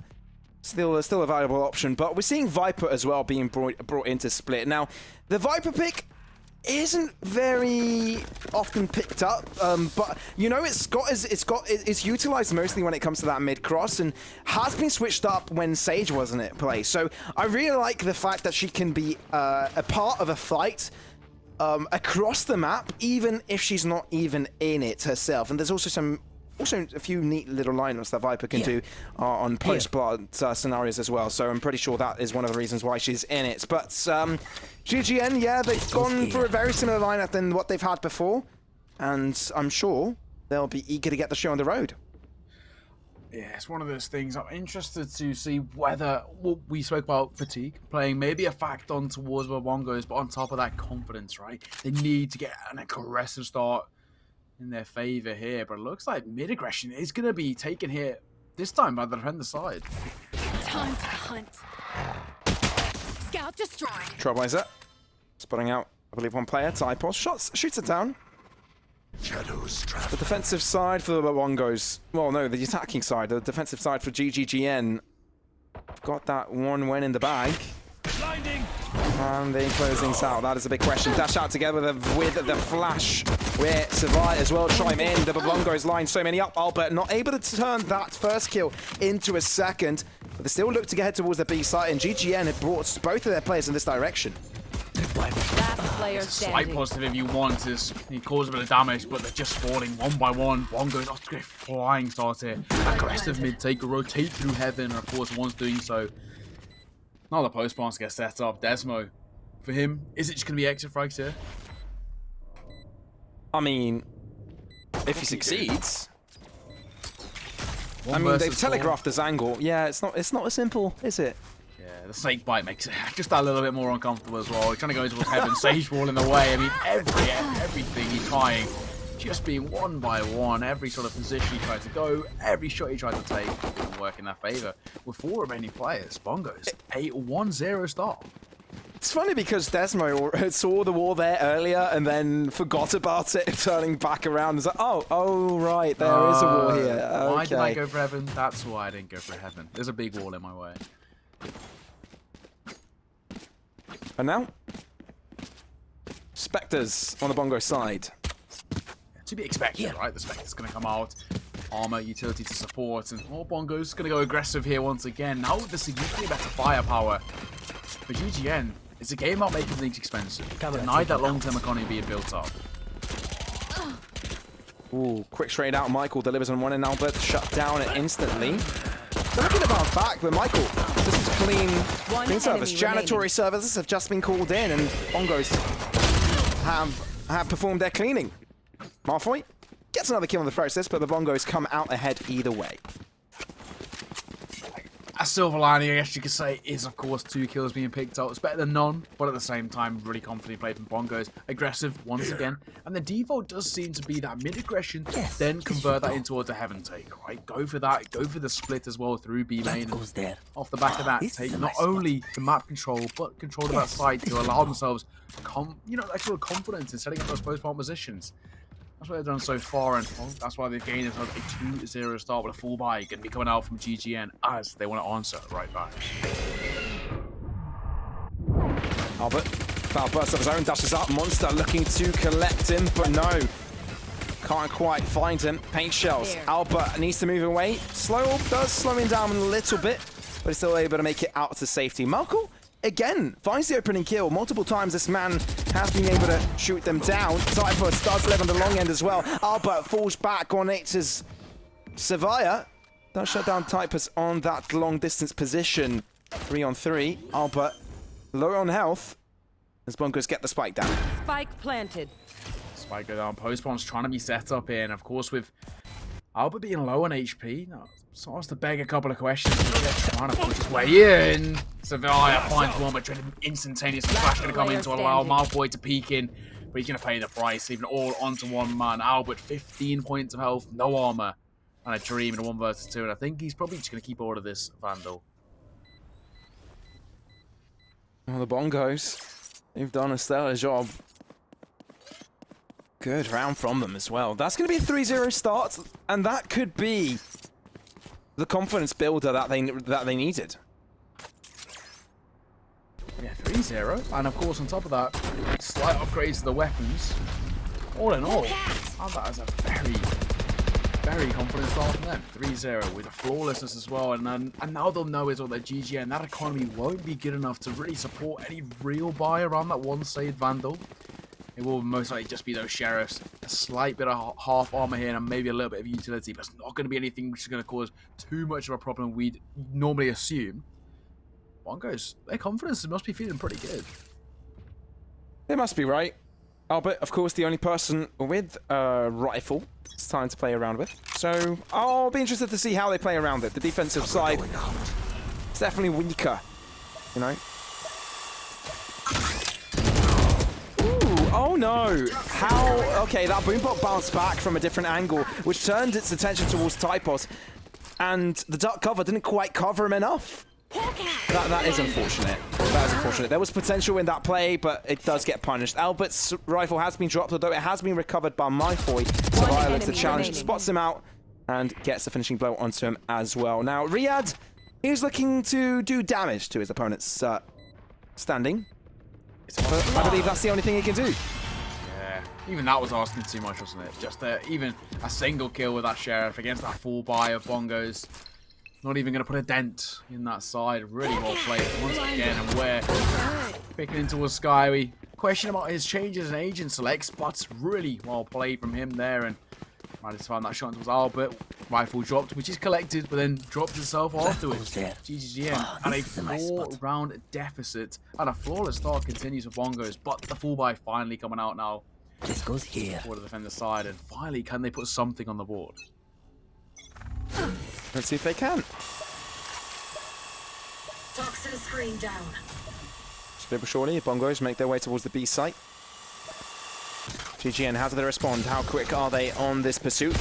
All up, Monster on top of it. The rest of them will try and cross over. Of course, the cage does give away a lot of audio cues, and for that reason, you can already see the rotation come in. Viper's Pit coming through again for them, making the part a lot easier. Seekers out as well. So much utility being thrown out from the Bongo side, but Resurrection will keep them at bay again. We'll put the extra number still in it as they do not lose a single player. Aftershock putting a lot of trouble onto the lineup, making it a lot more difficult for them to stand still in one singular direction, and troubles them quite a bit. Michael is going to fall back and he's going to look to go for the snake-like lineup. Transform them in process, they're going to start lining things through. Bongos aren't giving them a chance. GGN, there's nothing they can do. One by one, they're falling. Malfoy has to fall back. That is it.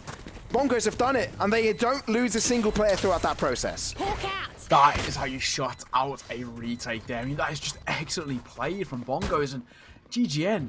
they're struggling to find even a kill. That's even asking just too much here. Really getting played, and of course, the Viper's bit doing a lot. Desmo just managed to find one of the consolation kill. Low HP, surely going to be traded, but saying that he finds a second. Transformer will find that trade, but I mean, Malfoy's left all alone. Managed to stay alive and managed to make it expensive as a silver lining, but they want to take away from the fact. The flawless start continues for the attacker's side, and 5-0, maybe even it's asking too much for GGN. We spoke about dominance. Bongos, their confidence seems to be through the roof at the moment. What a start from them. Yeah, I think it comes down to it being their own map pick. They're comfortable on it. They've had a lot of success on it as well. It's where they've relied to get a lot of their victories in their series so far. Seems like their hero's story. This seems to be their arc. This is their highest point so far. This is the mountain they're climbing, and we're not quite sure if that is their peak just yet. Where instantly falls down. Albert puts those blades into good use. The wall is quite deep as well in that endeavor, so we've got a lot of access towards mid, but no image towards the rotations. Typos up against his own target cover. Savaya inching forwards. Albert deals with it again. He changes his position from mid to A and still comes out on top with 2 kills. But look at the B-side take. Running away from main, and Michael got a lot of space created, but will be spotted out, and trying to find something. Trying to get that spike down. Once it pushes forward, the blast box trying to make him into that cubby position with a new effect. Riyadh couldn't really do too much about that as the cage had to fall out, but Albert, he's back. He's ruled out the Blaze Storm and it worked out for him. GGGN, they've gotten themselves on the board. Yeah, sometimes when things aren't quite going your way, it just takes a little bit of individual brilliance to kind of push you across that line, and that's what Albert brought to this. Blaze Storm pops out here, and of course, 4 kills can following. And of course, for GGGN, that's going to be a first run on the board. Now, they need to utilize this first run as a catalyst. They need to start putting more on the board. If they can maybe start somewhat of a comeback, I mean, technically speaking, they can still win this off. Oh, they absolutely can. Still, when the ROM's a possibility for them. Albert, oh, I like this. Waiting for the wall, peeks out. Here comes it, and yeah, that's basically the 1-2. Goes for the kill, wall comes in to give him safety, but even dashes out of it in the process. Typos, good shot to Transformer there. For the Bongos, they're down in numbers. 2 players out of the server already. Now their access to the sites are limited, but I think their best bet is to head towards the A site. It's a very confident start, has to be said, and Typos holding over towards wires, knows he can cut off the rotation in towards that A site, but B seems to be their point of focus. He had waiting in towards his camera, but the stage will give away the position. Now the sound keys to be made. Survive, finds one from Desmo. Will he be able to double up? Michael does. They bring things back. Monster, they know where he is. Flash coming through. There's nothing he can do. Faultline did stun him up as well, so that's going to make things a lot harder. They do not expect a third player nestled into that angle, so Albert, 2 kills in the end, 3 in total. That puts GGN right back on the board with 2 of their own. Nice use of utility there. One Well enemy played. remaining. Of course, struggling to get the spike down into huge. Albert, just so crisp with those shots. Building up that long-term economy, that's what we mentioned is such a key factor, and kind of actually chaining momentum in your favor, and that's what GGN are starting to do now. 1 more round win for them breaks that economy for the attacker's side, leaving essentially only Transformer of anything to buy into, and GGN an opportunity to get right back on the tails. Nice shot by Albert. Wall up.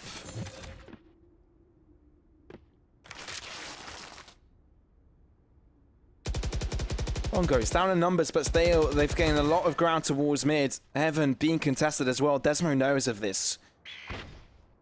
One part of that wall has been breached, but not quite given the access that they require to take one of these sites just yet. Desmo, he's in a position where if they peek out right now, he'd be in trouble, but now he's been able to fall back into cover.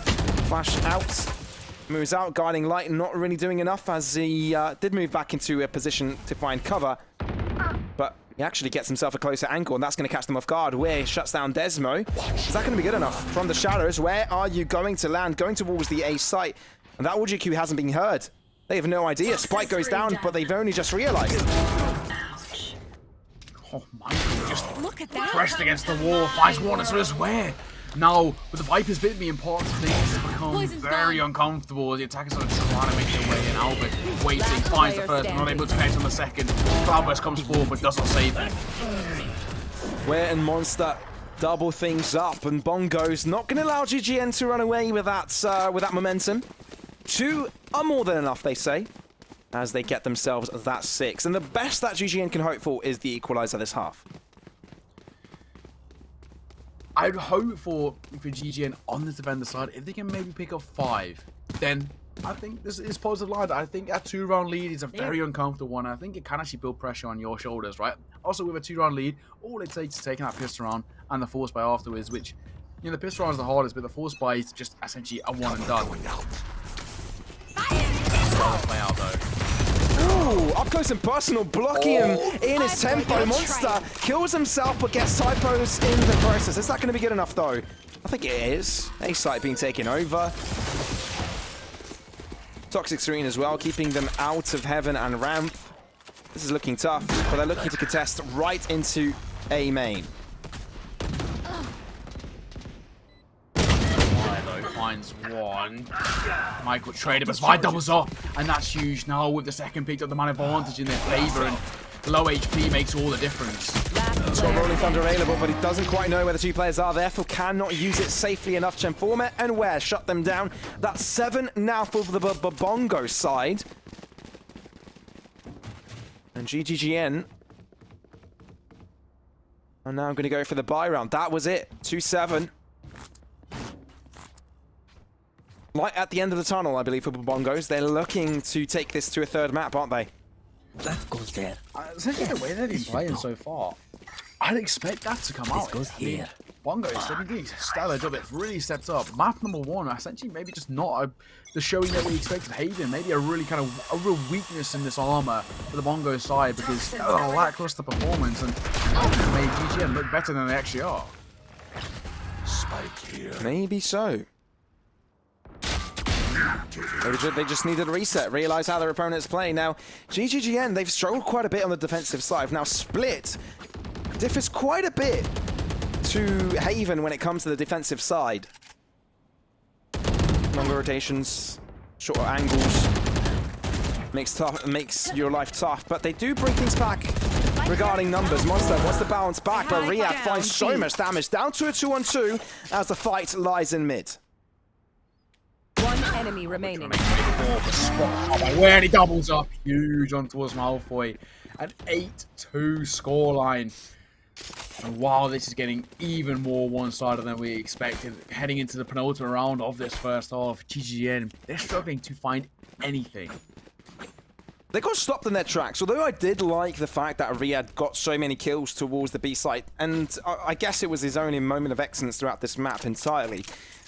I think Bongos had a very good game plan there. They knew exactly how they wanted to spread it out. Obviously, they did lose some trades over there onto that B tunnel position, but they managed to regain it nicely towards mid at the end. And now they're going for the mid side again. Desmo, he's being challenged. He knows it, as it looks like Monster wants to go aggressive, but Desmo has an abysmal performance there, not quite putting a shot into his opponent's head.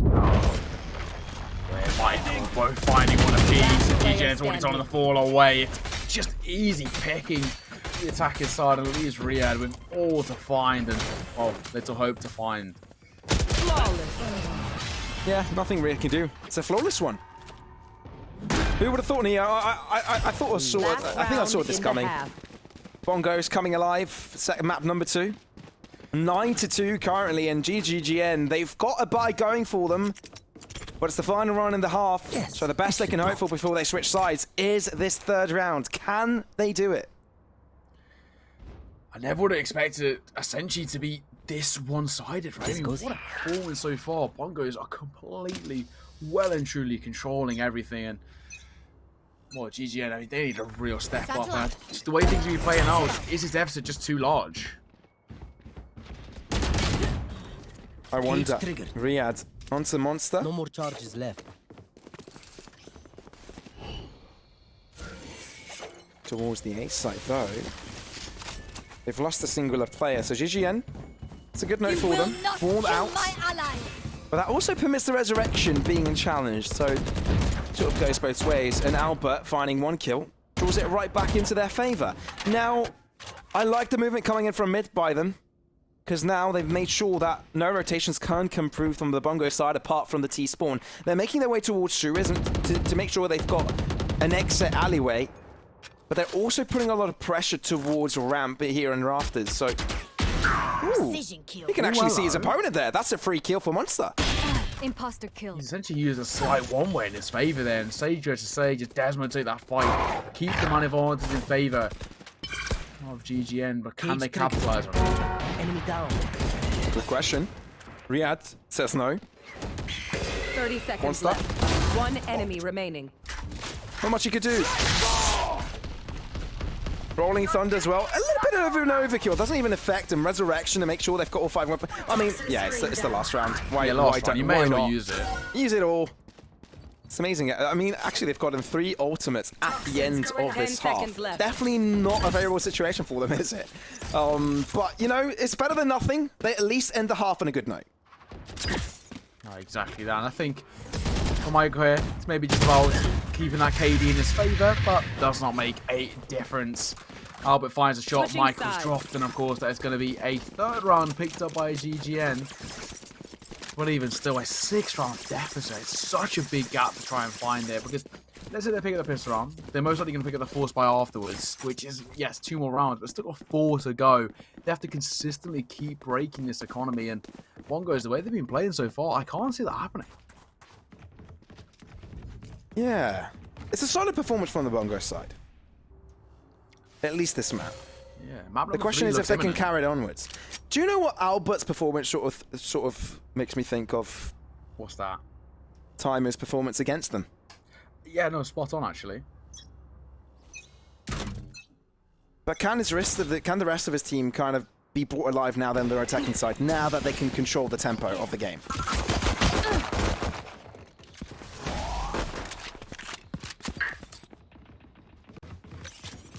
Mid control, heavily in favor of GGGN. Although Vents is where Malfoy is heading. Spike hasn't quite made up its mind. Lurk is towards both sides of the map. Considering that Omen is towards B, I'm going to take a gamble and say that...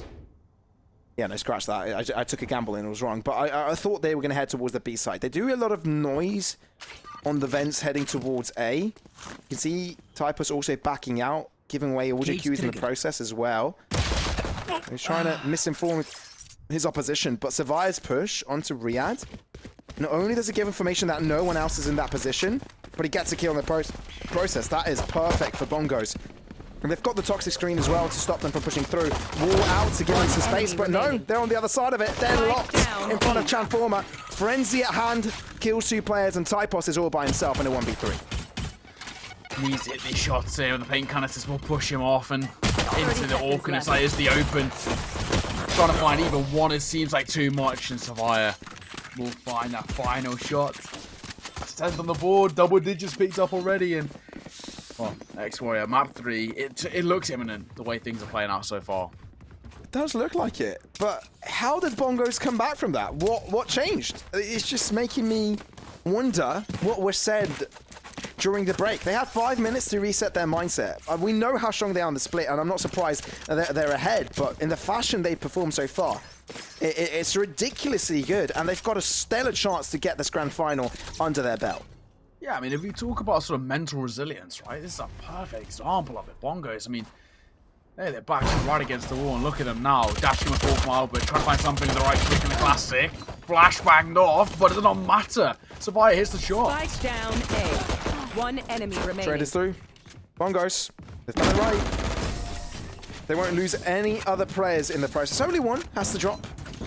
But they've done it 11-3. Only 2 remaining to close out this map, while GGGN are trailing by 8 rounds.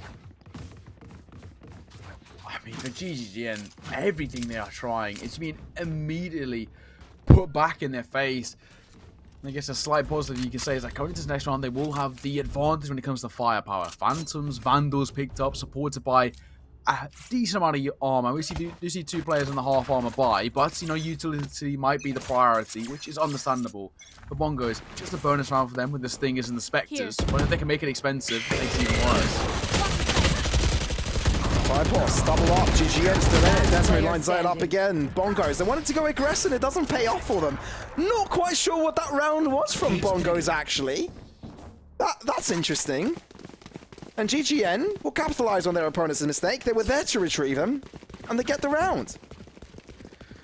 I guess your Bongos, you know you're going into this next round with a rough buy, to say the least, right? Spectres, Stingers, a small amount of utility. So they try to use the guiding light to just flash over in towards mid. And worst comes to worst, let's say no one even goes to mid on that attacking side. At least they get the information on the map control. Then they can start wrapping around and trying to find the kills. And that thing, it was about making things expensive. They knew they had a very slim chance of winning it. So by making it expensive, they maybe could have had a slight positive, but it didn't work. They got completely shut down and back to a regular showing. 11-4 in the score. Well, inch by inch, it can start to close up the gap. I was very surprised Bongos just decided to go for that tactic there. Really interesting to me. I guess they figured out it's near to the end, so we might as well try something unorthodox to catch our opponents off guard, but that wasn't the case, was it? And now, mid being given over. Challenged over onto Heaven. No ultimates built up for them either, so they're looking for some kills here to find entry. I like how Bongos sort of approach it. They're giving them full Heaven control. But rotation towards the T side now for the Rays. As Savia wins out a kill onto Riyadh. They're moving on to the B site. They've managed to get the Rays out of that position, but is that going to be good enough? Dark cover taking its ground towards the defensive spawn. And now they're getting right into the site. Desmond finds the first kill to well. Paranoia really affecting a couple of players. Now Typus looks to drop away, but Michael is challenging right back up. 3 versus 3 as the spike goes down. Malfoy sprays it down. Beautiful flash from him as well to catch his opponent off guard. Aftershock, that's going to put Savia in a difficult angle. Goes for the resurrection. But I think there's 2 players there. Challenge, flash out. Savia with the operator. Delivers on that end, but Typus is able to get himself the kill onto Monster. Typus won't allow any further shenanigans. He TP's back, but it's Albert's shots to connect onto Michael. And it's GGGN to get themselves a 5th round on the scoreboard. That was a round, a kill for kill affair, I guess you can say. I mean, what a way to close out that round. Back and forth they went. Typus picked up a 3rd, but it's Albert to finish off the proceedings. And of course, a 5th round, as you mentioned on the board. Now, with this deficit only to 6, I mean, it's still quite a large deficit without a doubt. But if they can keep consistently just breaking down this economy and keeping it at bay, GGN, they could definitely have a potential here. I still need to see them pick. They need to pick up at least 3 rounds consecutively now to have any sort of potential to do so. But that's a good way to start things off with 2 kills. Yeah, Desmond just smurfing. As soon as Bongos peeked out from the garage area, instantly shut down. Now, movement towards the B site. They did lose 1 player towards A, so that's a Vandal also. Or at least a rifle, not quite sure if it was a Vandal or Phantom that was picked up. But a rifle nonetheless, now picked up and survived. Thank you, Observer. Thank you, Samantha. Vandal in his hands. So that still could be a difference maker when it comes to a trade, but I think he'd be happy to save it. For the rest of his team, knowing that they've got pistols, they're going to go for damage here. And I think the Sage with the Vandal will sort of act as the backup. Monster falls first. Albert's position has been telegraphed. Now Savia, here comes a challenge. Does he pre-fire this? 1 enemy remaining. He does, but Albert still comes out on top. Crouch not quite expecting that angle, therefore missing out on the headshot. And Transformer says goodbye to the cruel world without even being able to jump from the lodge. He just died in his place. And GGN, they're actually substantially closing up the gap now. Yeah, I still agree that I think they need like 2 more rounds consecutively to now, for my brain, to like, yeah, you know, they might have potential here. With Bongos being so close to that finish line, all it takes, of course, just 2 rounds, right? But GGN, It's a confident way to do it with 4 remaining players as well. We speak about the long-term economy and how effective it can be in having momentum on your side. Well, that's a perfect way to do it. Remain with 4 players and 4 guns being brought into that next round, and Bongo is left with nothing. That's the way to do it. Now, a timeout called by the Bongo side as they try and sort of figure out how they're going to break down this attack. And actually, essentially, the way things are being played out by GGN, it's quite a tough task in itself. It is. It absolutely is. Sometimes I wonder why it's taking so long to make the timeouts color blue if it's for the defenders. Right. Why that hasn't changed yet? Because it makes it a lot easier to figure out who it is, you know? You don't make the mistake. Oh, it's red? Oh, it must be the attackers. Sort of timeout, right? I mean, I understand where you're coming from, but it does say defenders at the top of the box. I know it does, but I'm a color person, so I look at the colors first before I look at text, so I guess that's what... I don't know, man. I can give you that. Yeah. Okay, fair enough. I guess it's only me then. I guess it's only me sort of hoping for that. But, okay, fair enough. I'll shut up. But the Bongos, okay, they've got a buy going on for them. Savai's got an operator. Is this where they hold their own? Or is GGN going to challenge enough? Catches Transformer off guard, Neuro Theft as well. That's a lot of information. And I like what they're going to go for. Actually going to stick around. Fakes a TP. Now Typos will make him think he's made his way into vents, but that's not the case. Michael out into the open. He gets challenged, and now there's only one player towards the B site. That's getting so much information as well. And Riyad just fell back. He didn't even need to overextend there. Oh, wall will come up, but just in time to allow Savai to cross back as he's trying to be a nuisance into his main. But Typos is ready and waiting for it. Or is he? Planted. Savai connects one shot though. So it'll be difficult to peek him. Does he take the shot through the dark? No. Dark cover. Between him and his opponents. Y actually wins on that regard. Desmo up close. Yeah, that's going to be simple. Seekers through. Has to run back to safety. There's a wall in front of him. But Typos is there to help him out. GGN 7. And according to Neokai, there's one more round to make us believe that GGN have a chance in coming back in this map.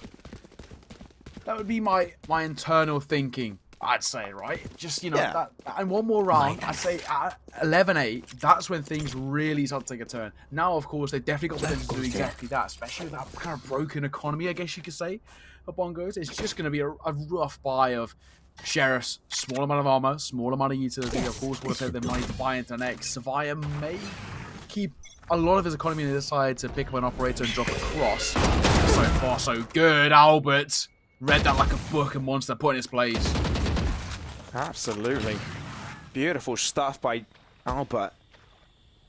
And it sort of feels like Albert hasn't really needed to have so much impact. This is the rest of his team that started to fall ahead here. After shot only doing one instance of damage, but it's the Sheriffs from the Bongo side to bring things right back up. Resurrection, meaning there's 3 players across the board still remaining.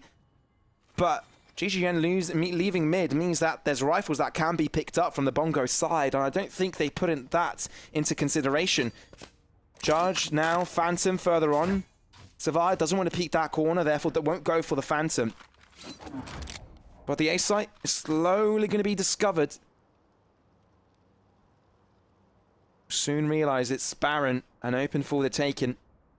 Yeah, Riyad, look at the information. Cage triggered. He's pushed all the way forward. Knows no one here. Now he can push even further, lock off the rotation, and he's able to find Transformer. That's going to be given out an audio cue. Okay, they know. 30 seconds left. Transformer knows at least that Riyad is hiding in this angle. Spike going down. Bongo side. Some damage inflicted, but Albert falls back. Realizes his shot wasn't favorable. He's able to make it back to safety without falling. Actually, 2-man strong on this defense spawn entry. Transformer falls. Beautifully done. Catching him off guard on that regard. Having 2 players nestled into that position. Albert has to die. And it's down to 2. Bomb, of course, planted for Heaven. And Desmo repositions. It's all down to Savai as he crosses back onto it. He's going right onto the spike. Reloads. Touches it. They drop. They go in together. They peak in harmony. And that is Desmo putting GGGN now on 8 rounds. And now, now I can start to believe that maybe something might be happening here. Bongo's momentum well and truly not in their favour at all. I mean, they are struggling to find anything. And I guess the only silver lining you can say is they made things slightly expensive there, but it doesn't really matter in the grand procedure of things, right? Because that long-term economy is already built up. And let's find a couple with the sheriff. A lovely couple of shots from Ware as well. That second one connected nicely, but at the same time, this full buy from them is everything. If they lose this full buy, then the game is, well, more or less tied apiece. All up, Savia. Against that cover as well. Seems like Albert knows. Feels like they're going to give it a go. Or will they? Or will they? Savia. Sneaky amount of audio keep giving away. He's going to fall back. All back up again. So they're going to be challenged, pushing through. It's actually Bongo's to come out on top on the trade. Riyadh not quite able to find a second, though. Still good enough. Typos start, well, from the shadows. Gets information. Falls back from it, though. Doesn't quite want to go for the full sort of push. The position towards the B site, as the A site now could still be approached. GGN lacking in numbers, but it's still not over. Man, advantage for the defender side. And of course, nice bit of early information gained as well. Over towards, well, just that deep open position, right? Also blocked off the all being picked up, but now for the time being, they can just hold and wait. Viper's pitch dropped, and oh, Michael, he's going to sit, hold, map control gained, and he can lock off the rotations coming forward. Snake bite, delaying it 30 further. seconds left. They're going directly towards heaven. That's where Bongos have most of their players dedicated towards. Typos, he's moved through. And Michael has no idea. Oh, hello, goodbye, good sir. That's going to be the kill going to the side of GGN. And they've got multiple fronts to attack from. Rolling Thunder really not doing too much damage onto the side of Bongos, but it does enough to keep Monster at bay. Throws down his own ultimate, and it won't really work out. Malfoy and Typos line up the final two shots, and just like that, GGN are now on 9 points and 2 rounds away of getting the equalizer of their opponents. Not only that, that is that economy broken. That's what I spoke of. Taking that round, of course, it was going to be a full expenditure from the Bongo side, right? They're of course going to buy into it. Now, when you look at their economy, it's a bit of a mixed bag all over. We see consideration into a Phantom as a force buy, but it's a risky force buy that. The high risk, high reward, and let's just see what they do. They might go for a hero buy, and I think it's just going to be the Judge and the Marshals, supported by Sheriffs, but GGN right back on their tails, and 2 rounds. I told you how hesitant they can be.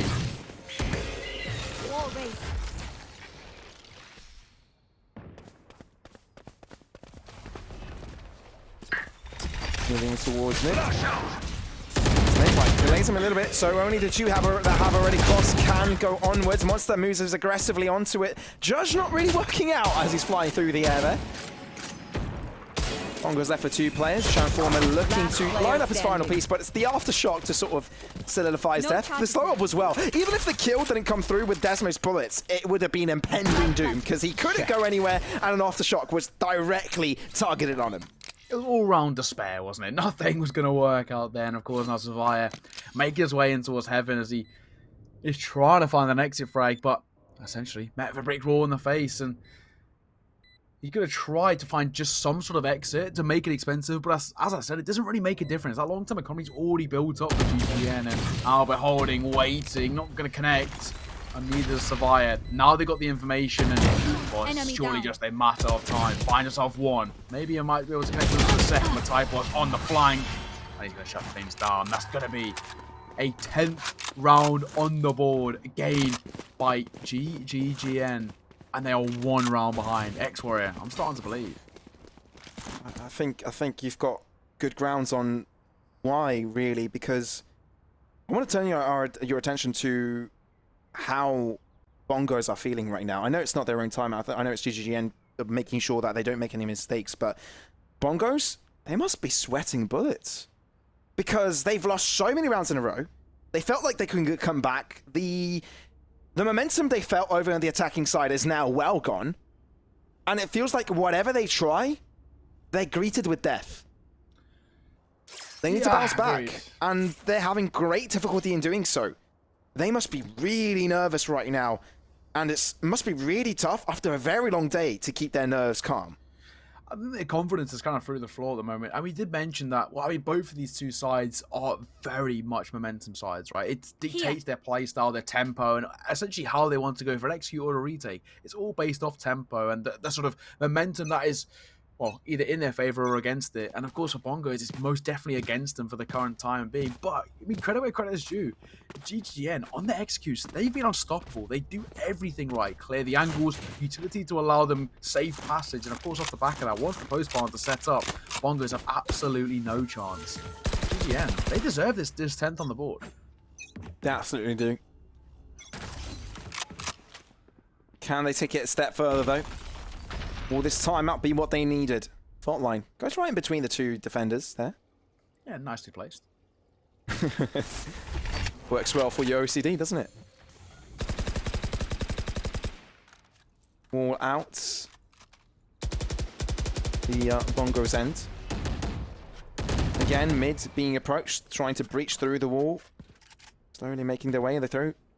Okay, so how does Alba go about this? Go, flash out. They both get flash dashes right behind them, and they now need to turn 180 degrees. They went out on the trades. That's 2 kills in favor of GGN, and only 1 in favor of Bongos. Resurrection coming through, even though they lose a lot of the players. That's 4 back alive on the server. Monster, nothing you can do about it as Malfoy goes extremely aggressive on him. Michael shuts Desmo down as he wants to hold down this B site. There's so much on this man's shoulders, but he won't be able to hold down his ground as Typus just jumps over him with an acrobatics, is able to kill him off as well. Double digits has just been picked up by GGN, and they want to take it a step further. They want this equalizer, and it looks like they've done it. But the only man between themselves and that scoreline right now is Transformer, and he's got a big role ahead of him if he wants to get this round in favor of his own team. And for Transformer, it's a decision to be made, right? The spike's already so far ticked, and, well, does he want to maybe keep this Vandal across into the next round? Does he want to go for the safe play? I think he is going to do exactly that. He tries to go for a peek, tries to find something, but GGN are giving him absolutely nothing. They're tucked so far in towards site, and they don't need to extend by any means. It's going to be a pretty comfortable 11th on the board. They've tied things up, and I said I believed X-Warrior, and well, they've proven me right. GGN, they've tied things up 11 apiece, and Bongos, now that pressure is really, really on their shoulders. We thought Bongos had a really good start, getting a 9-3 scoreline from the get-go. Well, think again, because GGN have just equalized a scoreline. They're 1-0 when it comes to this best of 3. The grand finals. Bongos thought that they could have closed this map and taken us to map number 3. Well, think again. It's been a topsy-turvy, a back and forth. And this bye round could well decide the fate of these two teams. Seeing that Bongos is quite in a quite difficult situation, according to their economy. Early shots rattling through. Not going to find anything for the time being. Bongos, I mean, for them, their nerves must be absolutely through the roof currently, and their confidence through the floor. It's not the greatest situation. Michael holding the judge. Wait, something. Monster finds the opener, but traded immediately. Quickly traded through, as you did mention, 2-on-1 on the trades, and GGN come out victorious in that regard, and now they head towards the A site. It's only inhabited by only one player, Transformer, the man that couldn't quite bring the 1v3 home last time around, has been spotted out. He's able to get the kill, and that's going to be the spike shot, trying to line things up, able to get a second kill. That's the resurrection coming through from the Bongo side. Topsy-turvy again, and that's going to be the Bongos with the numbers advantage. Desmo, what does he do? Heals up, Spike will go down, but repositions completely. Is this anticipated, though? It's just telegraphed. Malfoy can't get the Spike down just yet. It's a snake bite to delay him. Desmo flukes that on his shot, and that could be the massive difference maker. It's all down to Malfoy. Has to fend against 3 players. Guiding light, where spots him out. Bongos, 12 rounds in. It took them so long to regain their composure, but now they've done it, and they're on match point. 1 round is all that Bongos need, and we spoke about pressure. Well, exactly that. That spray towards heaven sort of summed up everything there. It's just brutal. Desmo just whiffing that spray, and could have been an easy 2-peat. Manivon to get in their favor, and that plant to come in momentarily, but not going to happen. Of course, now Bongos only need 1 more round. GGN, is it going to be overtime, or is it going to be moving on to map number 3? Now, Bongos have experienced quite a lot of overtimes, and I believe there's post-traumatic stress disorder being brought up back again due to that fact. The semi-finals, 2 of their 3 games were filled with overtimes. One of them, I believe, went to 4 or 5 of it as well. 4 or 5 iterations of overtime. So I'm sure they're not really liking this and hoping that they can close this out and relieve the pressure that has been inflicted upon them. Though GGN, in one round of taking it to that potential OT, but Bongos, they want map number 3 to be the case. To keep their hopes alive in this grand final. To see if they can take this big grand prize money home.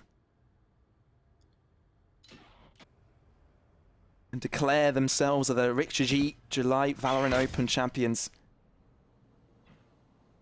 But GGN, they're on hot pursuit. Spread across the map, no trades have come through, no contact has been found. Dark cover, but Albert slowly sneaks into it. Where does he peek out from it? Trailblazer spots Albert. And that is the cue. 30 seconds left. For the Toxic Stream to come through as well. Typos makes his way towards heaven, and here comes from the shadows from the Bongo side. Repositions, cancels it. Does he get caught off guard now? The top contact has been found, and literally Typos gets one, but where does trade it through? Desmo starting to push through. There's the kill going his way. Desmo lines it up, but Transformer still alive and still able to get himself some kills. 2 versus 3. Time is dwindling. Transformer finally falls to the hands of Desmo. That's the 3-piece for this man, and he gets the spike down. 8 seconds. They know exactly where Savai is due to the neural theft, and Riyadh might be able to kill him off as well. Brings out the cam, quickly shut down. Savai needs to act fast. There's so much pressure on his shoulders, but it could be overtime. Resurrection being brought out as well. Uh-oh, you've heard it. That is surely it, Savia. Can he do it? Out of a 1v4 down to 1v3. Looking for the shot. Definitive is on Riyadh, but there's just too many angles that he needs to take care of. Desmo rides it up, and there you have it. It's overtime. Switching sides. Overtime. Number 1 about to get underway. GGN, do not falter, and Desmo picking up a beautiful quad to push this all the way. We've seen all the rounds of regulation, and it wouldn't be a finals run overtime, would it? X-Warrior at 12-12 we stand.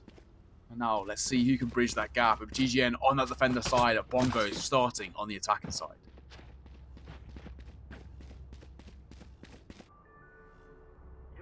It's been a long ride.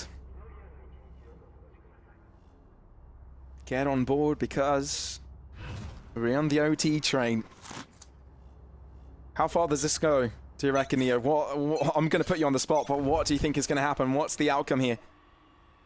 If I had to sort of make any sort of guess, I'd say, well, maybe GGN just putting it across, but in double OT is what I go with. Okay, so still a chance for Bongos to hold on, I guess, in your eyes. I don't know what to say, man. I put you on the spot by myself, not really knowing what to answer, because this has been a back and forth, though. GGN definitely with the momentum here. Attacking side, guiding light, getting them across towards heaven. Good read from GGN, having 3 players getting onto this angle. Maybe a 4th to come in. Quick enough. Albert wants this, but slow up will really slow him in his endeavor, showing his mark, and now Where will try and go for the stack. Okay, Michael wins out on his trade again. The Bongo side may have turned this around, may have been able to get themselves this B-site take. Spike goes down for Transformer. And now GGN eager to get themselves onto the take. Typos delivers Where as well, but there you have it. Bongo's on 13, and again on map points. Switching sides. Match point. As well, with 4 remaining players. Of course, it makes no difference in odds in terms of the general proceedings, but it's a statement, and that's the main thing. The confidence for the Bongo side now looking very good, but GGN then need to answer right back. They've done it once before in regulation. This time they need to do it in OT. We have seen some real stellar performances. It's Savia leading the way in terms of kills at 27 he is saying on. I mean, what an individual performance from him.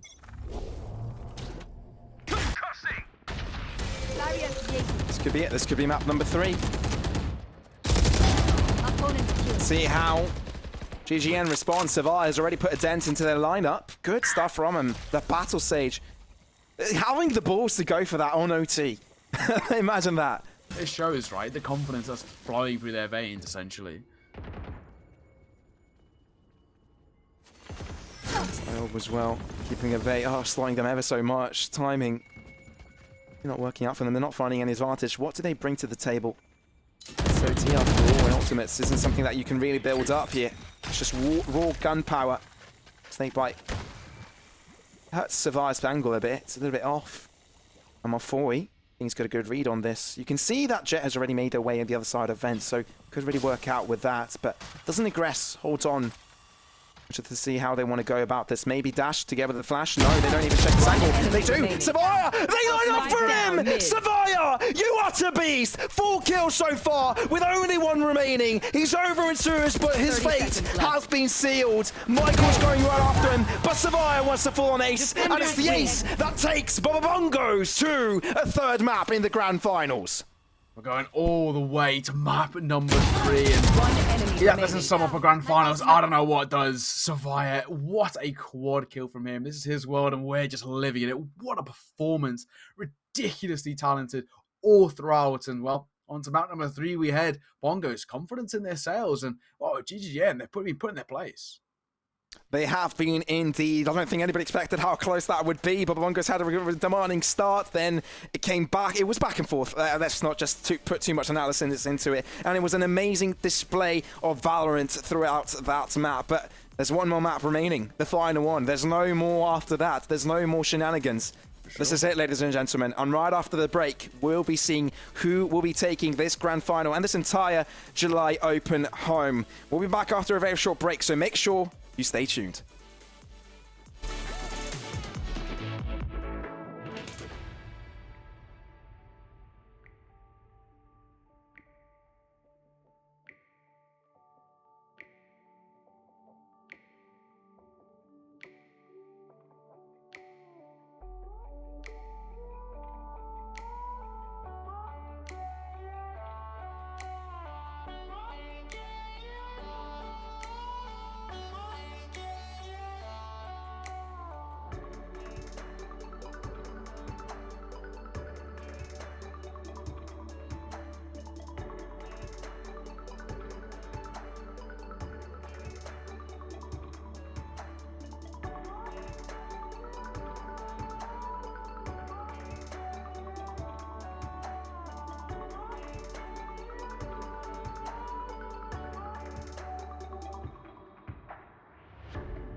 I'm running out of time, every day goes by so fast.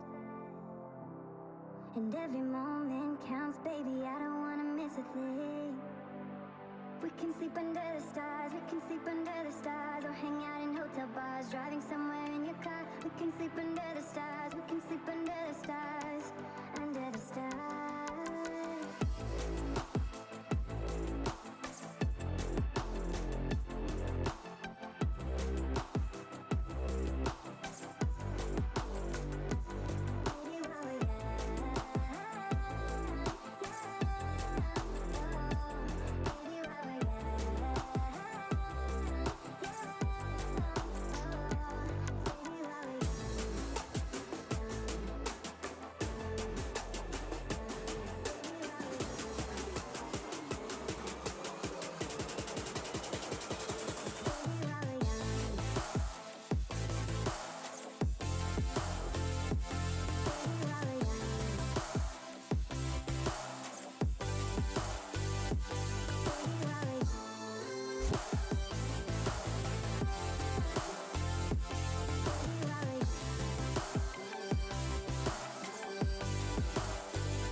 Take my hand,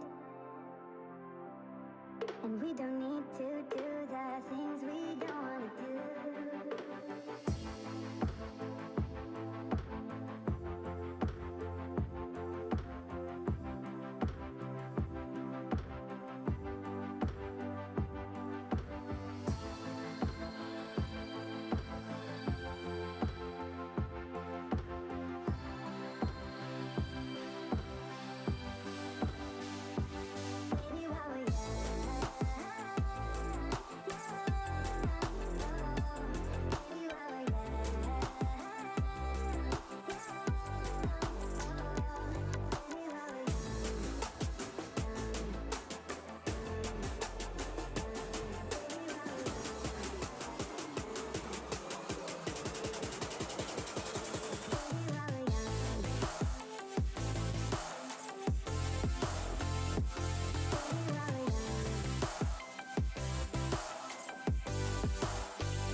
third and final map of the final series of this tournament, of this weekend, the grand finals at our hands. And there's only one that differentiates these two teams, and the one that will decide which will be the victor. My name, of course, is Xraria, and by my side is the lovely Neokai.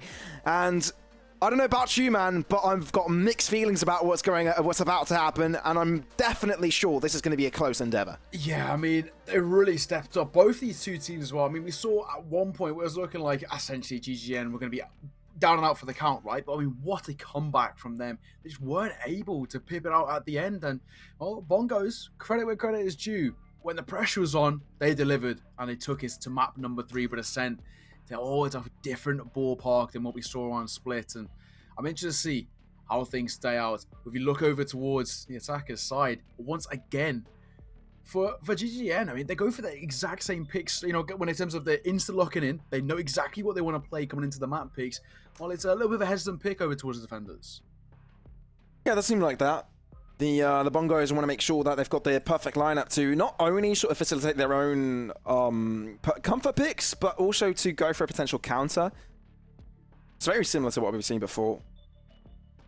Of course, the Breach Sova Jet combo over an Ascent has been something that they've worked on multiple times. Omen being the controller of choice as well, not surprised.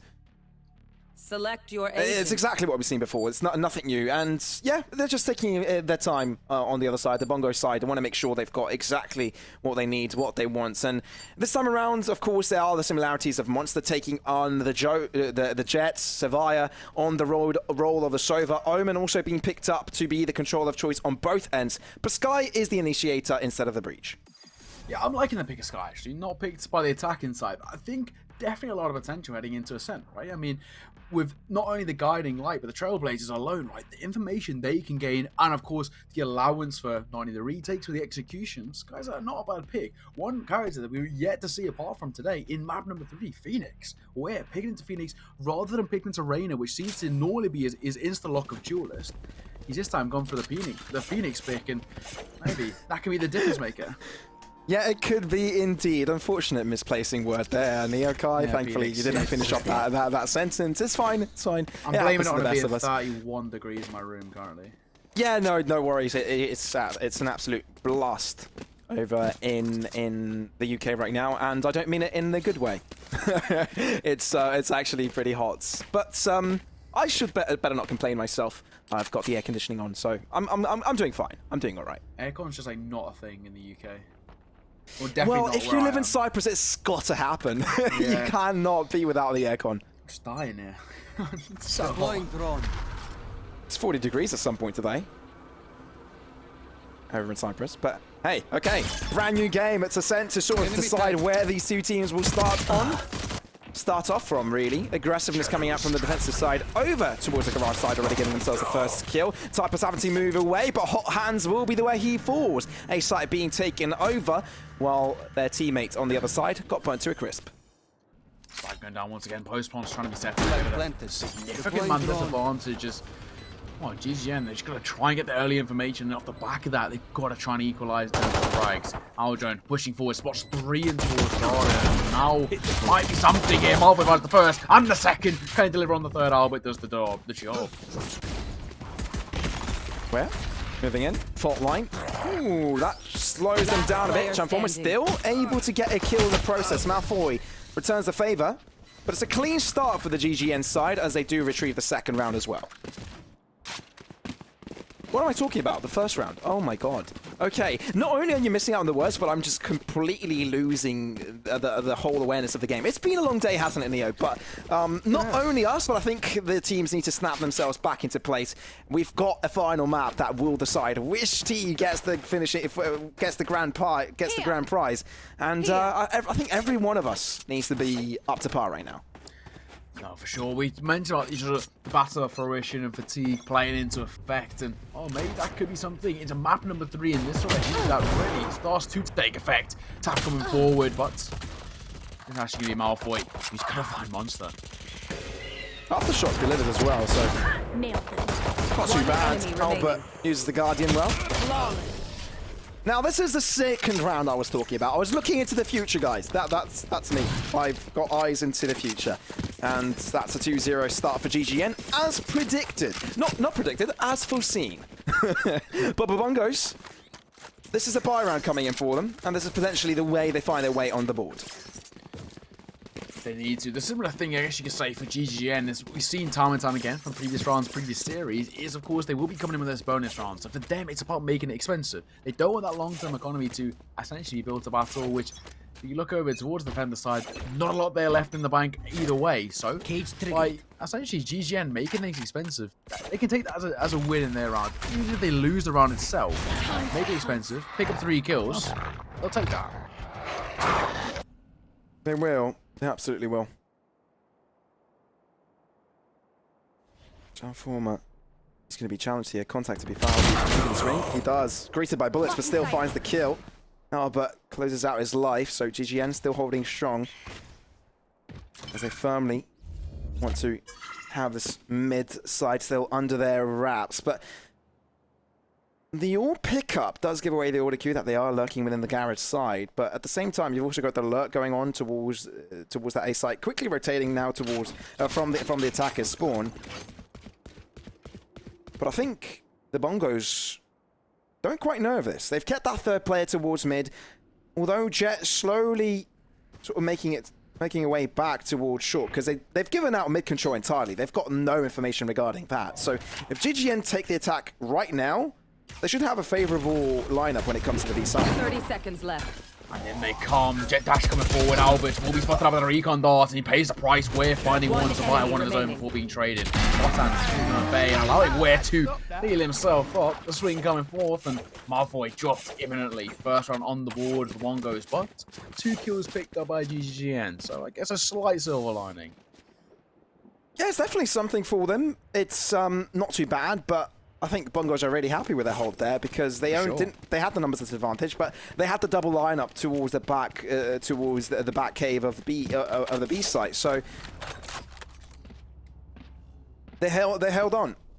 They held on, and the rotations came in quick enough as well. So that was a good prospect as well. So GGN have got the buy round going on for them this time around. Can they make it work? Ware moving in with his own ultimates. Gets one before he runs it back. And well, there you have it. They've gone to the advantage, but I think GGN have sniffed out the A site. Yeah, they're making their way forward, but Michael finds Typos, and now, of course, a 3 versus 5 of the retake, surely favouring the defender side. Bongos in a real position of strength. Spike going down after shot 2 delay. The ultimate available, the only ultimate available really, is the one of the Blaze Storm of Albert. But still, is using the Vandal to make things work. Monster makes his run to the side. Desmo illustrates his positioning. Desmo completely flashed, but swings out, gets a kill in the process. Things are a lot more easier for Albert now. They now know where he is, but gets 1 kill. Down to 1. Dark cover. Tapping the spike, and it's a spray down for Albert to eventually find the finishing blow. 3 rounds to 1 as GGN take back the reins of this game. Pros don't fake, but maybe in that situation, they maybe should have. Low HP, all it took was 1 stray bullet. That's, of course, going to find GGN a 3rd round on the board for them. Back in control and back with a 2-round advantage. And essentially, if you take a look at that economy, probably to be made a 3-round advantage, because a significantly better buy coming in for the attack inside. And, well, the Bongos, all they're really going to be able to pick up is Sheriff's small amount of armor and utility to try and muster up something at least. And it's what we spoke about earlier, about damaging that long-term economy if they can. Pick up a couple of kills, make it expensive.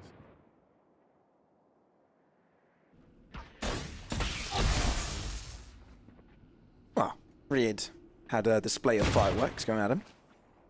Spots that one play in the process as well. Drop back. Transformer, though. He's going for something greedy here. Plates.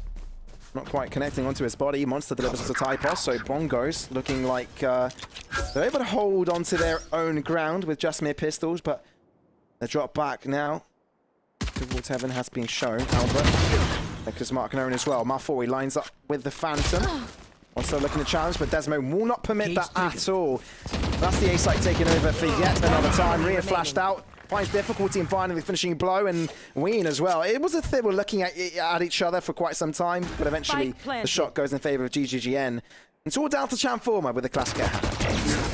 I think maybe asking just a little bit too much there of a classic. Phantom will find the final one. Albert's gonna be the one to seal the deal. A 4th round gain, a 3-round lead. We sort of expected that with the bye coming in for Bongos. Well, it played out perfectly with 4 remaining players as well.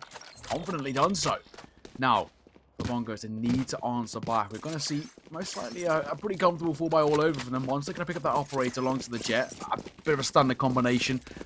Despite of the meta with the slight nerf coming in towards Jet, it still seems to be the average pickup. But for Bongos, we lose this round. Broken economy. GGN pulling away.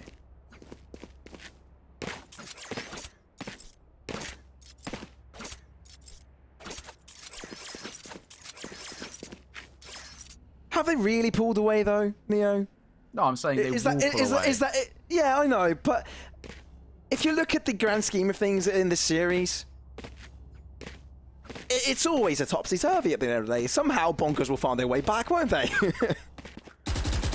You say that, but I mean, the way they've been playing so far, I wouldn't be so confident that they would. I mean, they've been struggling. They look lost, right? On this defender side, everything they're trying, not working. Their retakes have been, to be quite frank, pretty poor, lackluster, and, well, we're on a very, very quick tech pause, hopefully back on the way momentarily, but I mean, for Bongos, maybe not even momentarily. They're struggling, and GGN, they look very comfortable. I mean, they're just free flow, running around, winning their aim duels, and of course, the execution is very easy falling into place.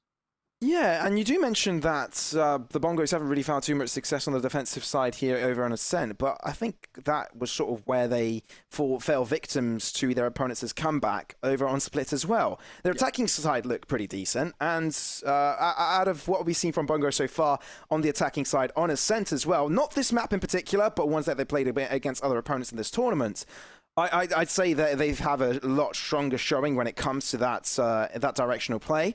Especially when they played against Duck Gaming, really, right? The attacking side is where they just popped off and worked as a unit. But the defensive side, they seem to be struggling. And when you're in the finals, up against a team like GGGN, you need to hold your own. And GGN will punish you if you have those weaknesses, quite substantially so, as illustrated. Yeah, GGN, they like starting that attacking side. You can see why. They're looking so confident. They're getting a lot of control, map control early on. And Archery coming forward. Operator by something and it will connect. It does. Bongos, that's what they needed. I think they heard you, Neo. They win out on their individual duels, and now they're out for blood. Obviously, though, they don't really need to go aggressive. They've got what they need, the numbers advantage. Now, they need to make sure that no ground is given to GGGN. No sort of misplay can be brought out. Guiding lights. Michael has to fall back from that position as Monster again puts the operator to good use. Of course, Monster, I said, you know, the operator Jet kind of combo, it's been in the meta for such a long time, but you can see why. Last player standing. Made pretty famous by people like Tens and Shazam. Down. It's all working perfectly for them. Desmond left all alone on the first finds the first, and then able to connect onto the second, where we'll find the trade, and with 4 remaining players, Bongo's answer right back, a second put on the board.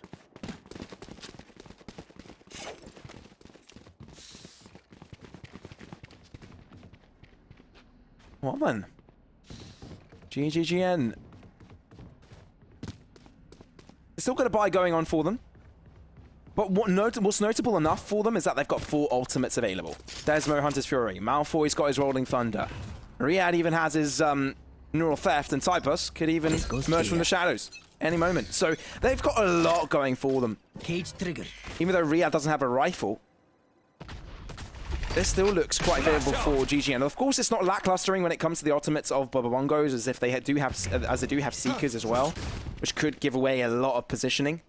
But it needs to be used correctly, and seeing that GGN want to go towards this A site, Rolling Thunder being thrown out as well. 2 players forced to move out of positions. Albert delivers onto Survive, but there's still 1 left around in his own dark cover. Shut down, no. Bongos turn the tide around. They find multiple kills as well. Michael and Chanforma, all 3 chime in for a kill. Albert looks to go for the wraparound, but Chanforma is there to deliver. Desmo now is all by himself. Uses the Owl drone to scout them out, but he's got to figure out how to deal with all of these 3. And Monster's got the lineup, so he's not going to give him that prospect. But Bongos, they get themselves a 3rd. played there. We asked them to essentially clap back, and that's the way to do it. One person to mention up on your screen now is Monster with the Operator. He's been finding a lot of information on the doors, and of course, hitting the shots alongside that to win-win all round. Really well played from him.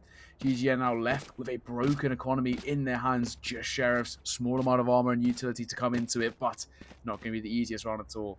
Can they make it expensive? They struggle to do so, and so have Bongos in terms of these ecos. But can they make it expensive? If they can, they start that long-term economy building. Hawk out. Eyes down. Monster again puts his impact into the game. Notably so. Already from the start. Actually, some panic being brought out by GGN, considering they don't have great weapons to work with. Typhos. This is that one a simple shot, really. The Survivor will be shutting him down shortly.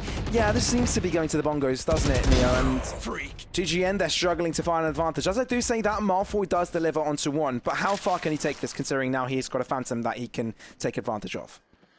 Yeah, no armor, not the easiest, especially when you're coming against the Operator Monster, who has been brilliant since picking up. I mean, a complete difference maker. This side was struggling, but since he's had that Operator in his hands, finding space, finding frags, and of course, a 1 versus 4.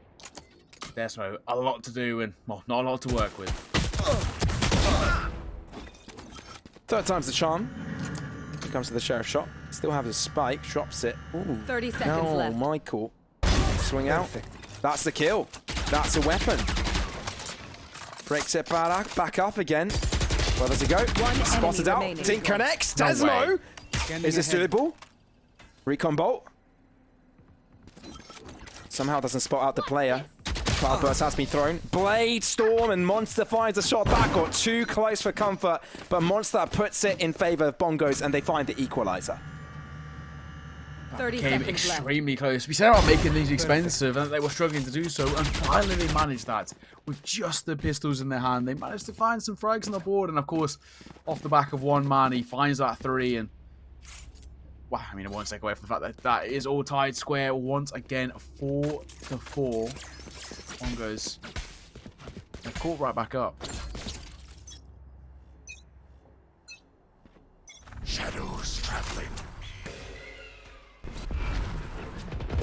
Start covering into the B site. GGN want to switch up the tempo, but Survivor's there to greet them already. Riyadh has to fall, though the spike has already made its way onto the site. Now, they don't have too much ground control when it comes to the back of this site, to the entrance of it at least.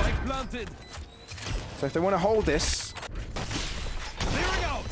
they need to hold it from this square. Otherwise, it's going to get too tough. Hunter's Fury connects onto 2 people. Where's the one to get the kill to Typhos, but Malfoy bounces back.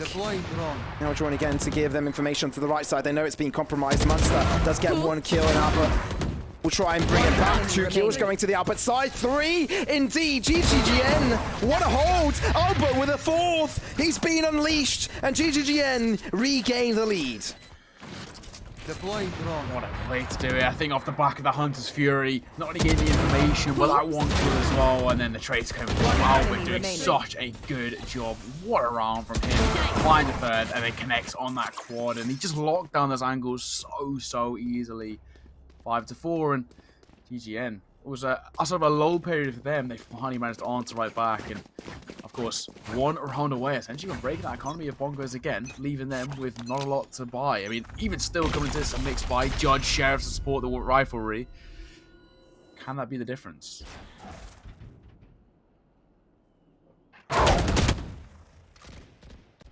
Let's see if it is. Riyadh. Enemy down. Long and distance. Oh, 2 kills for Riyadh already. GGGN. They've been unleashed. Wants a neural theft, but he's so focused on it that Monster Spike takes the down opportunity A. to line up a shot into his head. Now Malfoy bounces back from Weir's kill eventually. Although, considering the health and numbers deficit that Bongos lie in currently, GGGN are well on their way to finding a 6th. Outdrawing, spotting out where Monster is hiding out. Survivor has to fall. Free fire. Dash out to safety, but it's the line up through the wall that gives Malfoy the kill, and GGN solidify the 6th. Now we're looking at that economy. It's going to be, of course, all right for Bongos to buy into this, but they're now having that pressure built up on their shoulders where, you know, they will understand that losing a round means they're going to be in this very tough period that we saw GGN face themselves. I mean, with your people like Desmo picking up 3k, 4k with a sheriff in hand, you feel relatively okay about it. Same hasn't been said for the likes of Bongos. A 2-round gap made, and GGN, this is an opportunity now for them to guarantee themselves a lead heading into the second half of 7 rounds.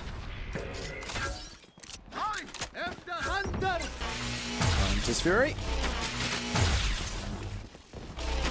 And nothing. Oh well. Good try. But you can see that Bongo's got desperate there because that was back of intuition, not really any game Spike down A. information be given, but where that's the GP's going his way. That is really strong because that's also the spike being dropped. That is a massive. Didn't realize how huge that was by heading into it, but now I know. And now, GGN, they're struggling. They need to regain control over the spike. And how do they do it? Well, peeks out, but Desmo is there to deliver. Flash through, Desmo with a double. Shocked up. Damage onto Desmo, barely alive. Well, he's got 64 points of health to work around with, but that's the numbers advantage regained. And there's a backstab brewing from Albert. One enemy remaining. Oh, gorgeous. Free kill. And they're going directly to the B site now. They can just send it over now, can't they? I mean, it's all onto one man. Survivors have 30 1 seconds versus left. 3, and well, that makes it even more awkward. The tripwire will, of course, reveal the information, and I guess for him, all he can really manage to do is maybe keep himself hold of a Phantom. The retake looking extremely unlikely, especially now that I know exactly where he just was. Sound cues gained, Albert waiting. He's going to pounce. Lion doesn't quite hit the shots, however. Savia, now he knows he crossed across, and they can just play the waiting game.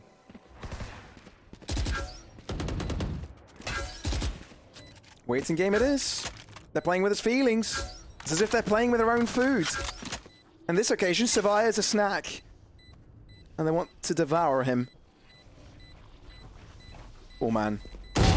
No more secrets. That's one though. Don't you dare call me Paul. That's what he's saying to me right now. One enemy remaining. Oh, don't you dare, he says. But it's still GGN to come out with a victory. 4-7. With one round remaining now in the half.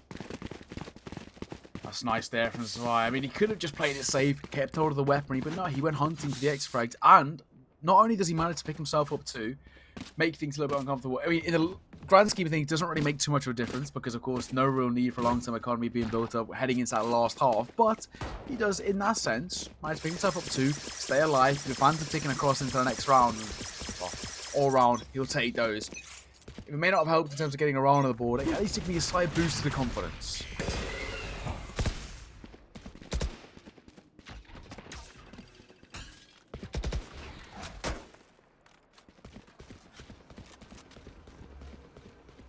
Moving out, GGN. Ooh, wanting to get back into it. Aldrone disabling the trap monster. So close, the judge can be so deadly in this angle, and so it is. One shot, one kill. Riyadh, nothing you can do about it. He's a dead man. Monster dashes back to safety, but it's the Odin from Malfoy to deny him of that prospect. Seekers, well, they can just reposition, although it is a trade at the end of the day. GGN need to regain access across the map, because right now, they have no ground in their favor. Oh, doesn't have control gain really at all. They slowly push over towards A, but Chan formation waiting. They know. They know. Look at the rotation coming in from Sova onto the B side. They've already illustrated that they're heading on towards the A side. Rolling Thunder. It doesn't hurt Chanformer. He's got a judge at hand. He can mow them down, but he's flushed out completely. Albert, Play Storm. It's marvelous. Malfoy with the Odin. And there you have it. Where? No chance of being resurrected. Although he has. Spike planted. Hot hands. No one in that angle, so it's fine. Hotline. Spike goes down, and Savia. I like this, but he's given away the auto kill. Has he? Savia gets the kill onto Typhus, and still Bongos are still in the game. Especially with Malfoy being low on HP. There's potential here. Absolutely is, Last Neo. player Absolutely standing. is. Well, One enemy remaining. that's one. Can he find the other? Flash out. Peeks through. There you have it! Wow, what a man! What a beast! And the Bongos get themselves another round before the end of this half. Individual brilliance there, and that retake really excellently done. I was going to praise the execute because it was Last amazing player coming onto that standing. side. And of course, One enemy Transformer remaining. wasn't caught out, right? But not that any difference. They managed to find the kill onto him easily, but it's Weir who just finds those frags, isolating the fights, and of course, while Hot Hands might not have he knows the position. And he finds that shot really well played. The low HP might have been the difference maker with Malfoy being 1 point away, but does take away from the fact that's a 5th round point on the board. And as I've said time and time again, a 2-round lead is a hesitant one. All it takes is Bongo to pick up this piss round, and they've essentially tied this one back up.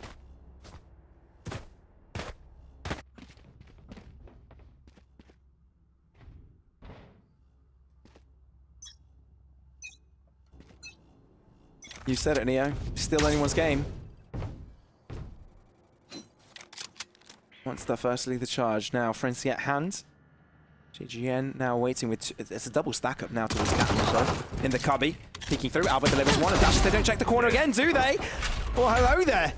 Malfoy with 2. One enemy remaining. That's the attack stopped and it strikes Spike Albert down repositioned to A. shut down Transformers. He's gotten one on himself, but it's not going to be good enough, is it? And Michael... Well, he needs excellence. A hint of it has just been depicted. But there's just 2 players here. Flash out, they're going to go for the swing. Both of them at the same time. You can't connect enough right clicks. Malfoy knows that. 3 kills to the man's name. I love that crossfire onto Catwalk, and that's the reason why GGN get themselves a victory here.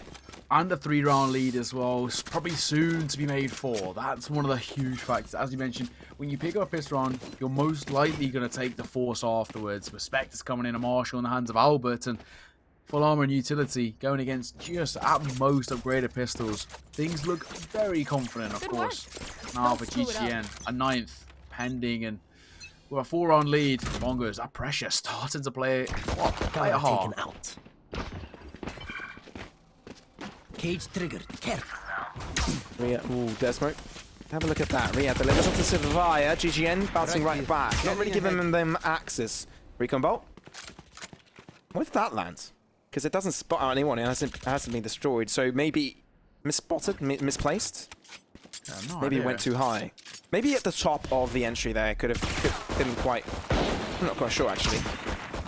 Nonetheless, though, shock dart that could do a lot of damage. Directly sets in the center there.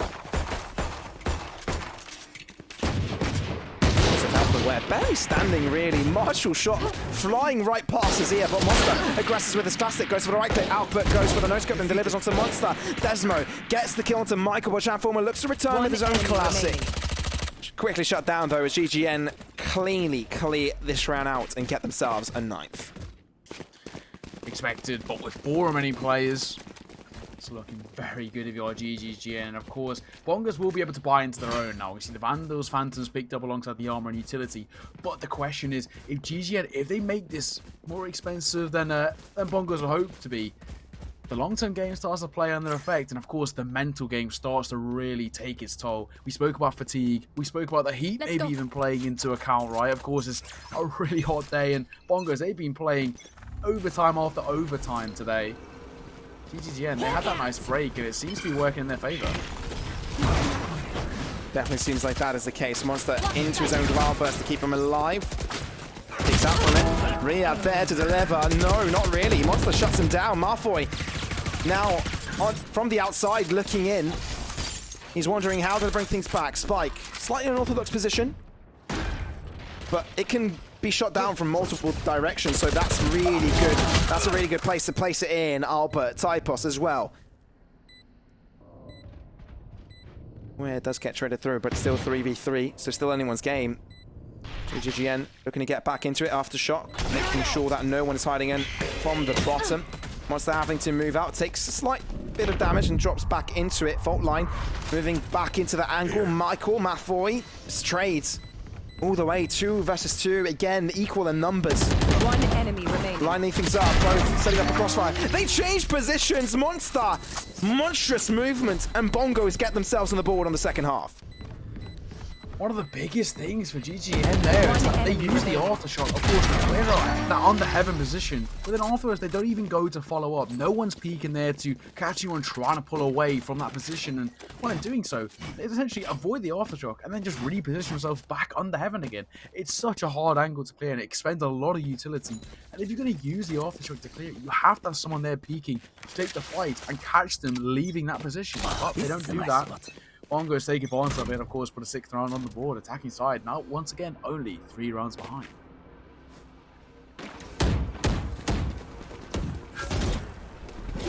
Joke's over!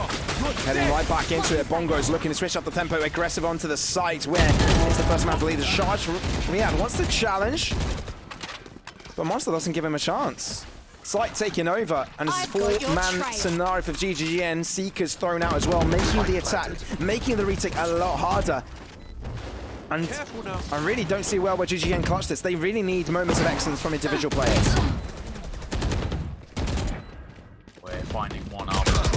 Porter kill to finally doubles off as onto his halfway point. Desmo finds one of his own, but still the man advantage in favor of the attacking side, and the 2 remaining defenders. They're going to make the early call just to fall away. Keep hold of the weapons that they've got and play that long game. And to us, that's a smart decision. In a 2 versus 4, the chances of that retake getting ever slim. Absolutely. And they know it. They're falling back. Saving their weapons. But the Bongos, they can be really happy with what they've achieved. They've now gotten themselves onto a 7th round, which is 2 rounds away from finding the equalizer. 2 rounds away indeed, and as I've said, and I'll say it, and I'll keep on saying it, 2 rounds is such a hesitant lead. You can't have any sort of confidence with those 2 rounds. All it takes, one slight broken economy, boom, back, level, all square again. And the way things are playing out, Mongols, they have a real opportunity now to tie this one all square. I mean, if you look over towards the defender side, that economy not in a great position, and well, they are going to hero buy in with some phantoms, but a similar situation. The hero buy falls apart, broken economy. Oh, but Bladestorm out. They're actually aggressing for this. Angle's being checked by Michael, though. Give me the Monster wins. There you have it. It's not even checked. No, Savai and Michael were busy lining up their utility. And for that reason, they have to fall. GGN back in it. From the shadows means they're heading onto the B site. They've realized it's clear. It's still going to be a retake endeavor for GGN. So crisis maybe has been averted for the Bongos, but it's not quite clear yet. They've got time to repositioning as the spike hasn't gone down, but the steady player still standing. And this is going to be a close endeavor, Neo. Exactly. Spike going down, but man advantage in favor of GGN, and Albert with a Bladestorm on an individual level doing so well, where the post plants have been set up.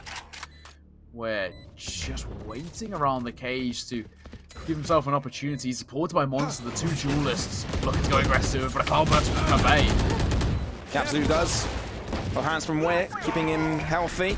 Rolling Thunder. Enough shenanigans. We're coming for you. We're coming for this round, and we're coming for this game. We're coming for the entire thing. Double digits now on the board with GGN after that retake. They used everything they had. And for that reason, they will get rewarded. 10-7 in favor of GGN. That's the brilliance of the sort of eco Bladestorm coming out. Albert, he's done it before and he does it again, and this time nets himself 2 opening kills. With a man advantage that great, it does not matter what sort of buy you're coming in with. On that execute is always going to be such a tough one. And of course, the TP comes forward. They do manage to get the spike down, but a retake and a man disadvantage for the attacking side just makes things so difficult indeed. They can just play the trade game. That's exactly what they do. Really well played. GGN double digits on the board for them, and 3 away from taking this grand final. Here.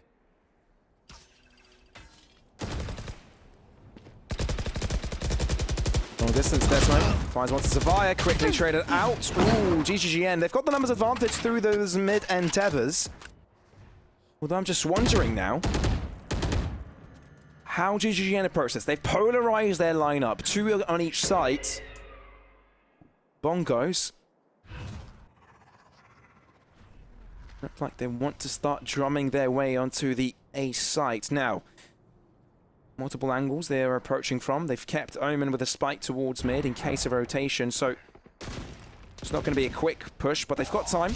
The second the exact flash coming through. Last It's player perfect. standing. That's how you gain ground, and GGN know it. It's the micro play that gives them the victory. It's the micro play that gives them the ground. The Transformer, the fact that he's stuck around towards mid, will be gifted a plant. There's not much time. They're closing in on him, and he needs something greater than a miracle to pull this one off. 1 versus 4. If ever there's a time to step up, now is that time. Typos pushing forward, so is Riyad. Trey going to come forward momentarily, and Typos will find it. Omen diff, and that's of course going to be GGGN with 4 Messe remaining players. Finding an 11th on the board. They're getting ever closer. Now the gap as big as this being bridged. Bongos, they're sort of hoping, want to find this, is just slowly falling away. Timeout's going to be called this time by Bongos as they just want to keep at bay. It's a bit tough. They want to hold on, but GGGN aren't going to make it easy, are they? Not at all. Although GGN have fancied the attacking side more than the defensive. Seems like they've started to find comfort between microaggressions and finding the numbers advantage through individual duo duels or individual ones as well. Yeah. They tend to utilize the breach jet lineup as well quite a lot.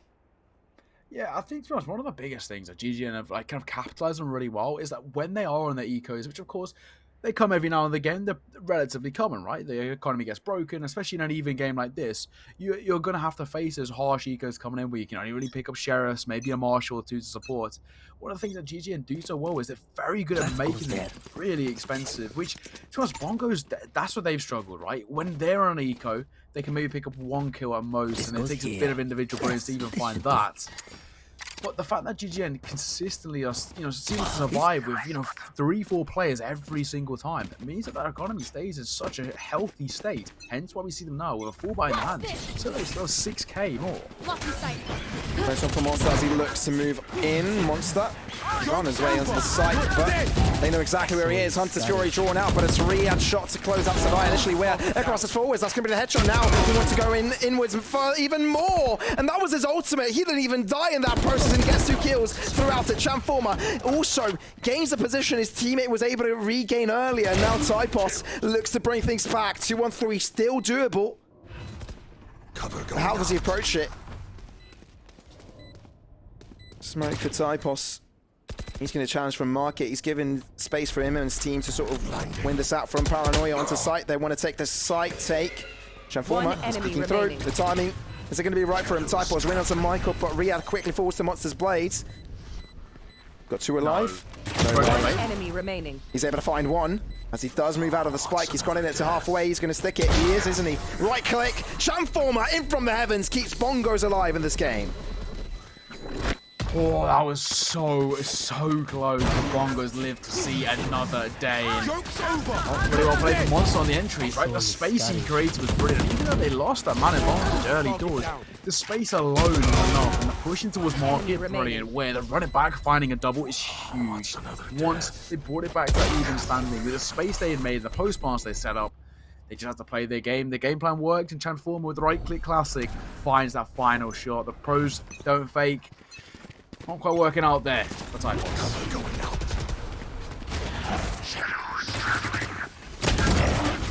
Ooh, Typos looking to move away from that. TP. Still alive though. Bongo actually was out on a player. Typos did his job there. So that was all that was required. Eager dedication towards the A site. GGN quick on their feet to sort of get enough players in case of a quick A approach. But make sure that mid is now being tested as well. Yeah, they went aggressive, right? But it could also be used as a sort of a double bluff, I guess you could say. They've gone aggressive. Now they can just leave a player tucked over there. The Sky just going to sit, wait for something. And, well, they can go for the full rotate back over towards B. The only issue is, as we've seen, they have got their man disadvantage. A 5-on-4. And, well, that B site, it wouldn't say it's unmanned, especially with a lot of the Cypher utilities just chilling around over there. Bongos haven't shown that they've already gone for their rotation. Michael will flash. He's going to wait for his teammate's call. Here it comes. Now, how will they move? You already see the Sova making his way towards the A site. Riyadh holding through. The fake has been solved, but Riyadh is good to hold down this crowd. He's put down a cage and be able to find the second one, but no. Wire is able to shut him down, and now the B site's being taken over from the shadows. Typus, this is amazing. Paranoia out. He could find the kills. Oh, are you kidding me, Wire? A shot, even though he was blind. It works out. Left.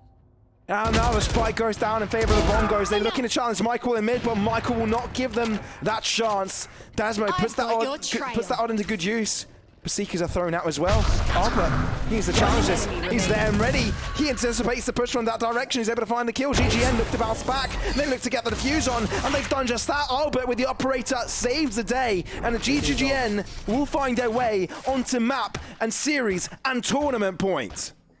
One round is all they need. They've got 4 rounds to do it as well. The pressure from Bongos must be immense. They need to find something, anything, a lifeline to stay within this. But Albert, with the operator, he's spoke about Jet and operators, and Monster was had a really good showing, especially in that first half with the Jet operator. But I mean, Albert, he said, "Oh my beer, here's mine," and what a showing from him. 26 kills he's sitting on, and GGN 1 round away from taking not only the map, not only the series, but the tournament.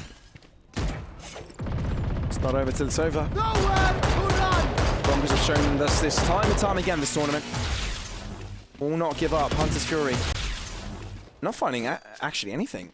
Preemptive. Not the first time we've seen that from the Bongo Sova. Savaya ends up falling as well to the bullets of Typos. That's the numbers advantage. That will want Monster. It's been affected by the aftershock here, but Wire presses onwards. He's looking for a kill, desperately enough, but no. Riyadh will shut the run it back, and Wire pulls back into position. Charm format. Guardian out. That's a kill. No charges. Now the Shroud is within reason, but Riyadh is able to hold down his ground. Euro Theft delivers even before it pops off. It is brilliant. And now Albert, he's looking to get right behind him. Riyadh! Oh, Monster doesn't check it, but the turnaround is quick. Bongos get themselves on site, and they could get the spike down as well. Yeah, the heal coming through is huge as well from Micah. Of course, spike going to go down. Now the post-master sets up the man disadvantage. For Bongos, they need to play this one so passively. They'll tuck themselves in deep in towards the site as, well, now they wait for Michael. It's all about staying alive. Monster, he can be the aggressor. Find a shot, then drop off. It's all about the isolation of fights. Malfoy pushing forward with the trade game. They've waited for the rotation. And now GGN, this is their time. Hawk out. Blinded. Cutting light, Michael Player standing. tries to blind them, but Typos is too quick. And so is he again. Monster, there was nothing he can do about it. But ladies and gentlemen, we have our champions. GGGN have made their way through the entire tournament to take the win. They are your RixGG July Open Valorant champions. What a performance from them from start to finish. The Giant Killers taking down Malik, taking down Unjobs, and of course now in that final, in the third map, taking it out. What a performance all round from them. Stunning showing. Individual brilliance once again from Albert on the Jet. The Jet diff making all the diff, and well, I mean, you have to say, somewhat of a deserved victory, right? They were, from start to finish, looked like they were in control of map number 3, and while map number 2 may not have gone their way, and you know, confidence could have been an issue, they step right back into the forefront, spotlight on them, and they prove their worth. They take the grand prize, and it has to be said, they were a fearsome side. Absolutely. A side to be feared, and a side that was underestimated by many of us, really. Yeah. I think most of us had our attention turned towards them when they beat out Malik in the quarterfinals, and everyone was like, wait, what? What just happened? Exactly. And since then, we kept a close eye on them. And yeah, no, we got to see them on the semi-finals today when they played against Unjobbed. A really good performance by them, and a quite surprisingly good job, really, on the second map. The 13-0 into the semis, something I don't think we've ever seen in the RixGG Opens. And then coming into the finals, although the upset came through on the second map, it's just ridiculous. But Well deserved. That was an insane victory, and although the Bongos haven't quite gotten themselves the win, I think they also deserve congratulations because they made it to the grand finals, and I don't think they expected it coming into this one, but they did a really good job in doing so, beating out every single one of their opponents, and they've had a grueling sort of series of games to get them here. Overtimes, triple game matches. It's been insane. So great job to them as well. Yeah, it's commiserations then, right? A really valiant performance all the way through. And as you mentioned today, right, they've had, in the opening 2 matches of the semi-finals, the opening 2 maps, may I say, overtime in the first one, then quintuple overtime in the second one. I mean, fatigue definitely would have played a factor. In this heat, the amount of time they've spent, I mean, you've got to give credit where credit's due, right? A really strong performance in them. But it is congratulations, of course, to GGG and our RixGG July Open champions, and deservedly done so. Ladies and gentlemen, thank you very much for watching. It's been an absolute pleasure. We want to thank everyone else behind the scenes as well. Sylv on production, Ben a lot on his observation, making our lives just so easy. And of course, everyone behind the scenes at Rix, you've been an absolute pleasure once again. I've been Neokai. Join me the lovely X-Warrior. And X-Warrior, anything you want to say before we sign off?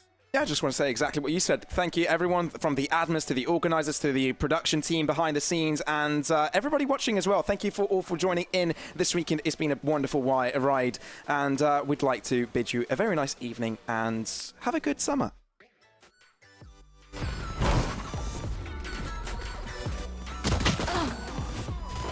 One enemy remaining. Spike down. No charges left.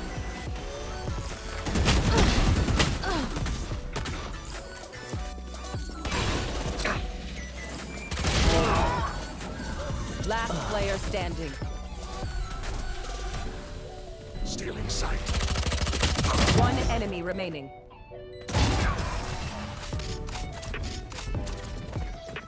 I know exactly.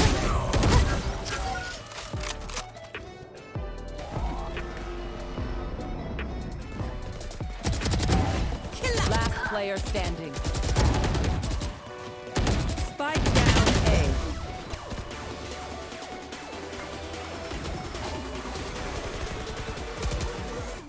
One enemy remaining.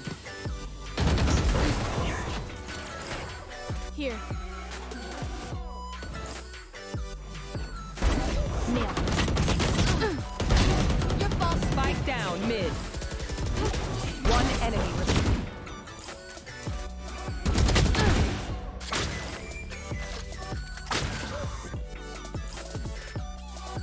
One enemy remaining. 30 seconds. One enemy remaining.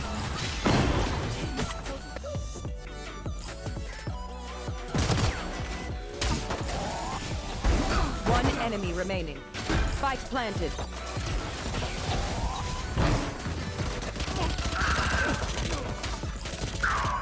One enemy remaining.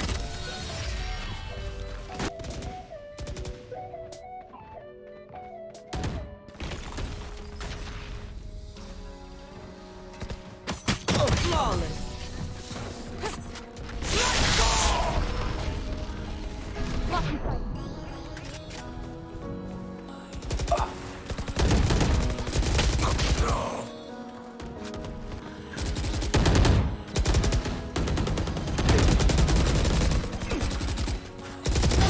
Nice try. Last player standing.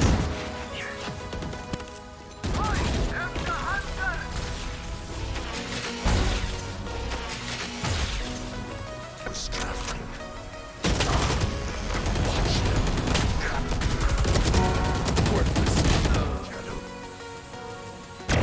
Night night.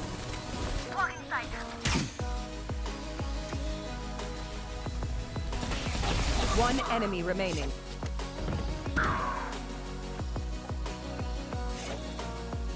One enemy remaining. Spike down A. Outrun me.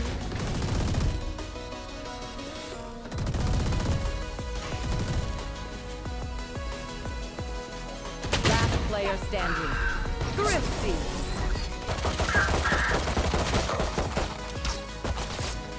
Wrong grenade.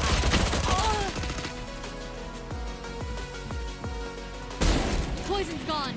Toxins going up.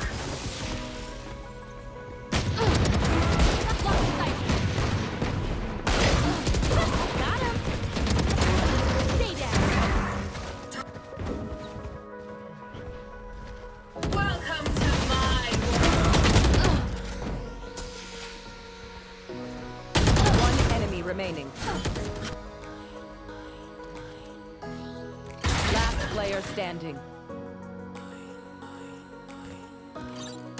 Turret destroyed. You shot. Silent.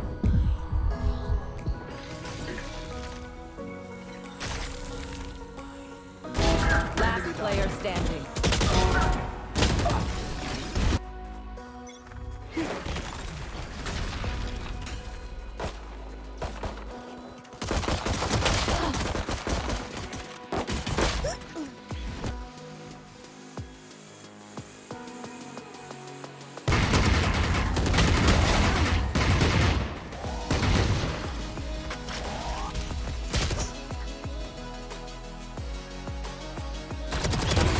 Weak.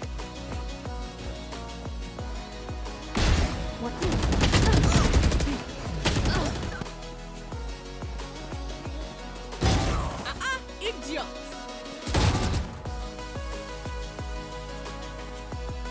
One enemy remaining. Spike planted. Last player standing. One enemy.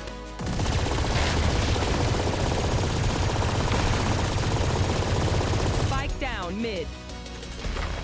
One enemy remaining.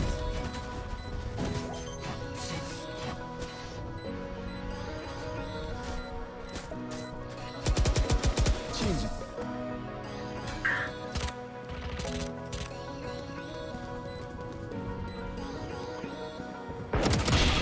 One enemy remaining. Toxins going up. Can't be killed. One enemy remaining. Flawless. Cutting their vision. One enemy remaining.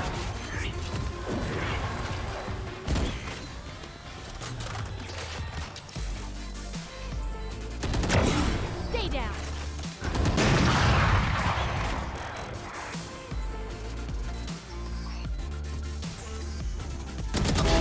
Look at that. One enemy remaining.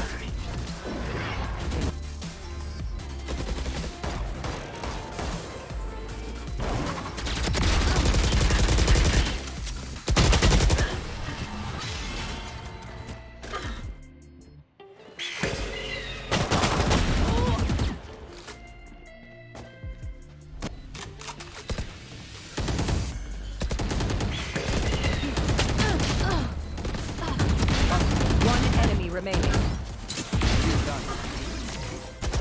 Watch them run. Defenders win. One enemy remaining.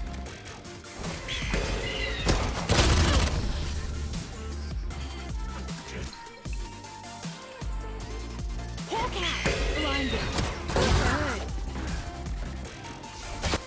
Last player standing.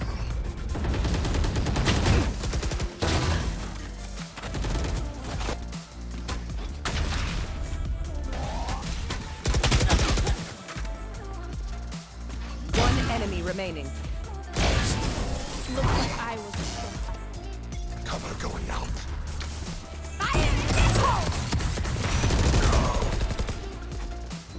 Good attempt. Last player standing.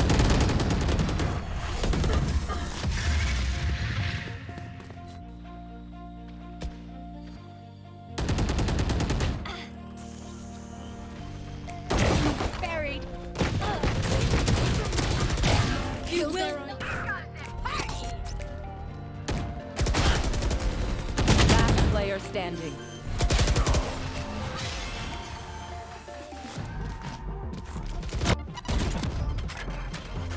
You will not kill my ally. Wrong, buddy.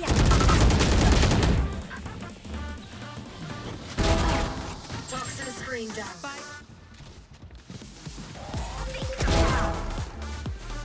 Spike down mid.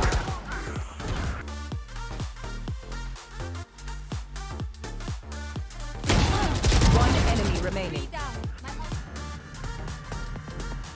30 seconds left. Perfect. Deploying drone. Oops. One enemy remaining. 3. player standing. One enemy remaining.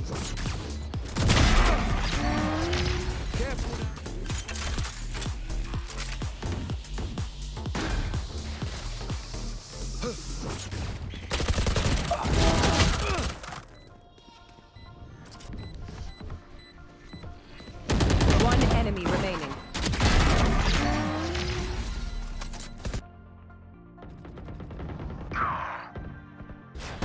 Give me those back. Joke's over! You're dead! I saw you Scottish. Target down. Enemy remaining. What's another death? I've got your trail. One enemy remaining.